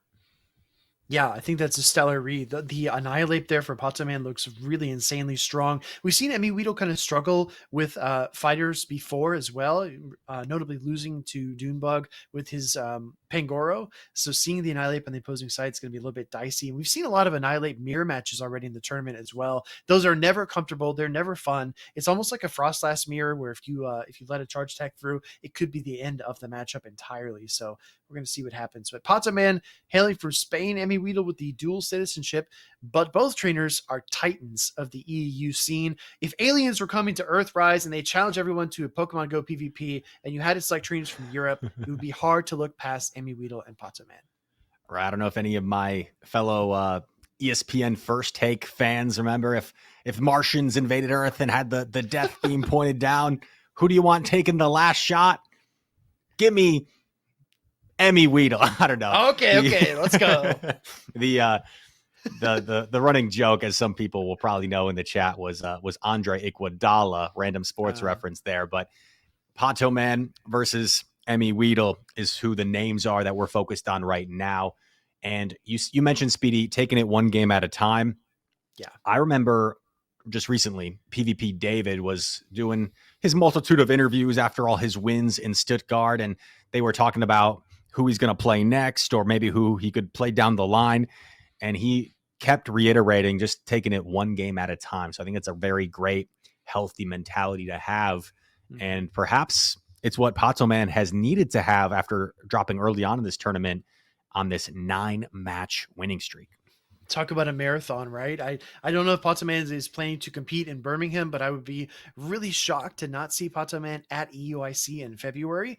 But this is a great way to get in some practice because we just started the Dual Destiny season. We have seen one Galarian Corsola. We know that Corviknight is on the artwork for the loading screen, so we might see Corviknight as soon as January. I'm not sure.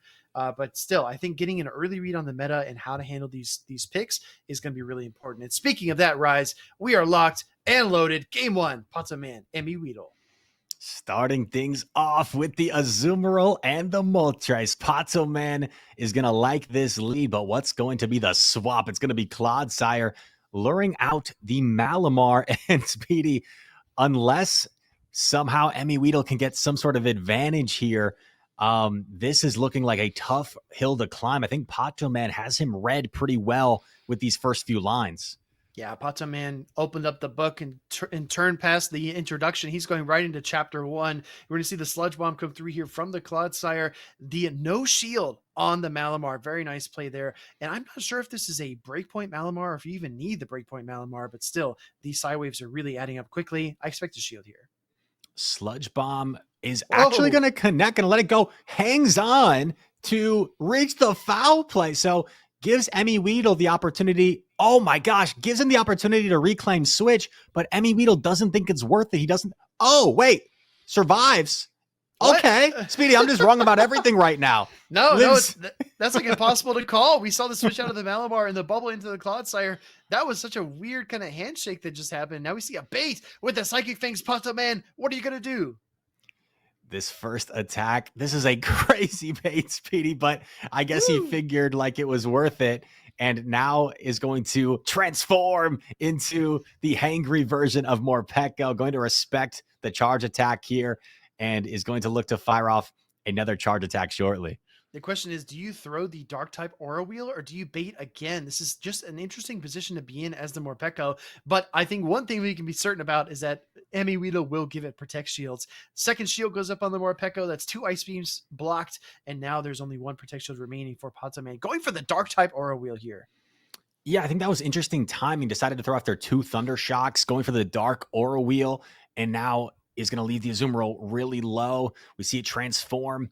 And now, oh my gosh, has all this energy to threaten this Annihilate. Has a boosted attack as well. The Psychic Fangs is called and connects, but this still has so much damage and is going to put this Moltres in a position where it might even get the Sucker Punch down. Close Comment doesn't get off, and MEWeedle is going to knock out the Annihilate. Holy smokes, the Psychic Fang debuff and then the 1-turn desync between the 2 Pokemon prevented the close combat from connecting. In comes the Galarian Moltres, going to throw the Ancient Power. MEWeedle, we didn't think that Morpeko was a star, but he is writing a brand new story for it here in this series against Potoman. Absolutely crazy. Ice Beam is going to connect, is going to potentially knock out Galarian Moltres here, but Morpeko is still standing strong. The Malamar is on about 1 HP. And is going to fire off the Aura Wheel just for a little bit of a statement, a little bit of extra oomph from the cute little Morpeko. Not so cute right now for Potoman. Yeah, talk about dropping the toaster in the fish tank. That is going to shock that Malamar right off the field. And that is a game 1 win for MEWeedle. It looked dire. I'm not going to lie to you, Rise. It looked dire, especially considering the matchups and how that game was playing on paper. But that weird, that weird standoff in the middle of the game between the Clodsire and the Malamar, like, oh, no, you take switch advantage. No, you take switch advantage. Actually, I'm going to swap, and I'm going to save my Malamar and throw a bubble to KO. I don't know what that was, but it turned out for MEWeedle. It was a situation where it seemed like neither trainer wanted to go down a Protect Shield, and we saw the Clodsire essentially win the 0 shield scenario up a Poison Sting against the Malamar, and that was the difference in the game. I would think, you know, if Potoman does commit a shield on his Malamar, maybe he's afraid that suddenly the Galarian Moltres goes crazy with a farm down. So that's perhaps the thought process there. But once switch was flipped, the game just completely changes. You get Morpeko onto the Azumarill, and that's tough to overcome with both shields still in play. Yeah, we did see Potaman come in, throw the single bubble to KO the Clodsire there. And yeah, you got a bubble advantage, but you also switch locked your Azumarill. And as we saw, the Malamar basically had no effect on the game. Potaman wasn't able to use it as a sacrificial swap down the stretch. And it was really like, yeah, you give up switch advantage and you also kind of hamstring yourself by leaving one of your Pokemon barely, not fainted, I guess awake, alive. I don't know how you would say it, right? And I liked the endgame Psychic Fangs by Mm, MEWeedle against the Annihilate because it gives you two possibilities. Either they shield it and then you just go for Aura Wheel probably and knock it out, or they let it go as you saw, and then it does yeah. some sizable damage and you come in with that Moltres like he did and got the Sucker Punch down just a turn before that close combat. Yeah, that was actually a disgusting farm down, and we saw the one-turn displacement as well. The Psychic Fang setup was pristine. Now we're jumping into game number 2, Rise. Here we go. More Pekko back. It found the Azumarill yet again. More Pekko back in action and just going to fire off the Psychic Fangs immediately. If you're Potaman, you don't necessarily need to shield. It is super effective, but it's not the hardest hitting of attack. So actually going to let it go.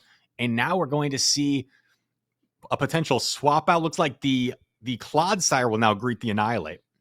Yeah, we see the Clodsire come in, that poison typing going to resist these counters and close combat. So Annihilate forced to throw these Rage Fists. Also Sludge Bomb. Now that this Annihilate is so weak from the Psychic Fangs, I think Sludge Bomb would be enough. Going to avoid the second Rage Fist. Here comes MEWeedle. Yeah, I think normally this Annihilate might survive, but debuff, this might be enough. Yeah, it's enough to knock out. So really nice way to handle that situation for MEWeedle. Made that really comfortable. And now Sludge Bomb queued up against Azumarill. Potaman can't even really afford a Protect Shield because you don't want to go down Protect Shields against that Morpeko. Potaman battery only on 18%. He might be running low on battery in this series as well because he needs to find a way back into the matchup. Firing the Ice Beam here. This might not be quite enough to KO the Clodsire. Clodsire does hang on. Does it get the sludge? Yes, it does. This is just everything going MEWeedle's way. Second Sludge Bomb is queued up, and Potaman is just going to hope that somehow Superior can do the impossible. But when you have a 2-shield Annihilate, this is where it is just so strong. Going for that first Rage Fist immediately, not wasting any time. Wants to ramp up that attack as soon as possible. So we know it's 6 counters for each of these Rage Fists, only 5 for the Aerial Aces. Is there a world where we see a triple Aerial Ace and then you swap in your remaining Pokemon as Potaman to catch a move from that Morpeko and try to sweep with the Superior? I mean, I don't know if it's out of the question. It's going to be really close though. I think the problem is by the time you get to triple Aerial Ace, you're so low, you pretty much have to throw immediately and could also leave yourself vulnerable to a catch. But I think you're right, Speed. It's not 100% over just yet. Going to put up that Protect Shield against MEWeedle. Now Superior, going to try and reach for that attack. But no, we see the quick pivot into Morpeko. Going to go for the Frenzy Plant. Okay. Goes for the Frenzy Plant. This is going to knock out. Now the question is, how much energy does that Annihilate have residual? And there's still the Clodsire, right? But that is no longer an option because your switch timer is stuck. MEWeedle's going to wait down his clock the remaining 3 seconds. The question is, like you said, wait a sec. Hold on. Wait a sec. No way. Gets off the Aerial Ace. This is going to knock out Annihilate. And if one Vine Whip knocks out the Clodsire, Potaman is about to steal this game. Potaman might steal this out from under MEWeedle. Here comes the Vine Whip, and he does. Oh my goodness, Speedy. Woo. I'm guilty. Charge me. Send me to Pokemon Go PD because I thought that game was over.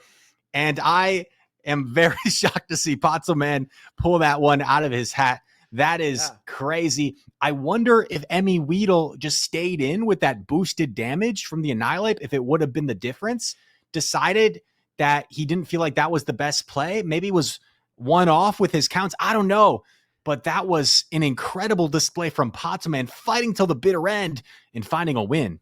It all comes down to the turn cycles, right? Because you're looking at 6, 12, 18 for that Annihilate. And if you can withstand the counters, like you said, the boosted damage wasn't impactful. But if you can just hang on as a Superior, then you're able to go ahead and fire off the 5, 10, 15 Aerial Aces. One potential misstep that I did want to point out is that when MEWeedle came in with the Morpeko, he got the Psychic Fangs, but chose not to throw them. Instead, allowing the Superior to get to the Frenzy Plant. Maybe he was a little bit off on the counts there, but I still think if MEWeedle threw the Psychic Fangs, if not mistaken, I think he had the chance. If he throws the Psychic Fangs there, then I think this game ends completely differently. But just one single mistake. I see Nagal in chat saying that switching away from the Annihilate was the mistake. I don't know. I'm going to have to take another look at that, maybe when I watch the VOD. In the end, though, leading Azumarill into the Morpeko and then finding a way out of it to victory. What persistence there from Pato, man. It's been a while since I've seen a game like that where I just thought there was no way. I thought it was in the bag, and Pato was able to pull it out. So incredible stuff from him to even up the series 1-1. And sometimes that big momentum shift, Speedy, when you're MEWeedle, you got to be really mentally strong because you felt like you were that close to going up 2-0, and now it's basically a best of 3 we've got under our hands. Yeah, I was just going to ask you that question, actually, if this was a best of 5 or a best of 3, but this is our losers finals, correct? Correct. So best of 5 here. Ooh, I see a lot of speculation in chat, but the speculation is over. We're jumping right into this game number 3, Superior into Clodsire. Here we go. Another tough lead for Pato, man. He's going to immediately pivot, annihilate. And I feel like the definition of this series has been the secondary matchup and what happens there. We're going to see Primeape go for the Rage Fist immediately. And this will just be a test of whether Pato Man is going to want to expend shields to try and flip the alignment or not. Yeah, exactly right. I think in the 2 shields, Annihilate does get the slight edge here, especially with a couple of counters lead that it got on the switch in. Ice Beam does get Protect Shielded up. We're going to see that Rage Fist come out any second, probably as soon as it's ready. After 4 more counters, here it comes. And after this Rage Fist connects, if you're Pato Man, you could potentially Protect Shield and go for a full counter down. MEWeedle is going to likely... Okay, he's going to build up, going to go for the play rough. And I wonder for MEWeedle, suspecting the full counter down, if this is where you pivot back into the Clodsire maybe to not give...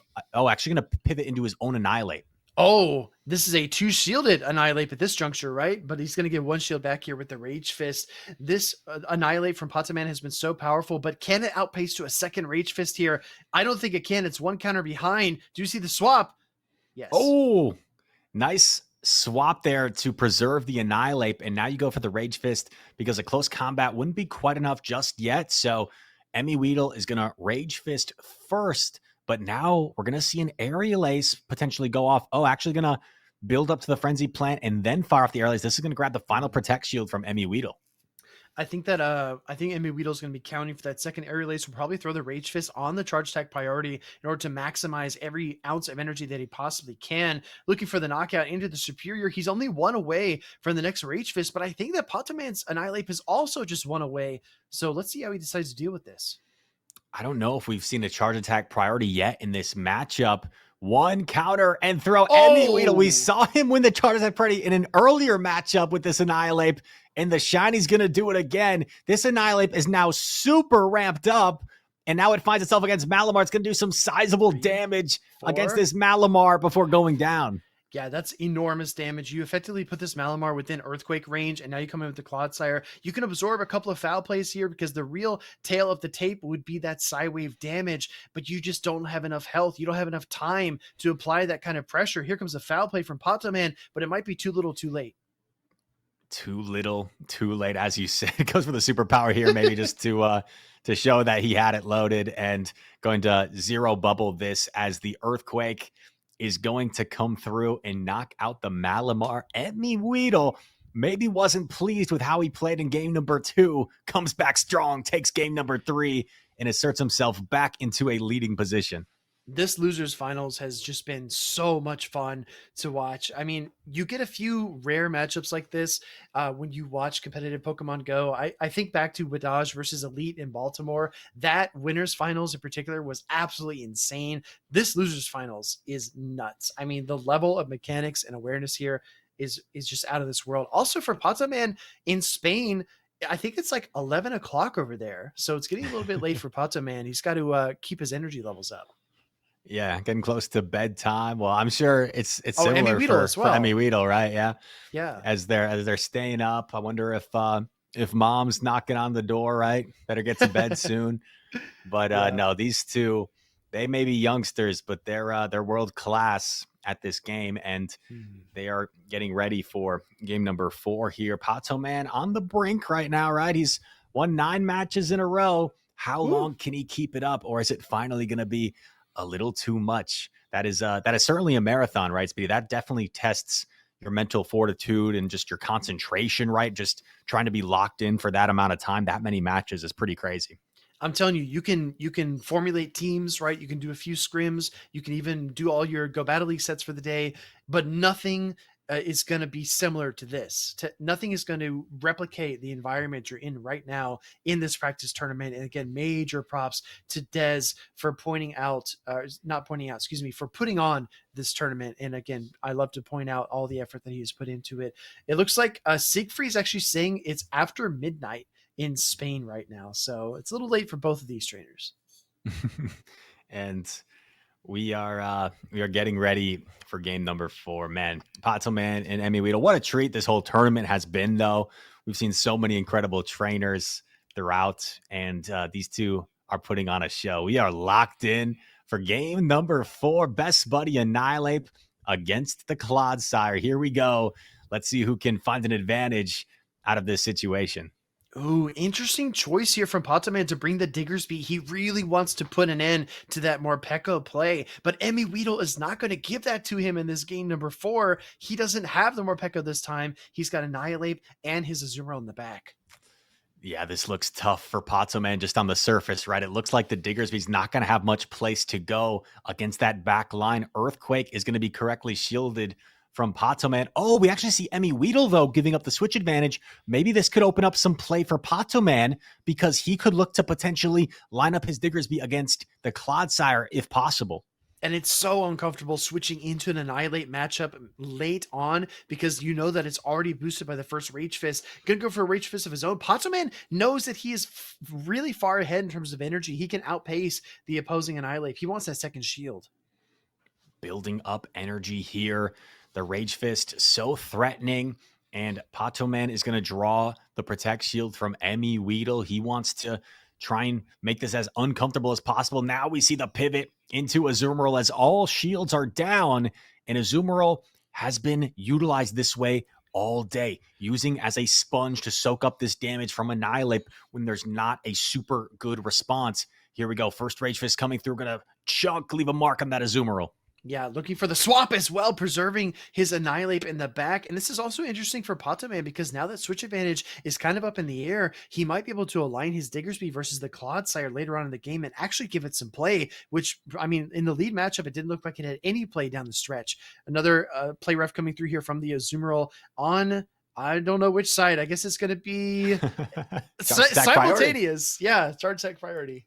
Azumarill throwing the play rough. And, because of this charge attack priority, I think the switch timer is, it's already up for Pato Man, but this is going to allow MEWeedle to delay the switch timer a little bit longer where the switch clock will almost be up for him. So are we going to see a pivot? No, just going to stay in here.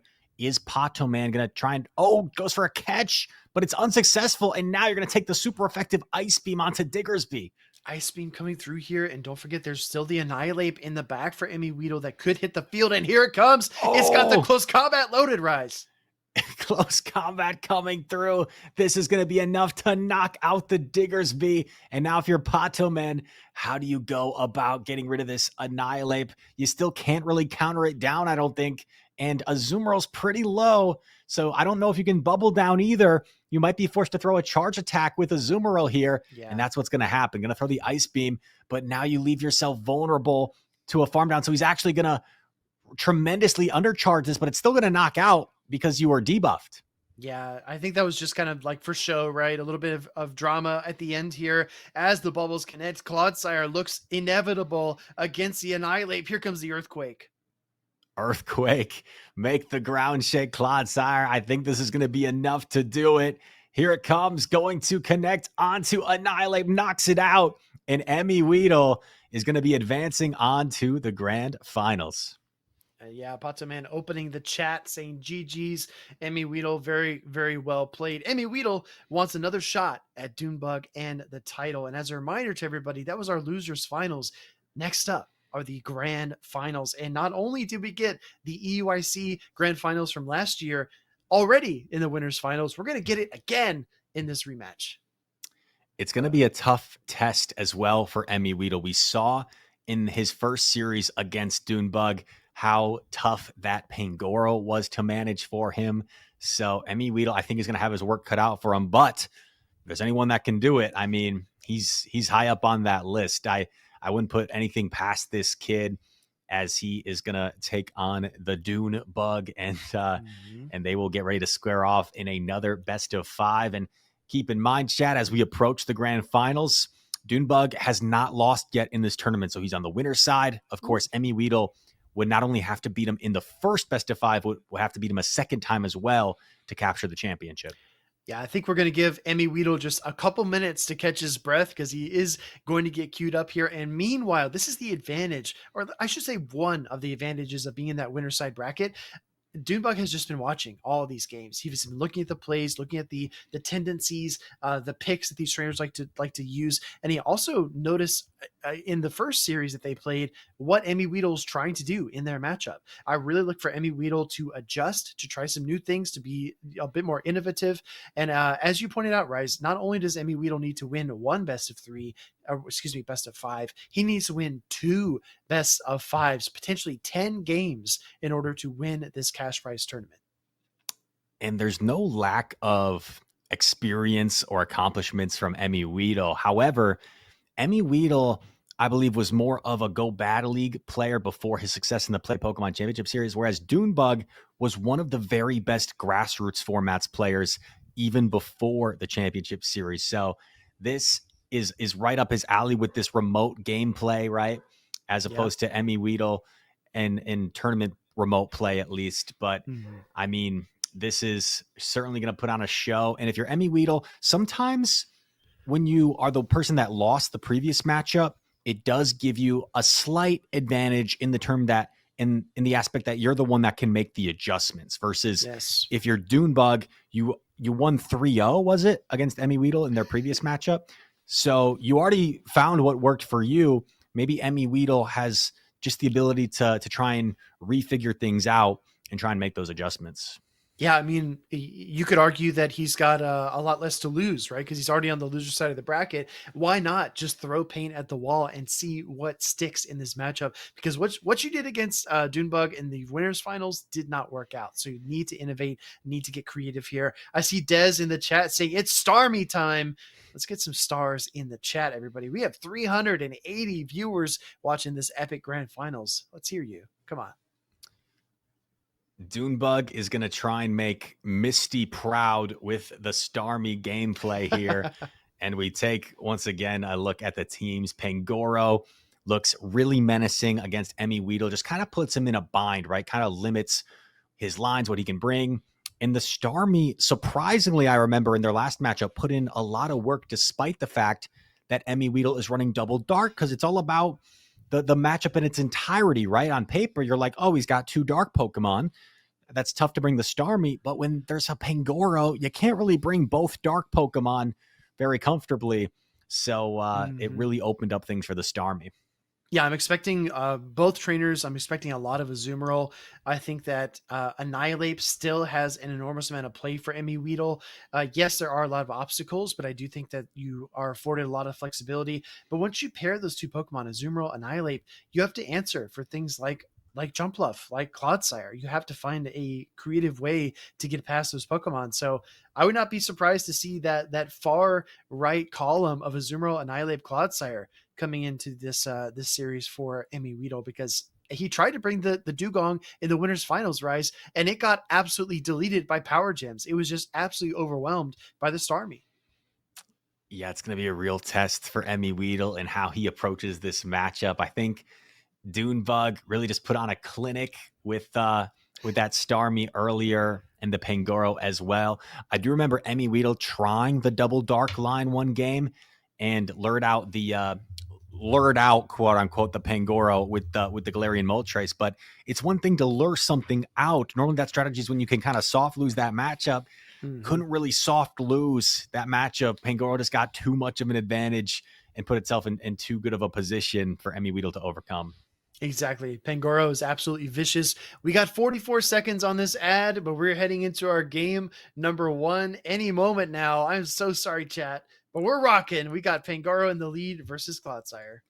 Here we go. This is the kind of lead that MEWeedle needed to start things off, and Pangoro is going to try and fight its way out of this matchup, staying in momentarily. So if we take a sneak peek at the backlines, there's a jump bluff in the back. So Doonebug, ABA weak to this Clodsire, going to be forced to stay in, at least for now, and try and chip it away as much as he can. Yeah, this is a very neutral position for the Pangoro to be in, hoping for the boost. The Karate Chops just charge so quick. Look at this disgusting catch. Triple resisted Sludge Bomb. Doonebug is not snoozing on anyone. Doonebug knock it off, catches the Sludge Bomb, and we're going to see Galarian Moltres pivot. Doesn't have like a comfortable matchup here against Clodsire, but is going to try and build up, doing reliable damage with those sucker punches. Doesn't want to debuff itself before a Sludge Bomb. You want to try and take one first and then try and fire off that big Brave Bird. Welcome back, everybody. I thought that the battles were going to start after the ad, but we did see Doonebug catch a triple resisted Sludge Bomb on to his own Clodsire. And if you want to see all the action, make sure to subscribe to the Rise to Occasion channel. Here comes the Brave Bird Rise. What a call by Doonebug to shield that one up. I appreciate the plug, Speedy. And you know who's cash money right now with his gameplay is Doonebug97. He's going for another Sludge Bomb here. This is going to knock out the Galarian Moltres and try to overcome that difficult position he started with, ABA weak to the Clodsire. Now he's got some energy. If you're MEWeedle, you don't have a comfortable mode of taking this thing out. You're going to be forced to expend the big Earthquake and a lot of energy to try and get rid of this Clodsire. Exactly. Earthquake coming through here from MEWeedle. Struggle as he may, one knockout is going to help, but it's not going to get the job done in terms of winning this battle. Pangoro, jump bluff, waiting in the wings. In comes the jump bluff. This is a little bit tricky, honestly, for Doonebug. He still needs to find a way past the Clodsire. Maybe MEWeedle's got a better shot than I thought.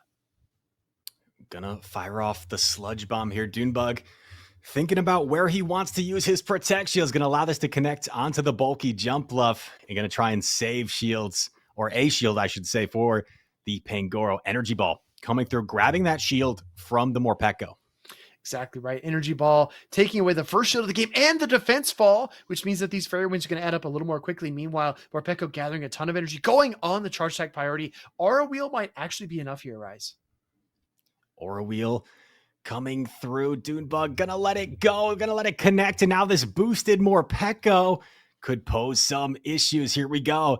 It's gonna go immediately for the Psychic Fangs, not even gonna bother, just wants to get this damage off as soon as possible. This is single resisted because of that dual typing, and Pangoro is going to try and get rid of this pesky little mouse. It's going for the big farm down. It has so much energy, but I don't know. Can it get rid of the Clodsire? I don't know. Here comes the first Night Slash. No reason to shield the first one, but if it boosts, you definitely need to shield the second one. Clodsire needs to Poison Sting through this Pangoro, and also, no, excuse me, that's it. That's the only mission it has, is to get through this Pangoro, and I think it might just do it.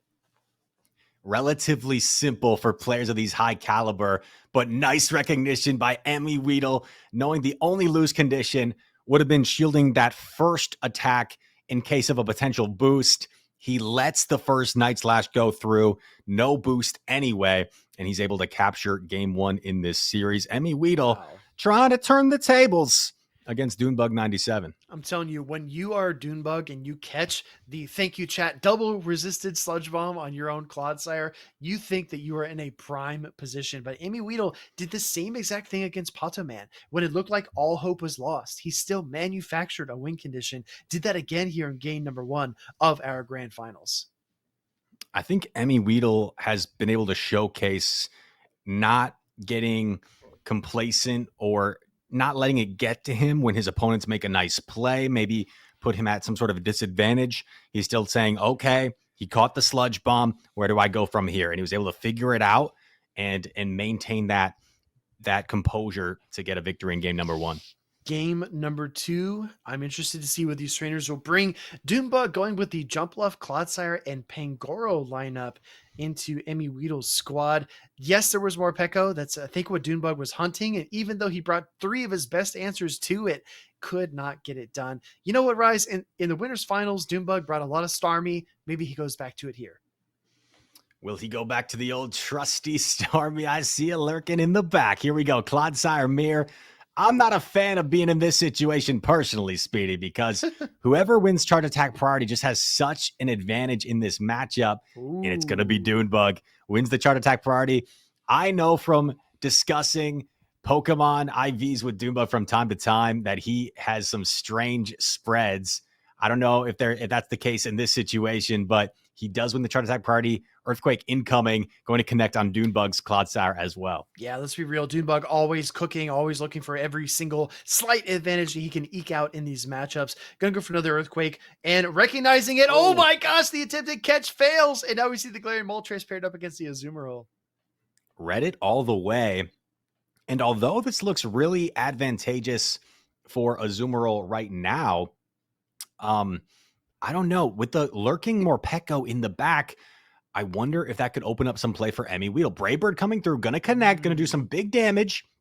And Doonebug going to fire off this Ice Beam here right away. Interesting that he only goes for the single bubble. I maybe would like to see 3 bubbles there. A little bit of an overcharge, but maybe I'm wrong. Ice Beam does connect into that Galarian Moltres. In comes Morpeko. Like you said, Rise, this Pokemon could be impactful now that it is in a position to succeed. Play Rough has to be shielded, but is there a world where Morpeko actually Thundershocks down here?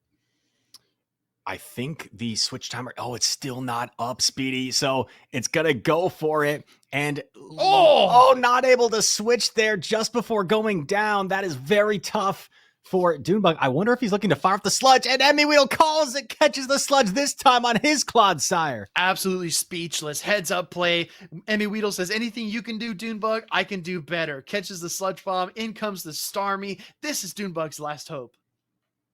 Sludge Bomb coming through. I think MEWeedle is wisely going for a double Sludge Bomb here as opposed to maybe just one Earthquake, because he really wants to pull a Protect Shield off of this Starmie or threaten to knock it out, and that's exactly what he's going to get here. Sludge Bomb coming through and going to force Doonebug to put up a Protect Shield, but that Morpeko has so much energy, and Starmie is going to be forced to throw on a charge attack priority here as it does lose charge attack priority to Morpeko. Does Doonebug put the shield? Yep, he puts up the shield just to get the final shield off of MEWeedle. I honestly think what we might see here is a after the Surf coming through, we might actually see the blind Psychic Fangs anticipating the swap into the Clodsire. MEWeedle has been reading Doonebug so well this game. Is that what we get? Looks like Starmie's going to stay in for just a moment. Double Psychic Fangs are loaded. Here comes the first one.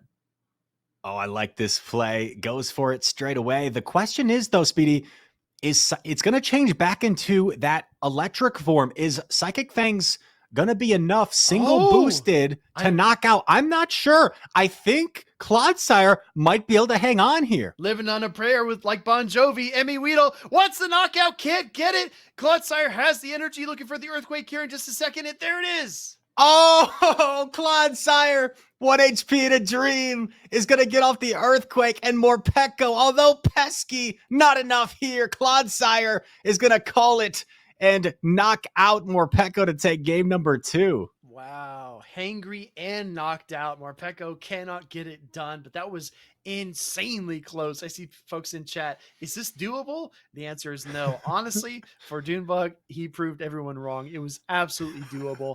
Double resisting those Thunder Shocks was just the Hail Mary that Doonebug needed to win that game.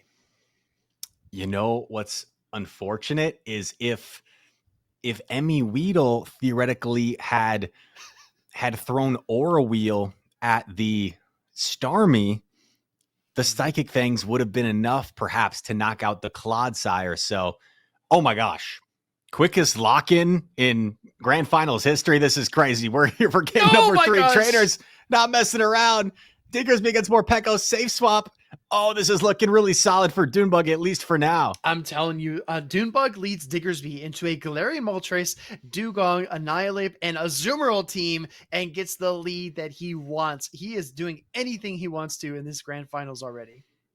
He basically said, I don't think you're bringing the dugong in this matchup, and went ABA weak to it. Going to fire off the Ice Beam here after the Brave Bird connects. This is going to knock out Moltres, and MEWeedle is going to try and search for an advantage yet again. Maybe go for that Thundershock down strat with the Morpeko, and goes in right away. Notice, we often talk about waiting up the switch timer, right? MEWeedle understands in this situation, he doesn't want to wait it out. He wants to come in right away while Doonebug is still switch locked and get this head start with Morpeko. And look at the patience here by Doonebug, trying to pace to the double Ice Beams, recognize he can't quite get there, so he sends back in the Diggersby, but look at MEWeedle, he doesn't have anywhere to go. He's got his electric type and he's got his Clodsire. Diggersby, what a ace read here by Doonebug.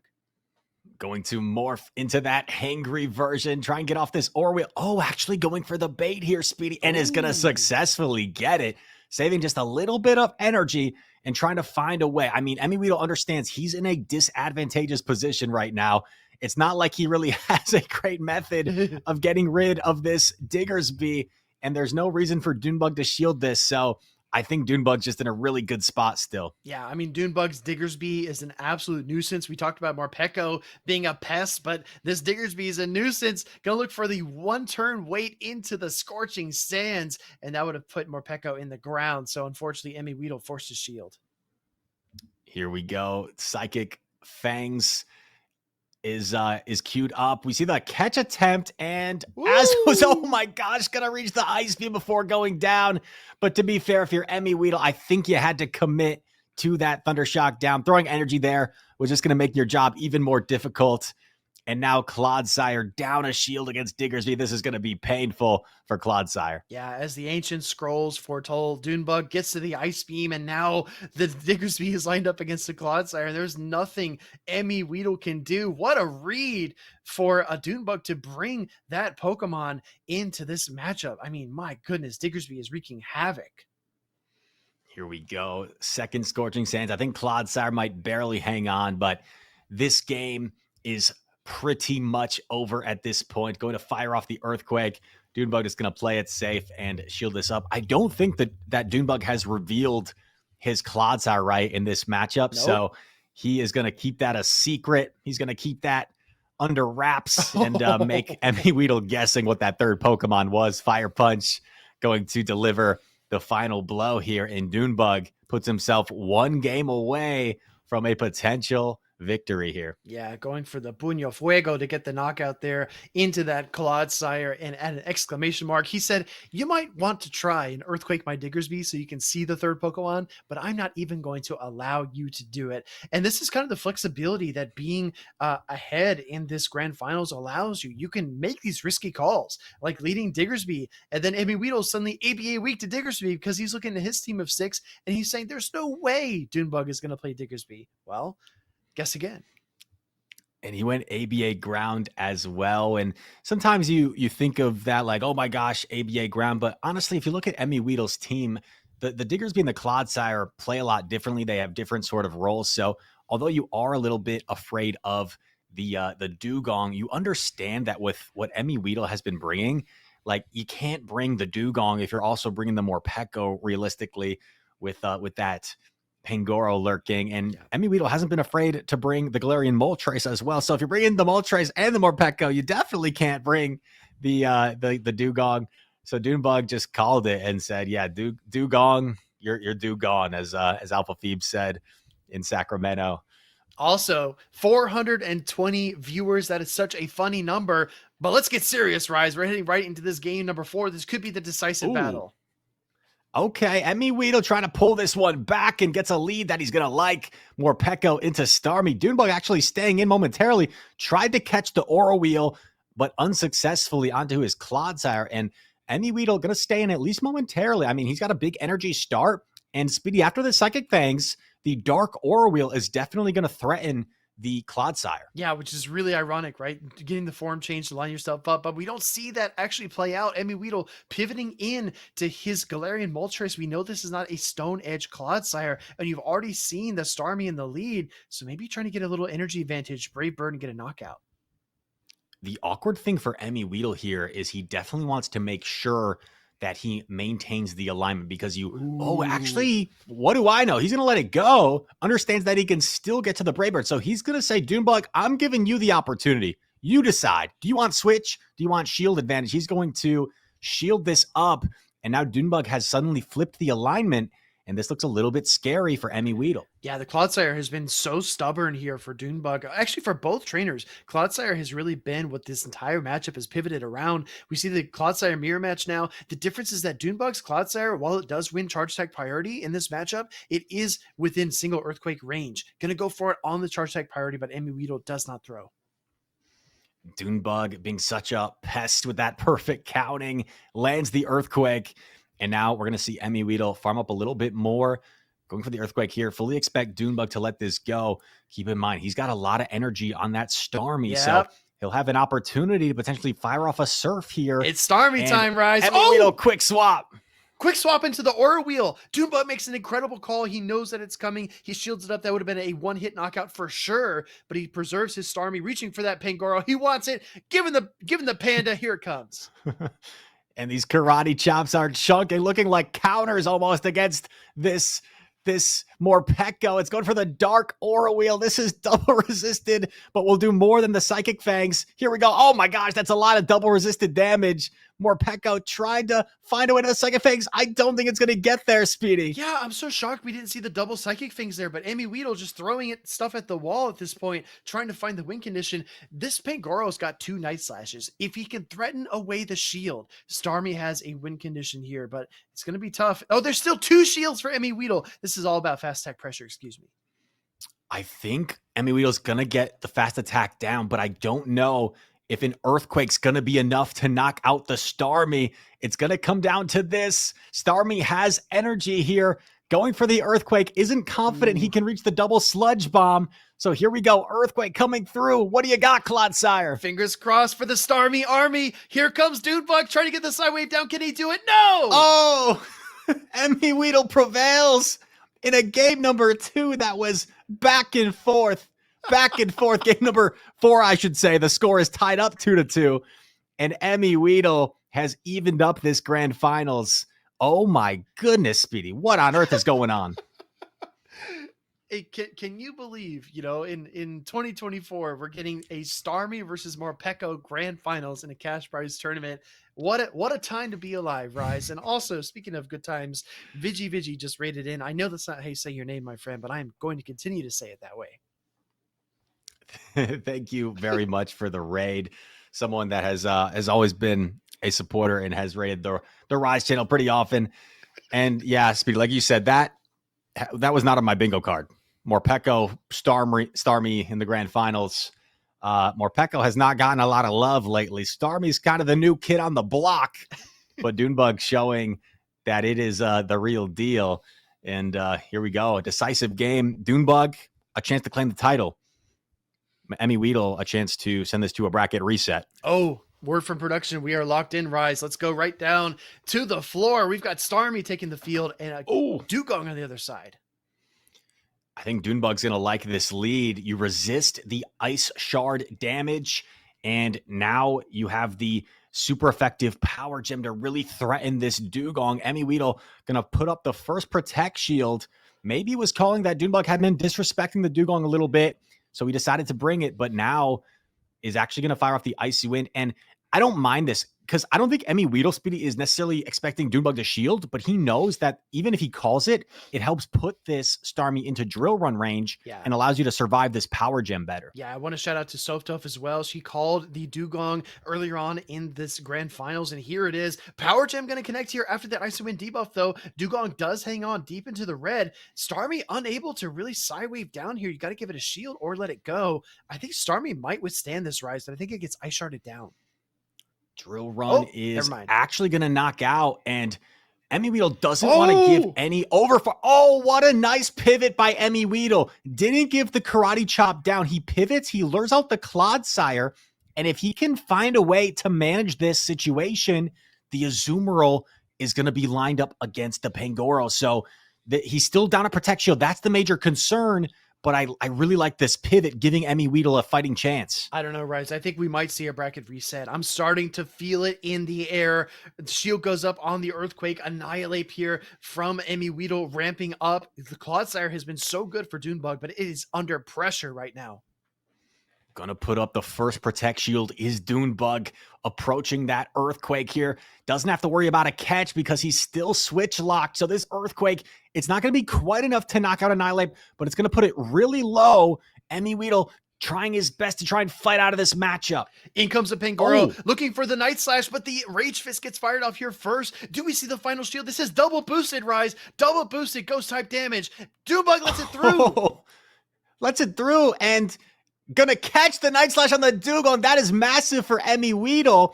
This damage not being put to good use, and finds some sort of use for the Dugong, but a nice undercharge from Doonebug. Maybe this allows him to get to one more charge attack here. I think you have to come in Azumarill if you're MEWeedle. I think one counter will knock out, right? So maybe you do go the Annihilate here. You double resist the Karate Chop. You counter down and you eliminate the threat right there. That's a good call, Speedy. I guess I was worried about the Poison Sting down, but I think you get to this Rage Fist still before the Poison Sting down.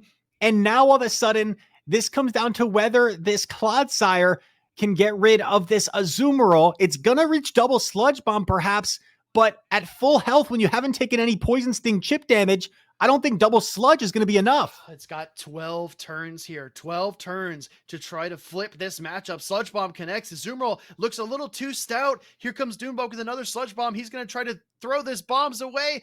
Actually, no. Here comes the Ice Beam instead. Ice Beam is going to freeze. MEWeedle is going to say, chill out, everybody. We've still got more action to go, and is going to send this to a bracket reset. Doonebug electing not to throw. As you saw, the Azumarill was still not below 50% health. So recognize the Sludge Bomb is definitely not going to knock out here. And MEWeedle putting everybody on notice. Hey, hold your horses. We got some games to go. Man, I'll tell you what, Rise. It's not a football Saturday, but we have a real show on our hands here. MEWeedle winning that first set of the grand finals, heading into a grand finals reset, and now it's anyone's game. Anyone's game, and this matchup just feels so uncomfortable for MEWeedle, but what a great job navigating it in that series. Takes down Doonebug 3-2. It came down to the wire, and MEWeedle had his back against the wall. I believe he was down 2-1, right? So was able to push past that, and you can erase the whiteboard, Speedy. It is 0-0. Right. I think this is a great opportunity to plug your Discord and to plug these upcoming tournaments. Dez is the best, hosted this tournament for us. He got all these players together and helped to promote it. And we are all hosting it in the Rise to Occasion Discord, which if not mistaken, is called Rise and Shine. Is that correct? Rise and Shine is the correct name. I wanted to go with something positive. It was literally just called like Rise to the Occasion for the longest time. So we changed it eventually. If you guys want to join the Discord, it's pretty chill. We don't bother you too much in there. It's more for if you're just looking for casual conversation. We'll have days and days where there's like not a single message, and then we'll have days where it blows up. So you never know what you're getting. And I think we're about ready to get into our bracket reset, Speedy. This has been just absolutely insane. And we have one set left to go. Like I said a moment ago, Rise, call me Phil Collins because I can feel it in the air tonight. There is a bracket reset, and this grand finals might just go the distance. Potential 5 more games on the slate for us. Doonebug did have the advantage, was coming in on the winner's side, had already defeated MEWeedle in that winner's finals. Now MEWeedle forcing the bracket reset, striking back. I see chat as well asking, did MEWeedle really have the team comp disadvantage? It doesn't look like it anymore. Yeah, I mean, maybe it's all about mindset, right? Maybe it's all about self-belief and believing that, even though the Pangoro just completely destroys 3 of my Pokemon, I feel like I've got the preferable moveset or the preferable matchup. And MEWeedle able to turn it there on Doonebug here. I look at this and think Doonebug has the more difficult problems posing on his team for MEWeedle, but he's been able to prove otherwise so far and navigate it in a way to find some keys to victory. And we are getting ready for this grand finals reset, ladies and gentlemen. Yeah, I'm telling you, if they take another 30 seconds or so to cool off and get dialed in, I think that's totally understandable. That's totally worth it, because this has been a crazy tournament. I mean, we started at noon. We're coming up on 6 o'clock, which means this has been 6 straight hours of battling. So these trainers are approaching the end, but you got to power through. This is the most important series of the tournament, and it's starting right now. Grand finals reset. Here we go, baby. It's going to be Clodsire into Dugong. The Dugong starting to show up here in the latter half of this series. And here you know, Doonebug, ABA week, forced to swap Diggersby into Dugong. Yeah, I think that MEWeedle says, hey, Dune, you remember when you played Diggersby in the lead and I was ABA week to ground? Well, how about being ABA week to ice as he leads the Dugong into the Clodsire, getting met by the Diggersby, and wins the charge attack priority tie to boot. And now this is just looking really comfortable for MEWeedle. He'll have an opportunity if he wants to throw this. Actually, instead, after the debuff, going to swap in Annihilate, and now is going to go for a big counter down. Now that the Diggersby's debuff, you don't necessarily need to respect the Scorching Sands, and this is going to provide a lot of energy that Doonebug's going to have to try and find a way to deal with. Exactly. The big counter down is just insult to injury at this point. He's got the Clodsire. I really doubt we see the Starmie here, but I don't know if Doonebug is feeling that confident. I mean, this is a really tough way to start off this matchup. This Clodsire is going to have to absorb a lot of energy here, and I think if you're Doonebug, you might have to just hope that Starmie can close this, as it has done a few times for you. But if you're MEWeedle, I wonder if you ever consider pivoting out into something else and saving the Annihilate. I don't know if he's expecting the Starmie, because this line was quite soft to the Starmie. Yeah, he's just going to force Doonebug to expend the energy. Oh, and actually going to invest in the Annihilate. Interesting to see the shield here on that Clodsire's Earthquake, but I think after the double Rage Fist, this Pokemon might be within the third, but we see the swap in by Doonebug. He got the shield advantage. He's trying to capitalize, so he bounces into the Starmie, uses his first Protect Shield of the game. Forces him to put up that Protect Shield. Now you can swap in the Azumarill and try and get to 2 play roughs. However, with this head start, Starmie's going to make this uncomfortable, as it has shown in the past. Going to go for the Power Gem here. And I think Starmie might be able to reach 3 charge attacks before the double play rough. So don't count Doonebug out of this matchup just yet. This looks a little bit uncomfortable for MEWeedle. Yeah, it absolutely does. I think that Doonebug is going to do everything he can to try to worm his way out from under MEWeedle's double water back line here. Going to look for some additional side wave damage. I don't think this Azumarill is going to be in surf range anytime soon, so he's got to go for the Power Gem. The question is, we saw MEWeedle pressing on the play rough. Is this a potential catch opportunity for Doonebug? Oh, we saw the same situation when Doonebug played FIckedd earlier.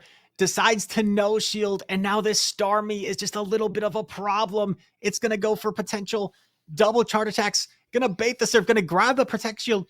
I don't know if Starmie has a Power Gem loaded. Does it? If it has it, that would be absolutely bonkers. Oh, the catch and the swap. But honestly, this is not that bad, right? I mean, there's still a lot of play for Doonebug. I think that the right play for MEWeedle is to send in that Annihilate.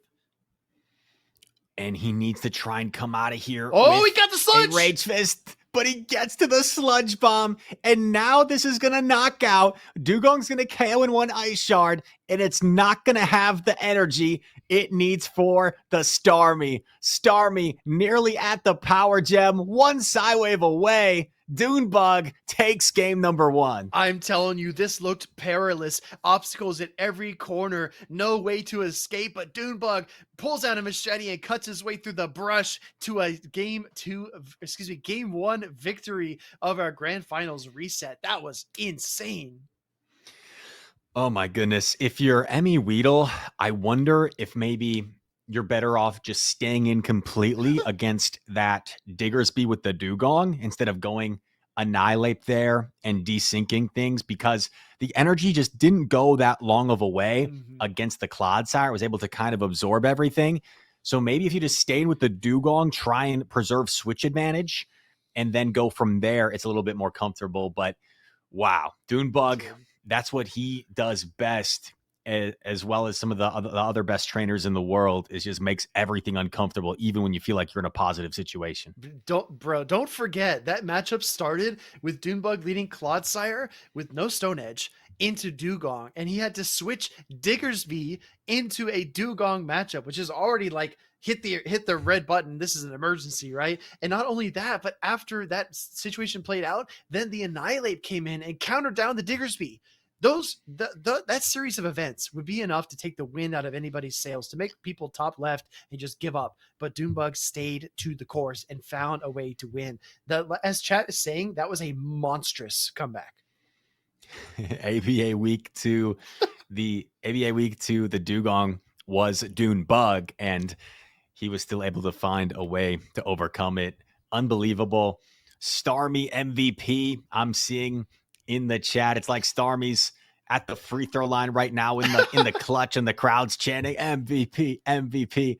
We'll see if it can hold on to take the championship, though, as MEWeedle tries to come back as he's done before. Yeah, let's get some Starmie armies in chat. If you're rooting for Doonebug, if you're rooting for MEWeedle, let's get some more Pekko spam, because I think that he might need to pivot back to that Pokemon. We've seen a lot of ground, though, from Doonebug, a lot of Diggersby, Clodsire. He is sending a direct signal to MEWeedle. He says, leave the mouse on the bench. If you bring it, I'm going to beat it into the ground, so do not even try it. And that might open up even more Starmie and Azumarill play for Doonebug down the stretch. And it looks like we're getting word that there is actually a review being asked for from that first match. So I think our judge is going to take a look at it. So chat, if you want to stay with us for this incredible match between these two amazing trainers, looks like maybe there was some inconsistency that MEWeedle wants the judges to take a look at there, and we'll hold on to see if it's going to be a rematch for game 1 or if it's going to stand. Yeah, exactly. Shout out to our incredible judge. We do have Kevin Solidaris working the event today, a Play Pokemon professor and Titan among the Go Battle League community. I trust that they will get everything sorted as those two trainers talk it out. I see a lot of activity in chat. Man, Rise, I'm telling you, your chatters and your channel is absolutely goated. These people that are here watching the stream are just the best. They are clearly the best. And as we're waiting here in this little review, I think, yeah, we're going to take a look at the top Pokemon being used. We got some usage data from the Dez is the Best community tournament, and it's going to be Azumarill leading the charge up there as at 52%. The only Pokemon over 50% as Clodsire. Shadow Feraligatr. I feel like we didn't see that many Feraligatr on stream today, Speedy, but yeah. Shadow Feraligatr still up there at 45%. Yeah, Shadow Feraligatr still putting in a ton of work. I think the few times we did see it, it did wreak havoc. I think early on in the stream, it actually got stopped by Goodra a few times, if not mistaken, in a few different series. Also, interesting point here, the Drapion here coming in at almost 25%. 100% of those Drapion are all Shadow. And I think that's something that we're probably familiar with, and maybe we subliminally knew, but I think seeing it here in hard print in the data is definitely very informative. Shout out to DracoViz also for putting together this graphic on the fly and helping to enrich this community stream. Absolutely. And some interesting notes here. 100% of the Drapion, right? That's unique. It's funny how certain Pokemon, it's a little bit more even distributed, whether it's Shadow or non-Shadow, but it seems like there's a pretty clear consensus for Drapion, at least. Sandslash, although heavily favored towards the non-Shadow right now, we still see 26% as well. Yeah. So, and Shadow Typhlosion, only a few of them at 9.6% in this tournament, but 100% for the mighty Typhlosion. 9.6% of the time, it's Shadow 100% of the time. I think that's how the quote goes from Anchorman, something like that. Azumarill still the far and away leader in terms of overall percentage usage. That's the one thing, Rise. I mean, you and I have been battling for multiple years. I remember even pre-XL era, Azumarill was a Titan in the meta, and now we see it here at number 1 yet again. Haydonus in the chat says, where's Goodra? I don't know, Haydonus. I don't think enough people brought the dragon to this tournament.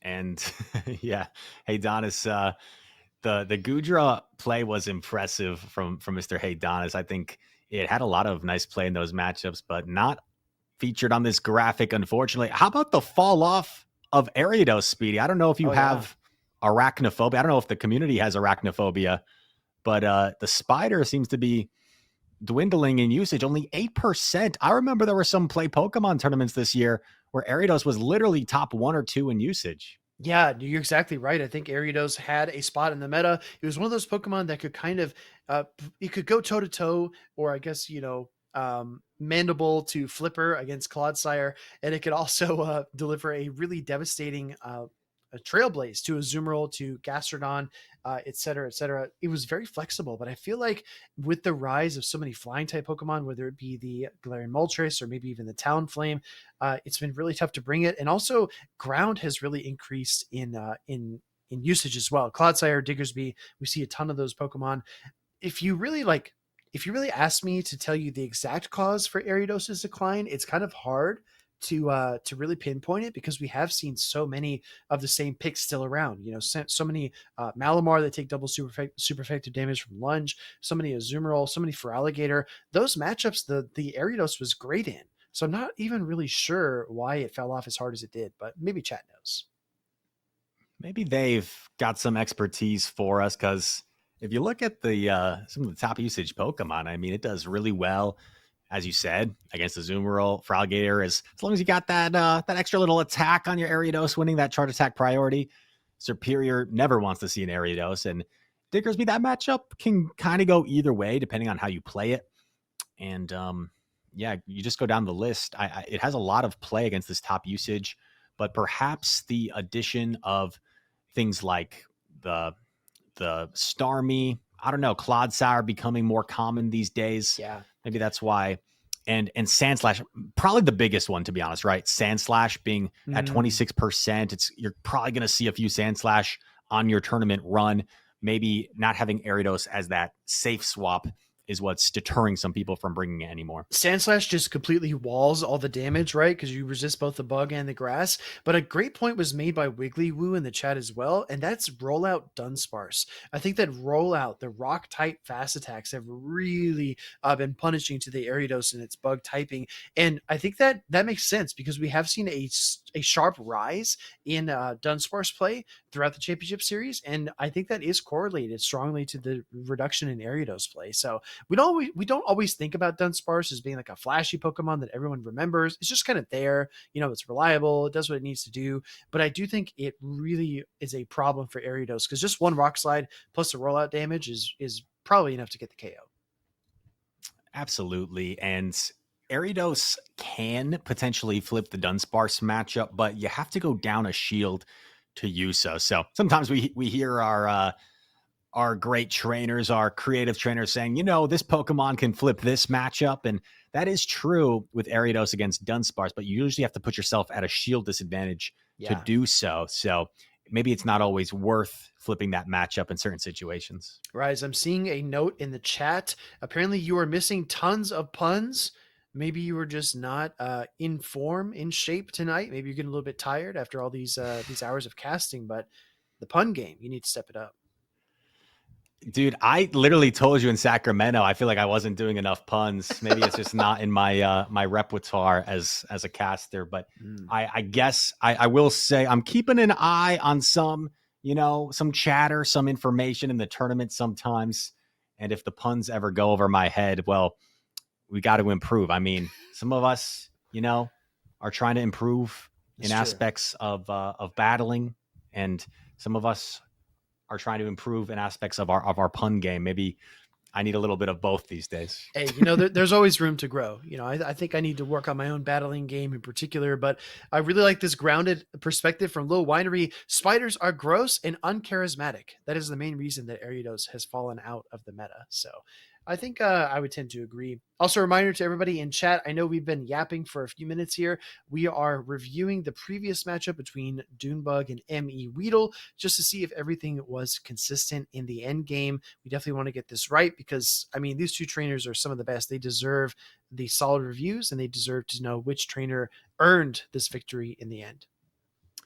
Yeah, to provide a little bit of context on what I believe the review is MEWeedle feels like he missed a turn upon entry, lagged a turn upon entry at one point in the game, which would have given him the opportunity to wait a turn and avoid that catch at the end happening from Doonebug. So I think that's the review that's being asked for. And our judges, Mr. Kevin Saludaris and Just Dirk, are going to be taking a look at it, see if they feel like it's deemed worthy of a rematch or not. So these trainers have just such a high understanding of the game and the mechanics that we are going to trust them. And I think based off what MEWeedle is saying, definitely one turn missed there could make a difference in that end game. And it's difficult either way, right? To have such an incredible close game that may go to a review, but you want to make sure you get a fair shake as a player in a tournament like this and in a big match like this. I mean, come on, Rise. The game wasn't that close. It wasn't like it was decided by 5 HP or anything. So I do think the one single rollout does have a big impact. And inconsistencies like the one turn lag upon entry that I know a lot of trainers have been dealing with, myself included, those can definitely be frustrating and definitely can mess with your mental, right? That you want to maintain a cool head. It can be really tough when you send in your Annihilate and you don't get the counter. You send in your Talonflame and God forbid you don't get the whole Incinerate. It's really, really tough when you don't get that energy. So definitely going to give the time that these trainers deserve to get this review because it's the Grand Finals reset, Rise.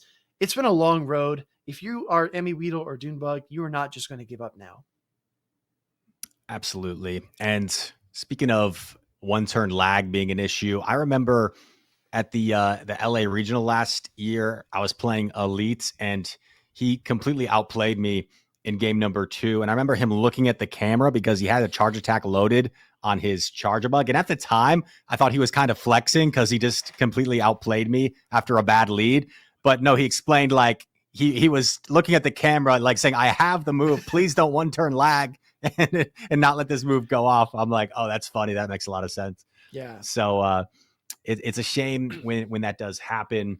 But these trainers are going to try and sort through it and see what we rule here in this game. Yeah, I remember that moment actually when he was looking at the camera, and I knew it. But of course, casting for the championship series, I can't like call that kind of stuff out. But I knew what he was thinking. I was like, oh, he hopes the buttons show up. I know that's what he wants. He's not trying to flex on Rise because I think there's a ton of mutual respect there from both of you.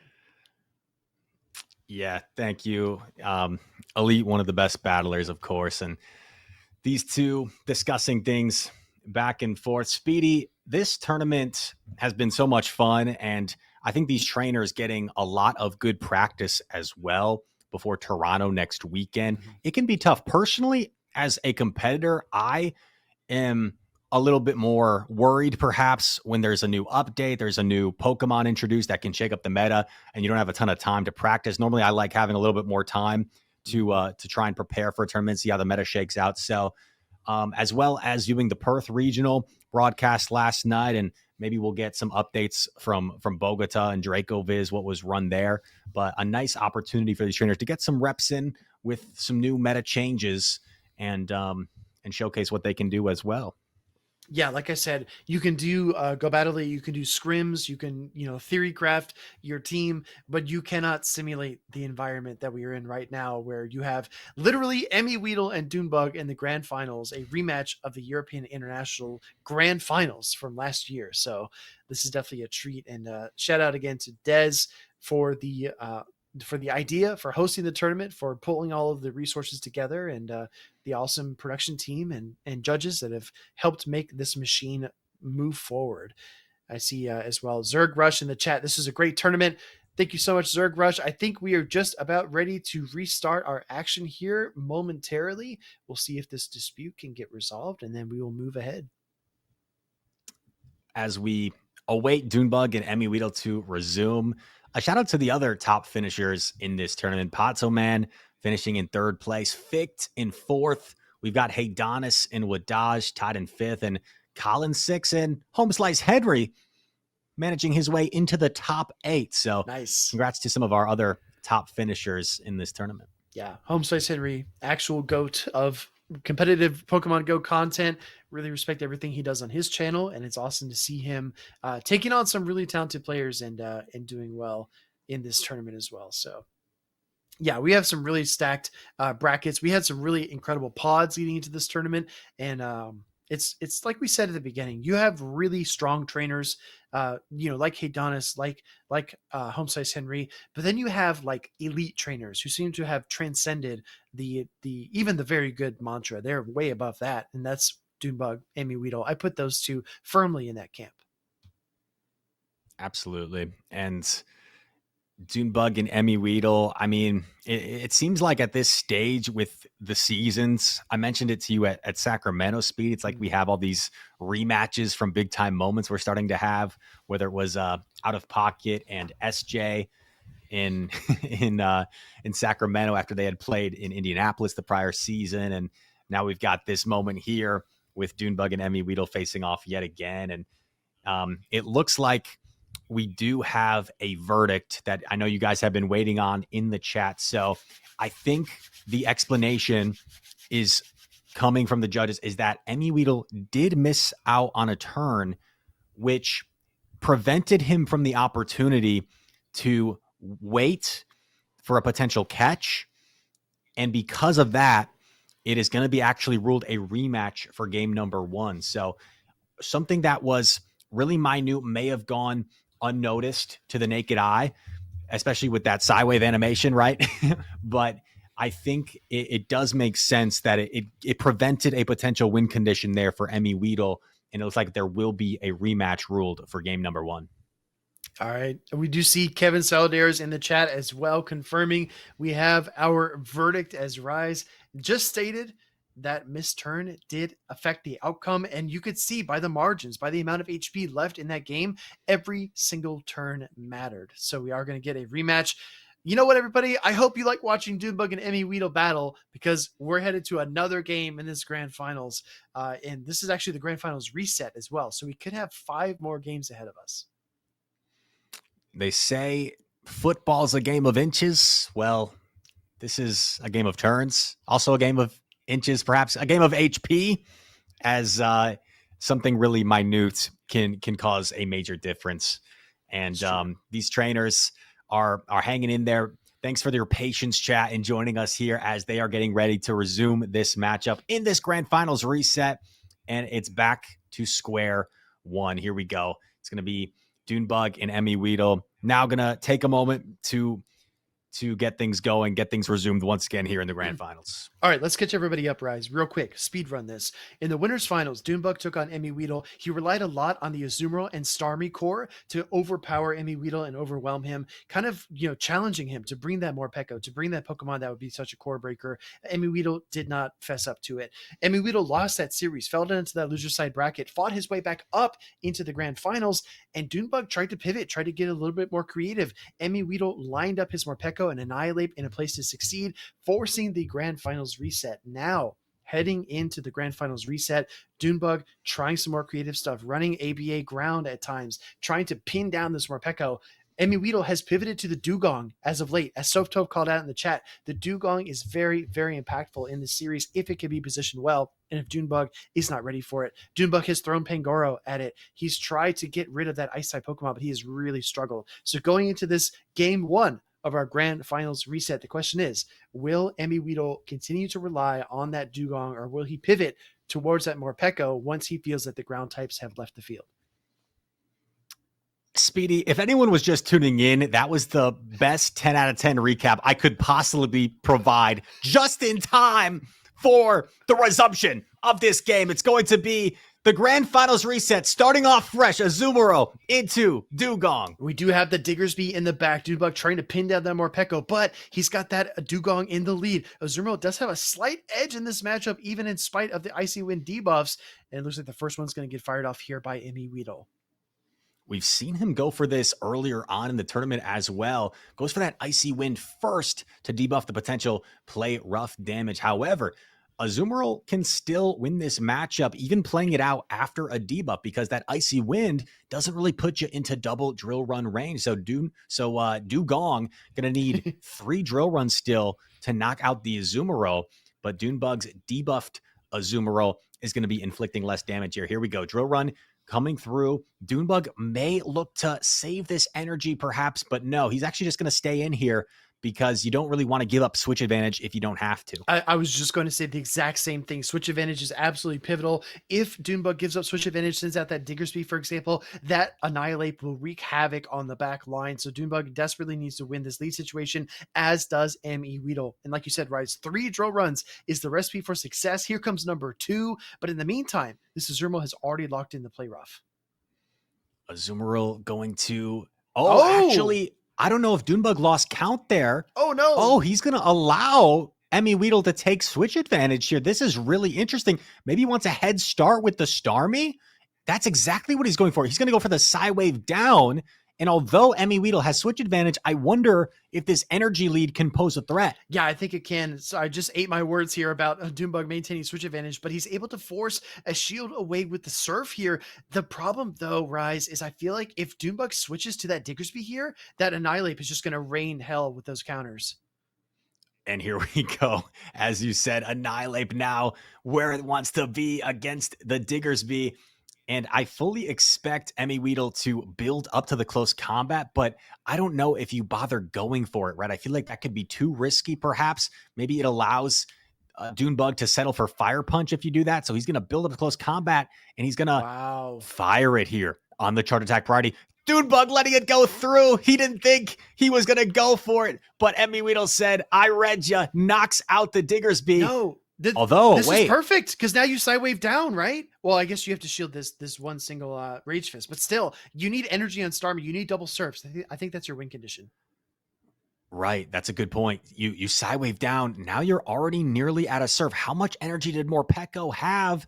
It is not quite at the Orwheel, so this could be a decisive bait here. No way. Psychic Fangs bait, and he no-shields it. He no-shields it. Doonebug, ice water running through his veins, no shields, the Psychic Fangs, and looking for the double Surf. He's closing in, the Thundershocks are adding up. He's got to get there. Does he have it in time?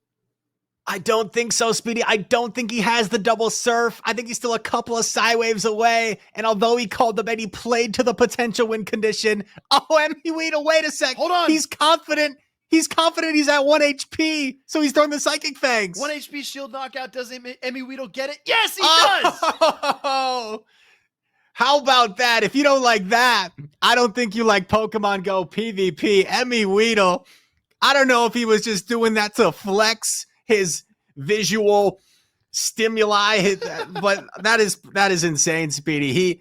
He's able to read that it's at 1 HP and knocks it out through the Protect Shield. What a way to get things back going after a little bit of a delay in this Grand Finals reset. Bruh, I'm telling you, throwing that single Psychic Fangs, he knew that if that Psychic Fangs didn't work out and that Starmie got to the Surf, it was all over.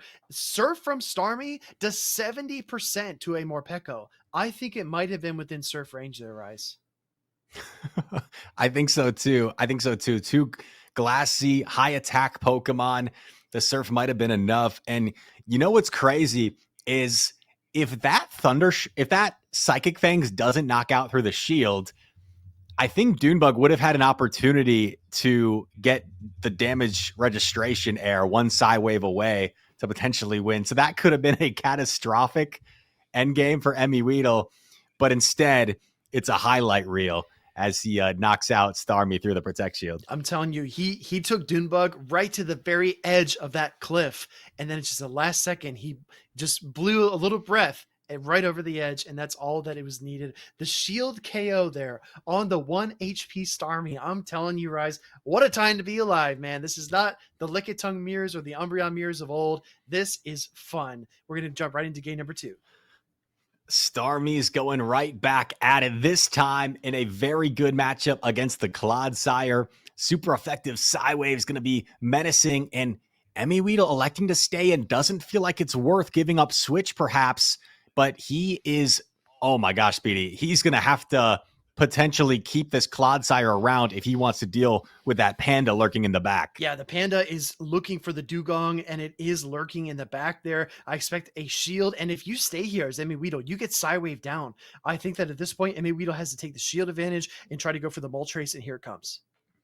Here comes Moltres, and immediately greeted by Pangoro. Now, Pangoro is so fast, it's going to be able to reach double close combat before 2 charge attacks from MEWeedle, but he could safely double shield. Oh, but he commits no protect shields. He lets this close combat go through right away. And you have to presume Doonebug is going to respect the Brave Bird here. No, he won't. No, he won't. Yep. What? No way. No way, man. No way. He's going to let that ancient power through, look for the karate chop down, and continue his momentum. He knows he needs to make bold calls. And that's exactly what he's doing in game number 2. Speedy, I think MEWeedle made the Doonebug angry after that game 1. And this panda is looking angry. He is going to go on an absolute rampage here. Gets a successful bait. Doonebug just calling everything correctly right now. Whoa! We do see a nice catch back, however. A nice catch by MEWeedle to absorb this close combat on his Clodsire. No charge at all. He wants to send in the Starmie. He wants to feed the Starmie army, and he does with the Psy Wave down. Now we've got the Dugong with only 1 shield to hide behind, and the power gems are going to start flying. And I think this is just going to be too much for MEWeedle to overcome. Goes for the power gem. No real reason to bait here if you're Doonebug. You've got this energy head start. Power gem is going to get protect shielded, and we're going to see MEWeedle go for the Icy Wind bait. And I think Doonebug feels very comfortable shielding this. He knows it's probably a bait, but as long as he can land a power gem, he can set up his Clodsire to close this game. I was going to say, is this a situation where he throws this power gem and maybe catches the Dugong's next attack and just doesn't even show the Clodsire? I think that could be the play here. Yeah, I mean, MEWeedle is going to be forced to throw energy you're right, here. You're right. And yeah, he fires off the drill run, but at this point, Clodsire's just too bulky. Even if somehow MEWeedle was able to reach the Icy Wind first in the situation, Clodsire can hang on, and Doonebug will reveal that Clodsire, and he's going to even up this series 1 game apiece. Don't make the Doonebug angry, Speedy. Oh, trust me. I know. Back years ago in our grassroots competitions, Doonebug was fierce, and he always has been ever since. What an insane series, Rise. In our game 1 rematch, right? We had that 1 HP shield situation. Or excuse me, in our game 1 of our rematch situation, yeah, we had our 1 HP shield kill. And now in this one, we had Doonebug absolutely taking control with the Pangoro. Didn't get the Dugong that it wanted, but it settled for the Glaring Moltres, and I think that was good enough. I can't believe he no protect shielded. He had such a healthy Pangoro, and he was just like, I already landed the close combat. I can afford to let this go. Just an unbelievable game there. I feel like every single decision, every single 50-50 call Doonebug made right in that game, just to amount all those coin flips amounting to just such a dominant, insurmountable game. And a nice momentum shifter for Doonebug to even up the series. Yeah, that was absolutely stellar. MEWeedle, Doonebug tied up 1-1 and basically turned this best of 5 into a best of 3, because now whoever wins the next 2 games is going to be the Dez is the Best Open Great League cash prize tournament. And this is game number 3. Here we go. MEWeedle gets the Pangoro against his Azumarill, but here is a Clodsire safe swap that once again doesn't have an obvious answer for. There's no Dugong in the building, so is going to stay in, is going to be forced to take a Sludge Bomb here against the Clodsire. And after you fire off the Ice Beam, I wonder if you pivot into the Annihilate. Look at that, Speedy. Doesn't want to give this Clodsire extra energy, so just fires off the Ice Beam right away. Yeah, what a great call by you, Rise, as well, because he safe swaps the Clodsire, calling the absence of the Dugong. And like you said, Dugong has effectively left the building, looking for the Earthquake here, overcharging just a bit. I would be shocked if he didn't throw it before that Rage Fist was ready, and here it comes from Doonebug 97. Earthquake going to grab the Protect Shield. I think MEWeedle wants to perhaps keep the health and energy on Annihilate, depending on what comes in, because now if you're Doonebug and you let this Clodsire go, it's pretty uncomfortable, right? If you come in Starmie, you're gonna have to shield the Rage Fist, and you can't really come in with Pangoro. At least I don't think you can. So we're gonna see what Doonebug decides to do here. I mean, you have to come in Starmie, right? Yeah, here's the Starmie. Yeah, it doesn't feel good, right? There's no comfortable call here that Doonebug can make, but I do think this is the correct one to send in the Starmie. Maybe try to get a big Psy Wave down, but he's got to shield every single Rage Fist, and this Annihilate might even close in on a third one here. Does it catch this on the Pangoro? There's no way, right? No.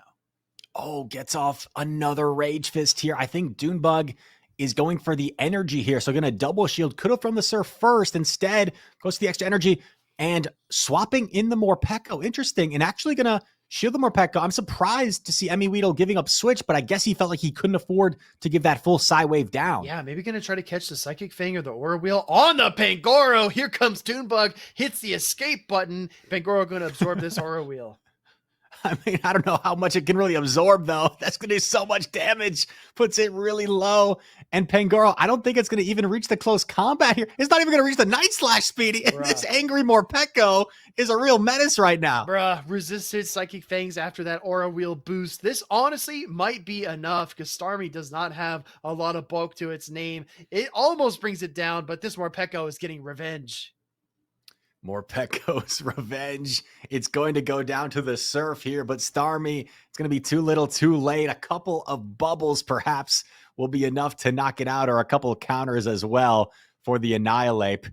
And MEWeedle has managed to take a 2-1 advantage here against Doonebug, Speedy.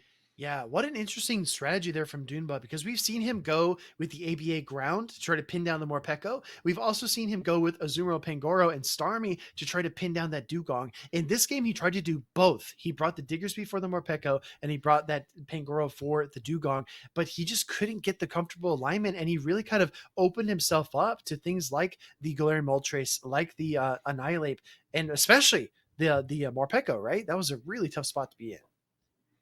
I really liked MEWeedle shielding the Earthquake against the Annihilate, because he could have let it go and still retain switch advantage, but then your Azumarill had already taken that Sludge Bomb. Suddenly, Pangoro can make that really uncomfortable with its ability to pace so fast. So I think keeping all that energy and health and investing in the Annihilate really allowed MEWeedle to keep control of that game. And we have a lock-in.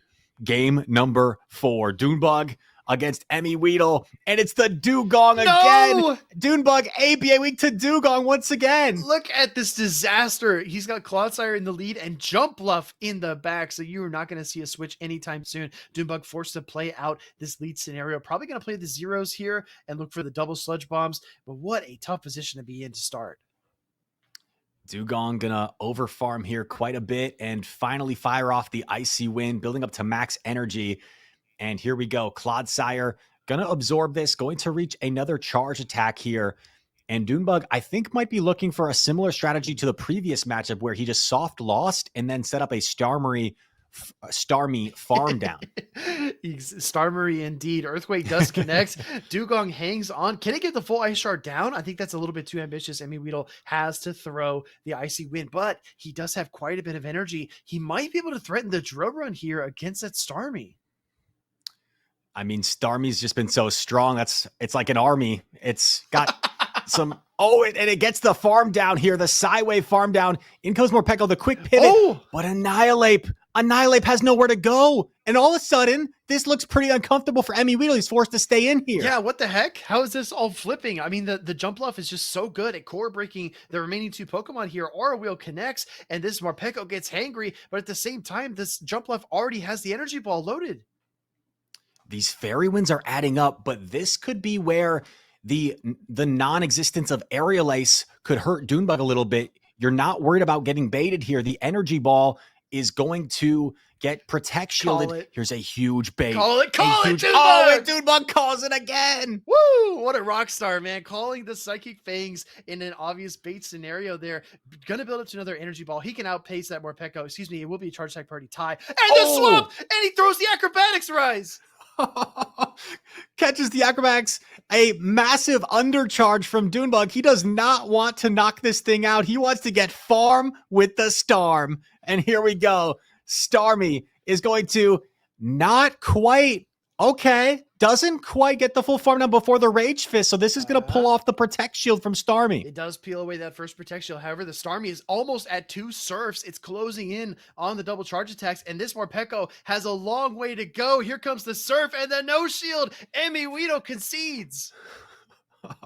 I don't know, Speedy, if I have seen a series with so many games where you thought one trainer had the advantage, and that was not the case. Doonebug able to even up this series, and we are going to a game 10 in this grand finals. Oh my gosh. If you and I are tired, I bet these players are exhausted. But what an incredible sequence. I see 500 IQ in the chat. I agree. If not 1,000 IQ. These plays have been so much fun to watch. Are you not entertained? MEWeedle and Doonebug, thank you for putting on a show, you young lads. And oh my goodness, the jump pluff we haven't seen much jump pluff, right, in this series, and decides to bring it there on the brink of elimination, and it totally core broke MEWeedle. I guess not totally core broke, but it provided a situation where the Annihilate had nowhere to go. Speedy. All right. Game 5. Here we go. We're locked in, everybody. Game 5. Will the core breaker succeed? I'm so excited I can't even talk. Here comes Diggersby versus the Dugong. Oh no, Speedy, wait a second. I'm not going to say anything in terms of who's at the advantage right now, because this matchup has made me feel like I know nothing. But Scorching Sands is being delivered. There is a Morpeko lurking in the back. If Doonebug doesn't save this Diggersby, I don't know how he's going to deal with that Morpeko. But here we go. Dugong staying in for now. Going to fire off the icy wind, and there's a catch. Yeah, he might get steamrolled by the mouse, right? He's got to look out for that. Going to go ahead and send in the Azumarill here. Throw a play rough eventually, but the icy wind does connect. Great catch. In comes Morpeko. This might be the game changer here, Rise. Well, here's the thing is Morpeko actually going to allow Doonebug to fire off the chart attack first. I don't know if I love this, Speedy, because I feel like Aura Wheel would have threatened to knock out from that range, but is now going to go down a Protect Shield and going to build up energy. I guess you want to make sure you have energy to threaten the Diggersby after you get rid of this. Oh, what? But we're actually going to see a Azumarill put up the Protect Shield, and now after it morphs into this Hangry mode, you know you can survive an Aura Wheel, so you're going to get both Protect Shields potentially from MEWeedle. Throwing the play rough, this might actually open the window for Doonebug to swap back into the Diggersby as well if he so chooses to preserve this Azumarill completely. He's going to stay in, though, throwing the bubble, and here comes the Dark-type Aura Wheel. This will probably put Azumarill low enough where you get the Thunder Shock down here. Aura Wheel connects, only a couple Thunder Shocks needed. Doonebug looking to quick pivot into Diggersby, gonna put the pressure on, and now here comes another. Oh, this could be nice for MEWeedle to get the farm, but Diggersby has so much energy. I think the scales have tipped here, Rise. I love the Starmie in the back there for Doonebug. I think he's got a shot here. First, Scorching Sands connect, attack drop as well, and now he's gonna look for another Scorching Sands. He's gonna force this Annihilate into a terrible position. I don't know if Annihilate is going to be able to hang on here. Scorching Sands connects. It does hang on. Does MEWeedle fire energy? Another attack ball. Another attack drop. Gets off the double Rage Fist.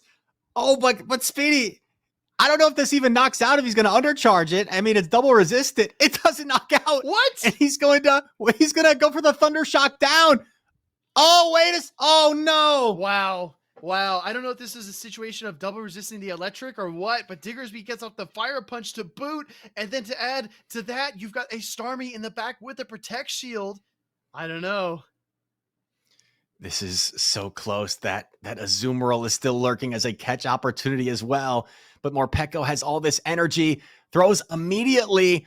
This Speedy, this is insane. No. This comes down to this. But the Azumarill still there. The Azumarill still there. What's going to happen? I don't know. We're going to see the Morpeko stay in this matchup. The swap and the catch. Oh! Doonebug does it. Doonebug catches on Azumarill on the 50-50 call. And now the Starmie is going to be able to close this thing out. Oh my goodness gracious. Starmie is going to be able to deliver the blow here.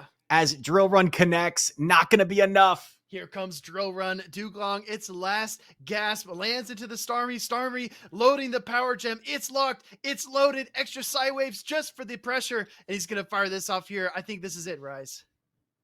Power Gem is going to knock out the Dugong.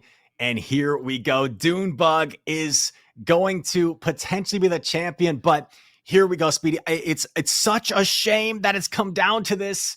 But I think there was a massive one-turn inconsistency lag there where it caused Doonebug to get off the Fire Punch first against the Morpeko when he threw the Aura Wheel there.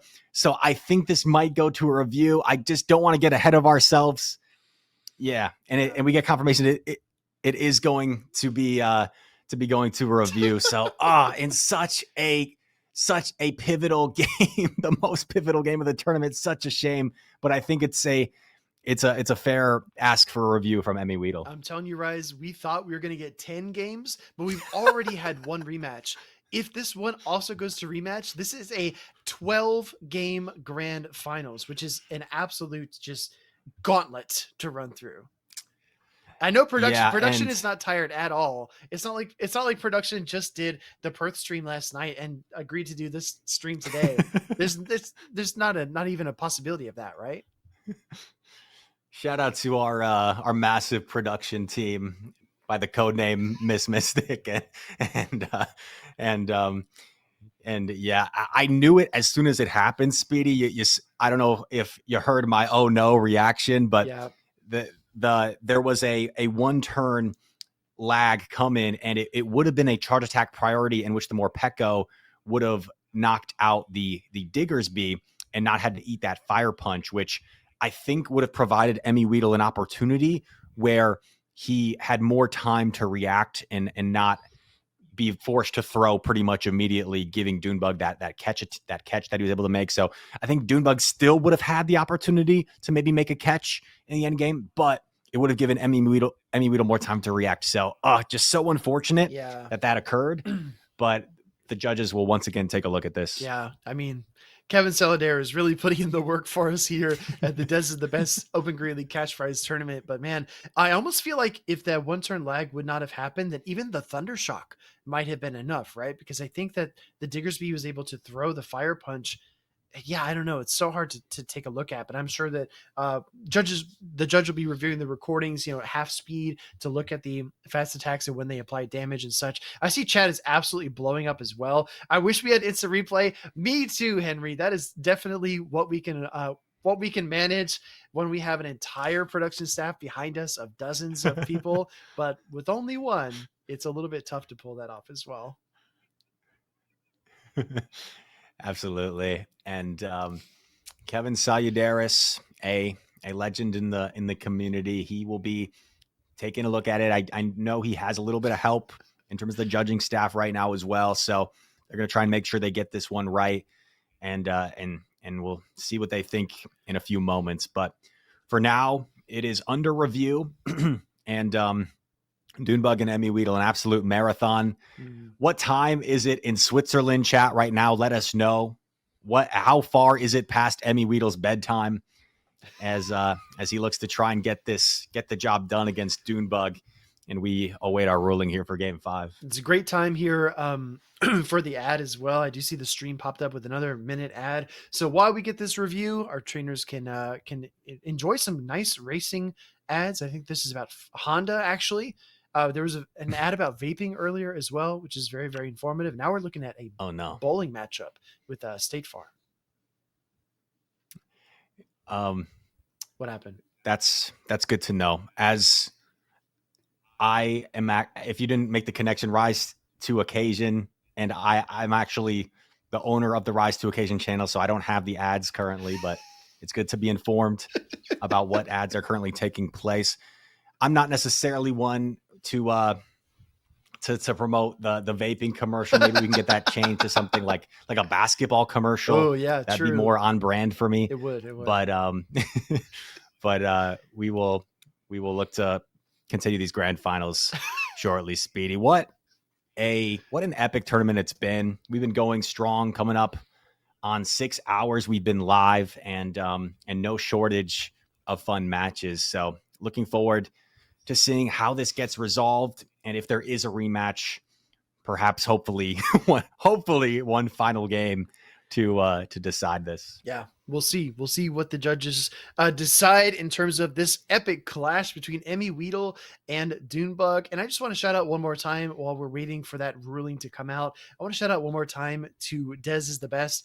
Honestly, my friend, look, you hosted a practice tournament. I know you said you wanted to do this for a while, but I don't know if it could have gone better than this. And seeing these two players in the grand finals, I mean, this is honestly this is a hell of a way to open up a Great League practice tournament tradition that I hope this evolves into over time.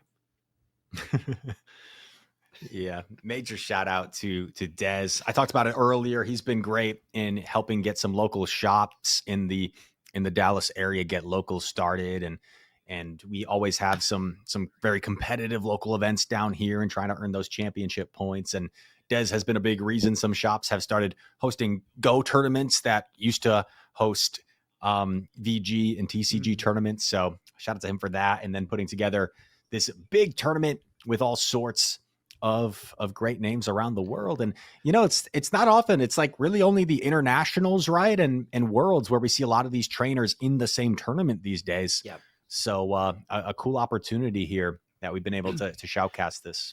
Yeah, exactly. I mean, some of EU's best, right? We saw Colin and Patoman earlier, and tons of other players like Haydonus from NA. Really, really talented players have joined the tournament bracket, and it is all down to this. And it's also really cool to see a lot of those trainers that were in the tournament, what's his name? I can't remember. Fickedd is here. Yeah, Fickedd is here, and I see Haydonus active in the chat as well. Dailap is here, saying Dez is the best. I agree. That is definitely very creative, and I hope people spam that. Oh no, don't copy pasta that. That would be terrible if the chat just decided to say Dez is the best. I don't know if I could handle that. Yeah. But yeah, thank you, Dailap, and all the big names that came out and registered for this tournament. We saw a lot of participation here, joining late on today before it started, and throughout the past week or so. So shout out to everyone that decided to help make this happen. Shout out to the 420 plus of you in the chat right now watching as we await to hear the ruling on this potentially decisive Game 5 in the grand finals, or if we're going to get another game here, a Game 12 perhaps of the grand finals, right? As well as yeah. Go ahead. I was just going to say, as a reminder to everybody, what the judge is looking at. Nice. Here comes a copy pasta. Let's keep it flowing, chat. In order to remind everybody, essentially, the Diggersby was on the field for Doonebug, and MEWeedle sent in his Morpeko. Now, if that Pokemon arrived at the correct time and the turn count was reset, then that Morpeko could have charged Psych Priority tied the Diggersby with the Fire Punch, Psychic Fangs respectively, or maybe even it could have landed the Thundershock to get the KO, because that Diggersby was insanely low in terms of HP. So the judges are looking at that. What actually happened was Doonebug was able to fire the Fire Punch and hobble that Morpeko to the point where it really couldn't even stand up to the Starmie, and that's eventually what led to MEWeedle losing the game. So I see chat is lighting up. They're really excited for this, and I am too. Let's see what our judges decide, because we are headed into maybe potentially one more game, or that could have been it. Yeah, exactly, Speedy. My take on the review, just as you said, is if MEWeedle is able to fire off that Aura Wheel against the Diggersby as he intended on the charge attack priority, I think Doonebug most likely lets it go, because it seemed like there was a chance he was at 1 HP there, and maybe it knocks out through the shield anyway. So I think Doonebug definitely lets it go. And then you're kind of in a similar situation, except before, after the Fire Punch landed, he was almost forced to throw so quickly, and it made the catch much easier for Doonebug, versus if he doesn't take that Fire Punch, it puts him at a situation where he's not really threatened to throw immediately. He has a little bit more time to choose when he wants to throw. So it's one of those situations where Doonebug still had the opportunity to maybe make the game-winning catch, but it maybe would have been a little bit more difficult because of a healthier Morpeko. Yeah, and those slight differences, just a single turn, can really affect your outcome and your win conditions and how you want to play it. Because at this level, in the grand finals of these two players, there is no margin of error. There is no half turn that is not intentional in these games that are being played. So it's really difficult to kind of give up those turns, or to not, have control of how you want those turns to go. And again, our judges are taking a very, very close look at it. Slow-mo replay. I'm sure that Kevin Solidaires is looking at this very, very closely. And Dailap Trung actually choosing Chaos. He says, I want 15 games in the grand finals. He's asking for more.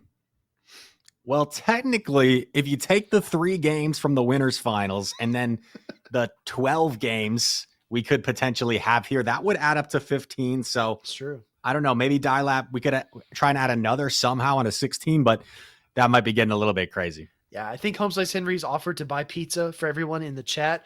He says, I'll say it again. Well-executed tournament stream, stacked bracket, really good battles, better ingredients, better pizza at Papa John's. I think HomesliceHenry is going to get probably, I don't know, how many pizzas to feed 427 people?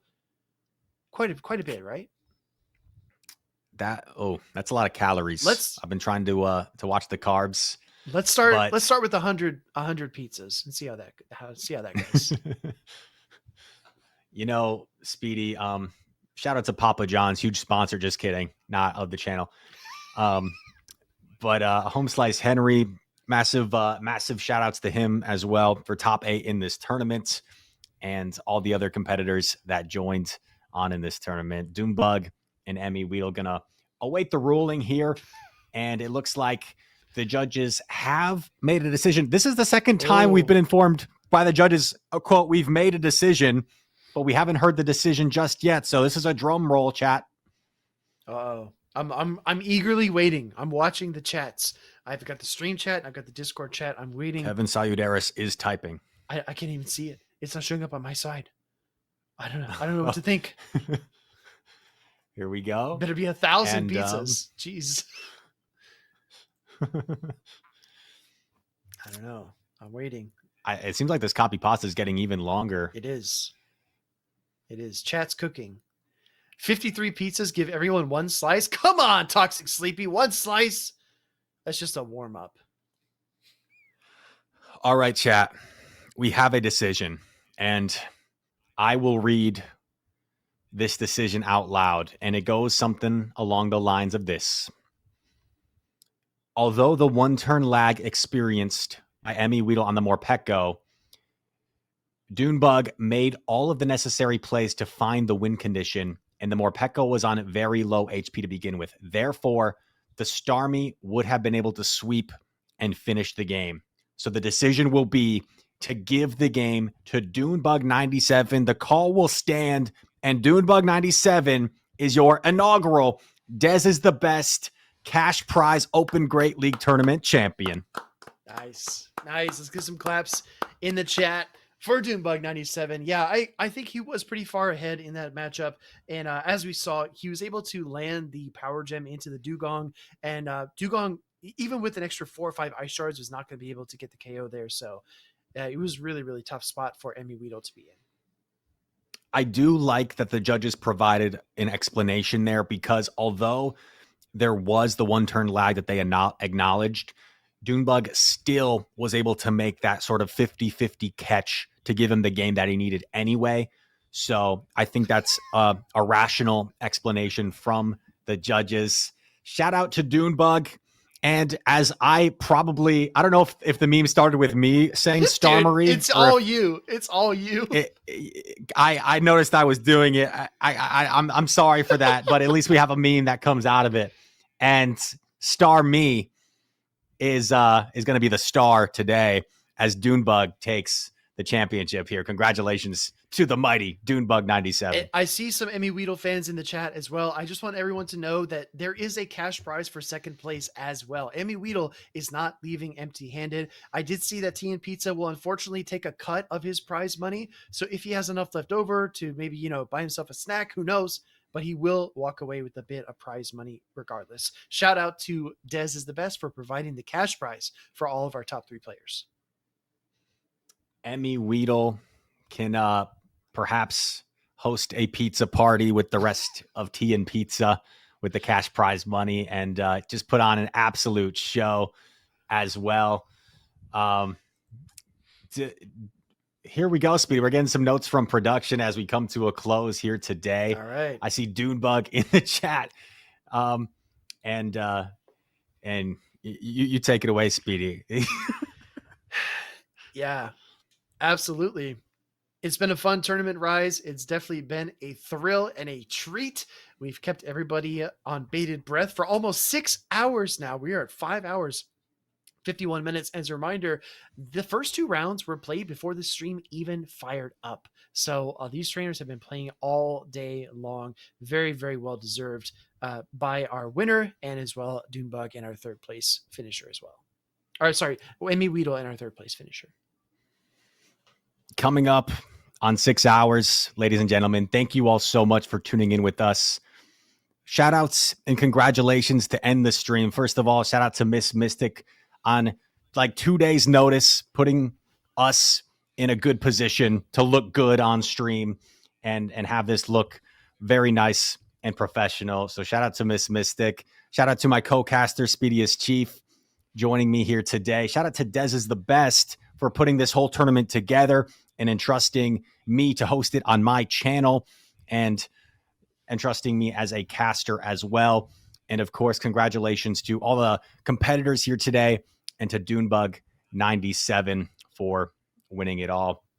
We have been live for 6 hours and we commemorate Doonebug on the championship, but I think we're getting ready to end the stream before things go too haywire here. Yeah. And and get this underway. But we thank everyone once again for staying with us for this awesome event that transpired today. Yeah, I couldn't have said it better, Rise. Shout out to our production team, to our judge, to Dez is the best, and all of you in chat. Thank you so much. And Doonebug, I see some requests in the chat for you to go live. So if you'd like to talk more about your tournament win, maybe you can do that over on your channel. But for now, Rise, I agree. It's been a long day. I think we might pack this one in, and everybody should join the Discord and stay tuned for the next Dez is the Best Cash Rise tournament. Thanks so much, everyone.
perfect.